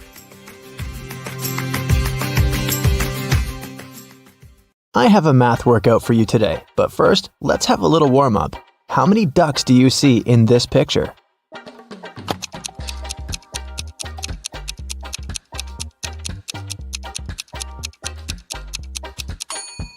Don't forget about the hidden ones. There are 15 ducks. Did you find them all? Okay, now count all the flowers.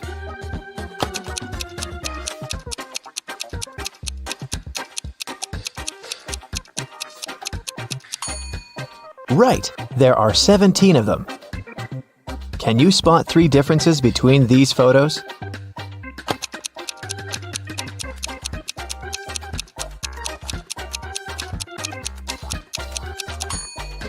Here they are. And another one. There are 3 differences again.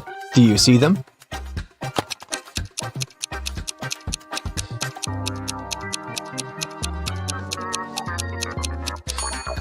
Okay, here they are. Good job. Okay, now a bit of math for you. Look at this picture.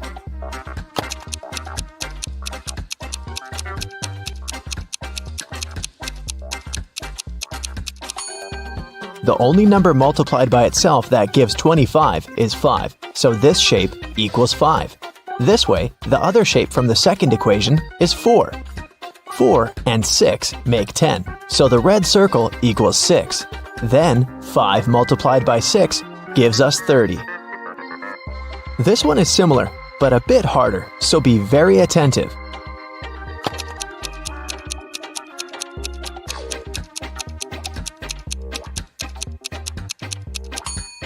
Okay, 3 pairs of sneakers make 30. Then 1 pair equals 10. Then 1 cat with a whistle must be 5.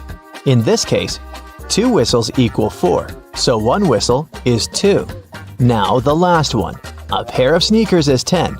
We know that a cat with a whistle is 5, but this kitty doesn't have a whistle. But since a whistle is 2, the cat without a whistle must be 3. And a whistle equals 2. So, it's 10 plus 3 multiplied by 2, which is 16. Ava and Dakota are sisters. When Dakota was 18, Ava was half her age. Now that Dakota is 26, how old is Ava?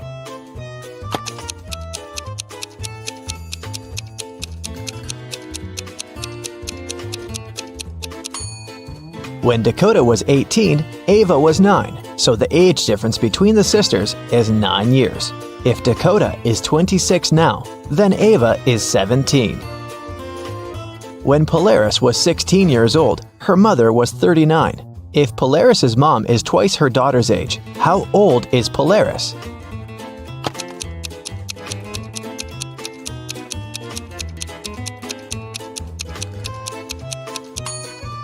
The age difference between Polaris and her mother is 23 years.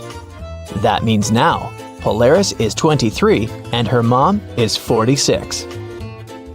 Yvonne had a big collection of CDs.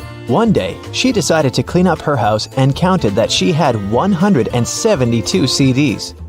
She sold them all except for 7 CDs of her favorite singer and 5 CDs of her favorite band.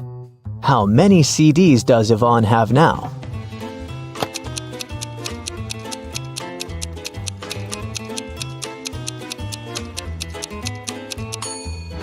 Well, if she gave up all but 7 plus 5, it leaves her with 12 CDs. In PE class, all students were standing in a circle. If the 5th student was exactly opposite the 12th student, how many students were in the circle?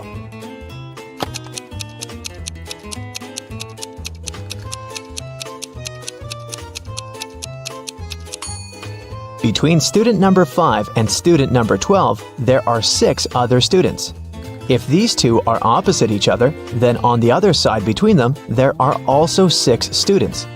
This makes 14 students in the circle. Danica owns a candy store. She sells candy for $0.12 a dozen.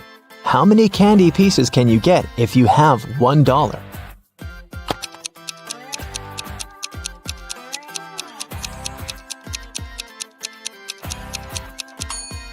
$0.12 for a dozen mean that one candy costs 1 cent. So if you have $1, you can get 100 candies. For casting a spell, Flora should put these stones in the correct order. She has 4 of them: purple, green, red, and blue. The instruction says, 1. The red one only has 1 stone next to it. 2. The green and purple stones aren't next to each other. 3. The green stone is the last one. Can you help Flora?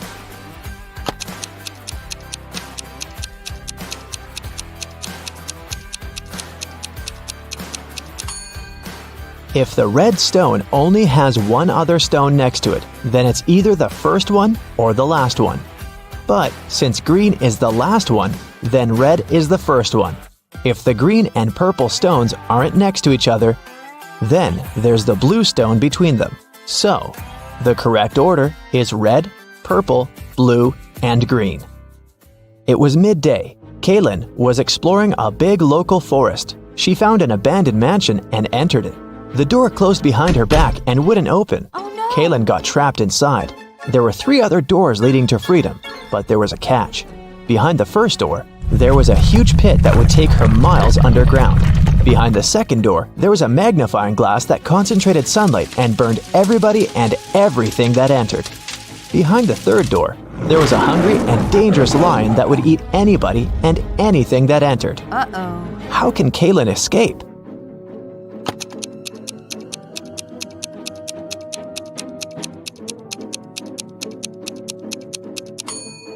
Kaylin should wait until sunset. When the sun goes down, the second door with the magnifying glass won't be dangerous anymore. Amelia, Belle, Chloe, and Della are identical quadruplets who always prank people. One day, one of the girls' teachers had to let Amelia leave the class early. She had a doctor's appointment, but the woman wasn't sure which girl was Amelia. The quadruplets had decided to help her. Here is what they said. Amelia is one of the girls standing in the middle. No, Amelia is one of the girls standing on the sides. I'm Amelia. I'm not Amelia. 3 girls lied and 1 told the truth. Who is Amelia?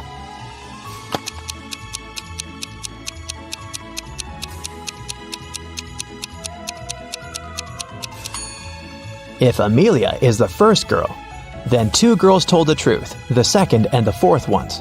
If Amelia is the second girl, then the first and the fourth girls told the truth. If Amelia is the third girl, then the first and the third ones told the truth. But if Amelia is the fourth girl, then only the second girl told the truth. So, Amelia must be the fourth girl. Esme was having a walk in the forest and got lost. She found a witch's house, petted her black cat, and asked the witch to send her home. The witch wanted to play a game. If Esme won, she'd send her home. But if Esme lost, she'd have to stay with the witch forever. We'll be saying numbers between 1 and 10. The next player will have to choose a number that's between 1 to 10 greater than the previous one. The first person to say 50 wins. You can start. How can Esme win?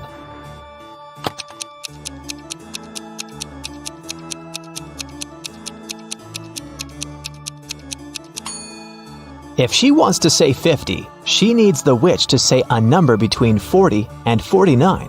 So, before 50, she has to say 39. If she wants to say 39, the witch has to say a number between 29 and 38. So, Esme has to say 28, and before that, 17, and before that, 6. So Esme must start with 6 and then say 17, 28, 39, and 50. Cassidy woke up in a dungeon and couldn't remember what happened to her. She needed to get out, but the door was locked and required a password. Can you guess what the password is?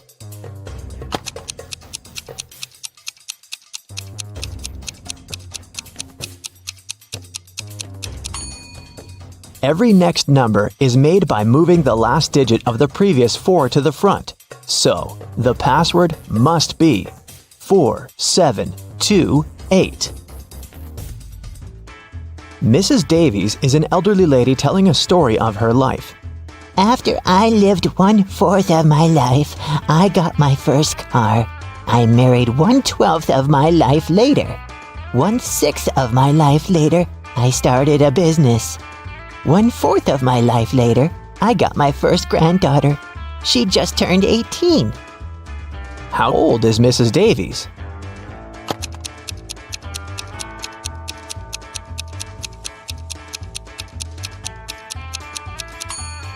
Let's say Mrs. Davies is X years old.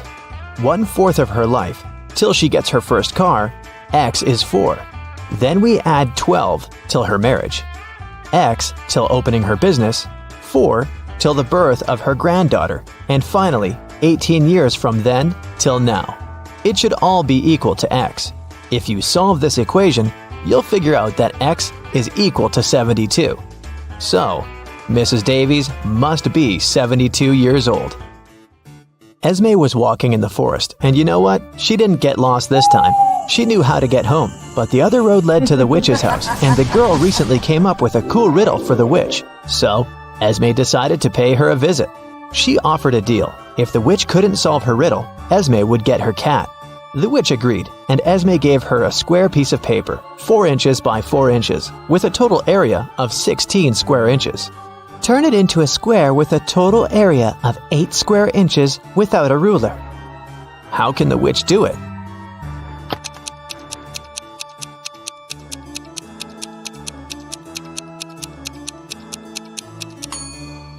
The witch should fold the 4 corners of the square towards the middle. This way, she'll get a square that is exactly twice as small as the original one.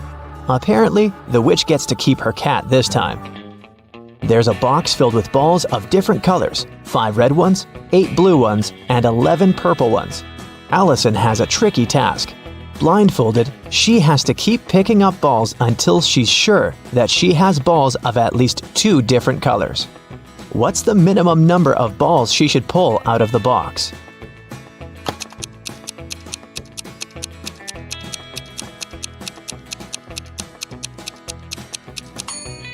In the worst-case scenario, Allison will be picking up balls of the same color until there are no more of them left in the box.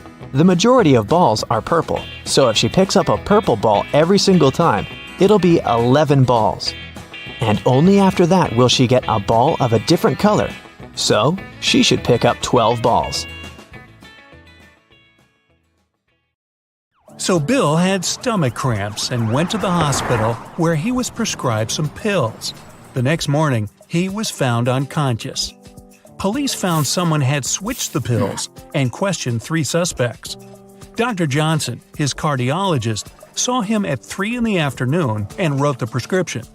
John, the hospital cleaner, came to clean the room at 7 a.m., found him and called the police. Susan, his nurse, brought the pills to him at 8 that morning. Who's lying?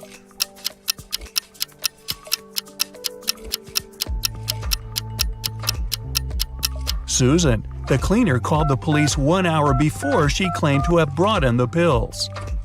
Mia got a new cat and brought it into her apartment where she lived with 3 other people. But all her roommates disliked her new pet.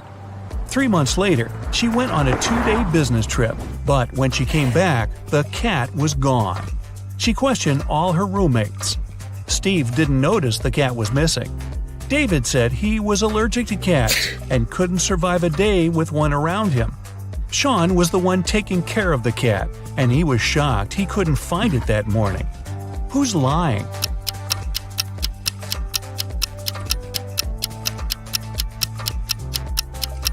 David. If he was allergic to cats, he wouldn't have lasted with Mia's cat in the same house for several months before. You went to visit an abandoned castle when you got trapped in the basement. There's a small bamboo stick on the table, almost as long as your forearm. In front of you, there are 3 doors, and you must spend 1 hour behind one of them to get out of the castle. Which is the safest option? Behind the first door, there's 100 rabid wild rats. Behind the second, there's a box filled with water, and you must keep your head submerged in it. In the third door, there's an infinitely deep pool filled with box jellyfish.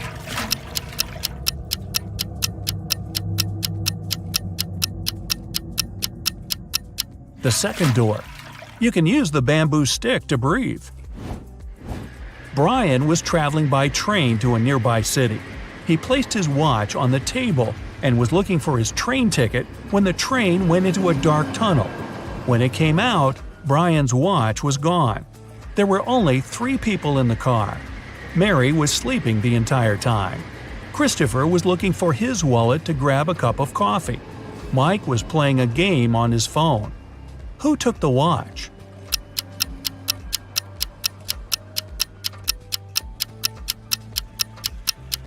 It was Mary. When the journey started, she had her sleeves rolled up, and if she were sleeping, she wouldn't put them down. Sarah was walking out of the mall when someone snatched the purse out of her hand and drove off in a red car. The security closed the parking lot and found 3 people with red cars. Alyssa said she was inside shopping when she got called by security. David said he had only just arrived. Bob said he was about to pay his parking fee and drive off. Who isn't telling the truth?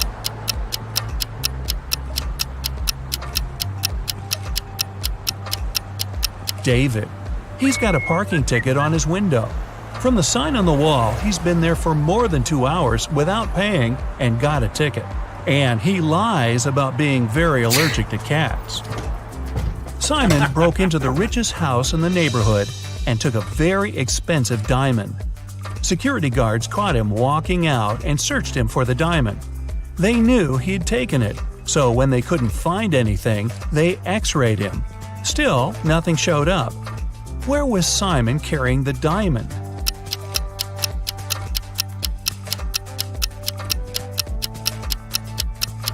As soon as the guards caught him, he put it in one of their pockets.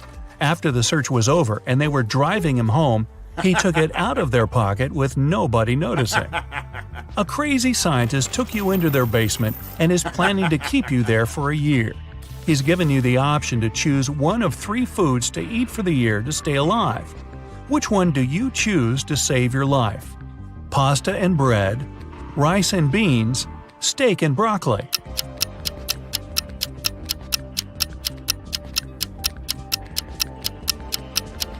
If you only ate pasta and bread, you'd get scurvy in just 8 months. And steak with broccoli is low in carbs, which will start breaking down your muscle mass to help you stay alive. Your best bet is rice and beans. It's high in all 9 essential amino acids your body needs, and you can germinate some of the raw beans, eating their sprouts to get your vitamin C. Aren't you a smart cookie? A year passes and you've managed to get out of the basement. But to make it out of the house, you must pick one of the 3 doors the scientists created. The first room is filled with venomous cone snails. The second has 5 very hungry polar bears. The third is a saltwater tank with hundreds of piranhas. Which is the safest?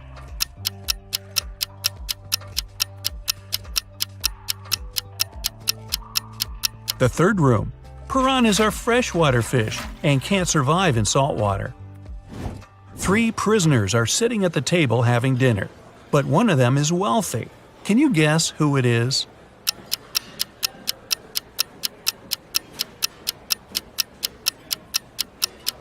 It's not the guy with the steak and the shrimps. The little tag on his shirt reveals he's a chef, and he likes to prepare a special treat for himself. The guy with the jewels shows that he's rich, but in prison, jewelry is basically worthless. It's the third guy. Rich people try to keep low profile in prison, not to be targeted by others. That's why he doesn't flash any valuable possessions or his status. A group of researchers is trying to test your knowledge. They take you into their lab on an island in Italy and present 3 dishes to you, but only one is safe to eat. Which do you choose? Cheese infested by maggots, boiled pufferfish liver, or fly agaric mushrooms?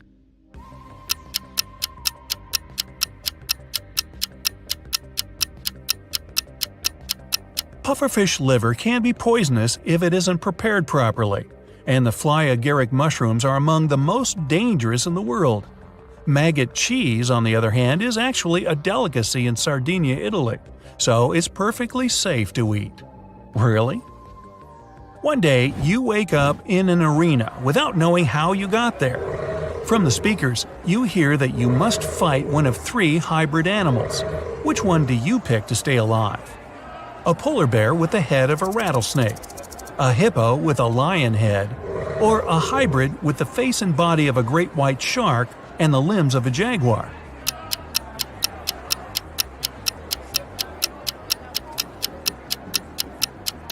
The great white shark hybrid. Since its body has gills, it won't be able to breathe outside water. You're an astronaut and you've made it to Mars for an expedition. A team member greets you at the entrance to the base in their workout clothes. When you get in, you close the door and wait for the room to pressurize before taking off your spacesuit. When you walk in, you get a message that someone at the base is an imposter. Who could it be? A fellow astronaut who covers his face because he got a sunburn, an engineer with flaky patches on her skin, or the person who greeted you at the door earlier.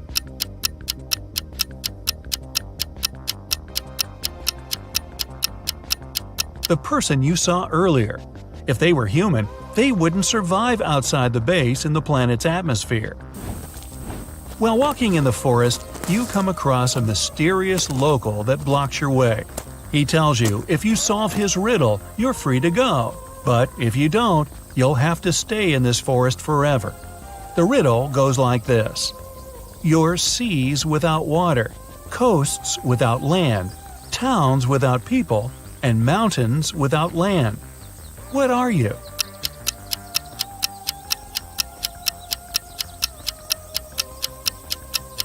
Well, you're a map. You decided to go exploring a local cave. You walk inside, and a landslide suddenly blocks the way back. Ahead, there are 4 tunnels, each with a sign showing you which dangers lurk inside. Which one do you choose to stay safe? The tunnel filled with molten lava, the one filled with poisonous gas, the one swarmed by bats, or the tunnel with venomous spiders?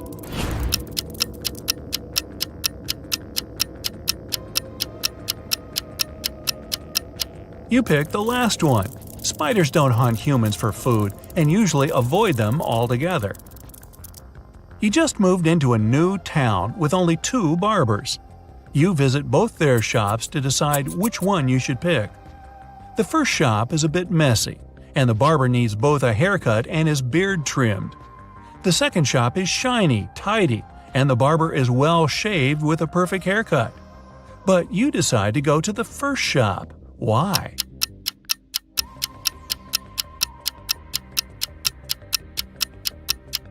Each barber cuts the other barber's hair, and you pick the one who gave the other a nice haircut. You've got a job as a helper to someone's mansion, but the mansion owner gives a tricky task. I need the least number of chairs for a table to seat 4 fathers and 2 grandfathers with 4 sons. You can't ask any questions, but what's the least number of chairs you must put out?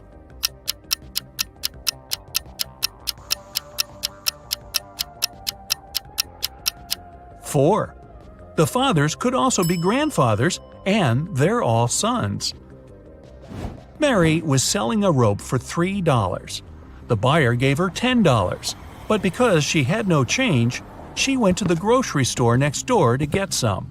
She then returned with $7, but then the clerk from the store came outside to tell her that she gave her a counterfeit bill.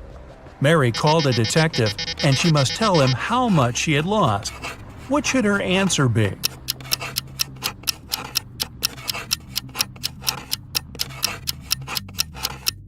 $7 and the rope. Oh, and it turns out the counterfeiter buyer was a guy named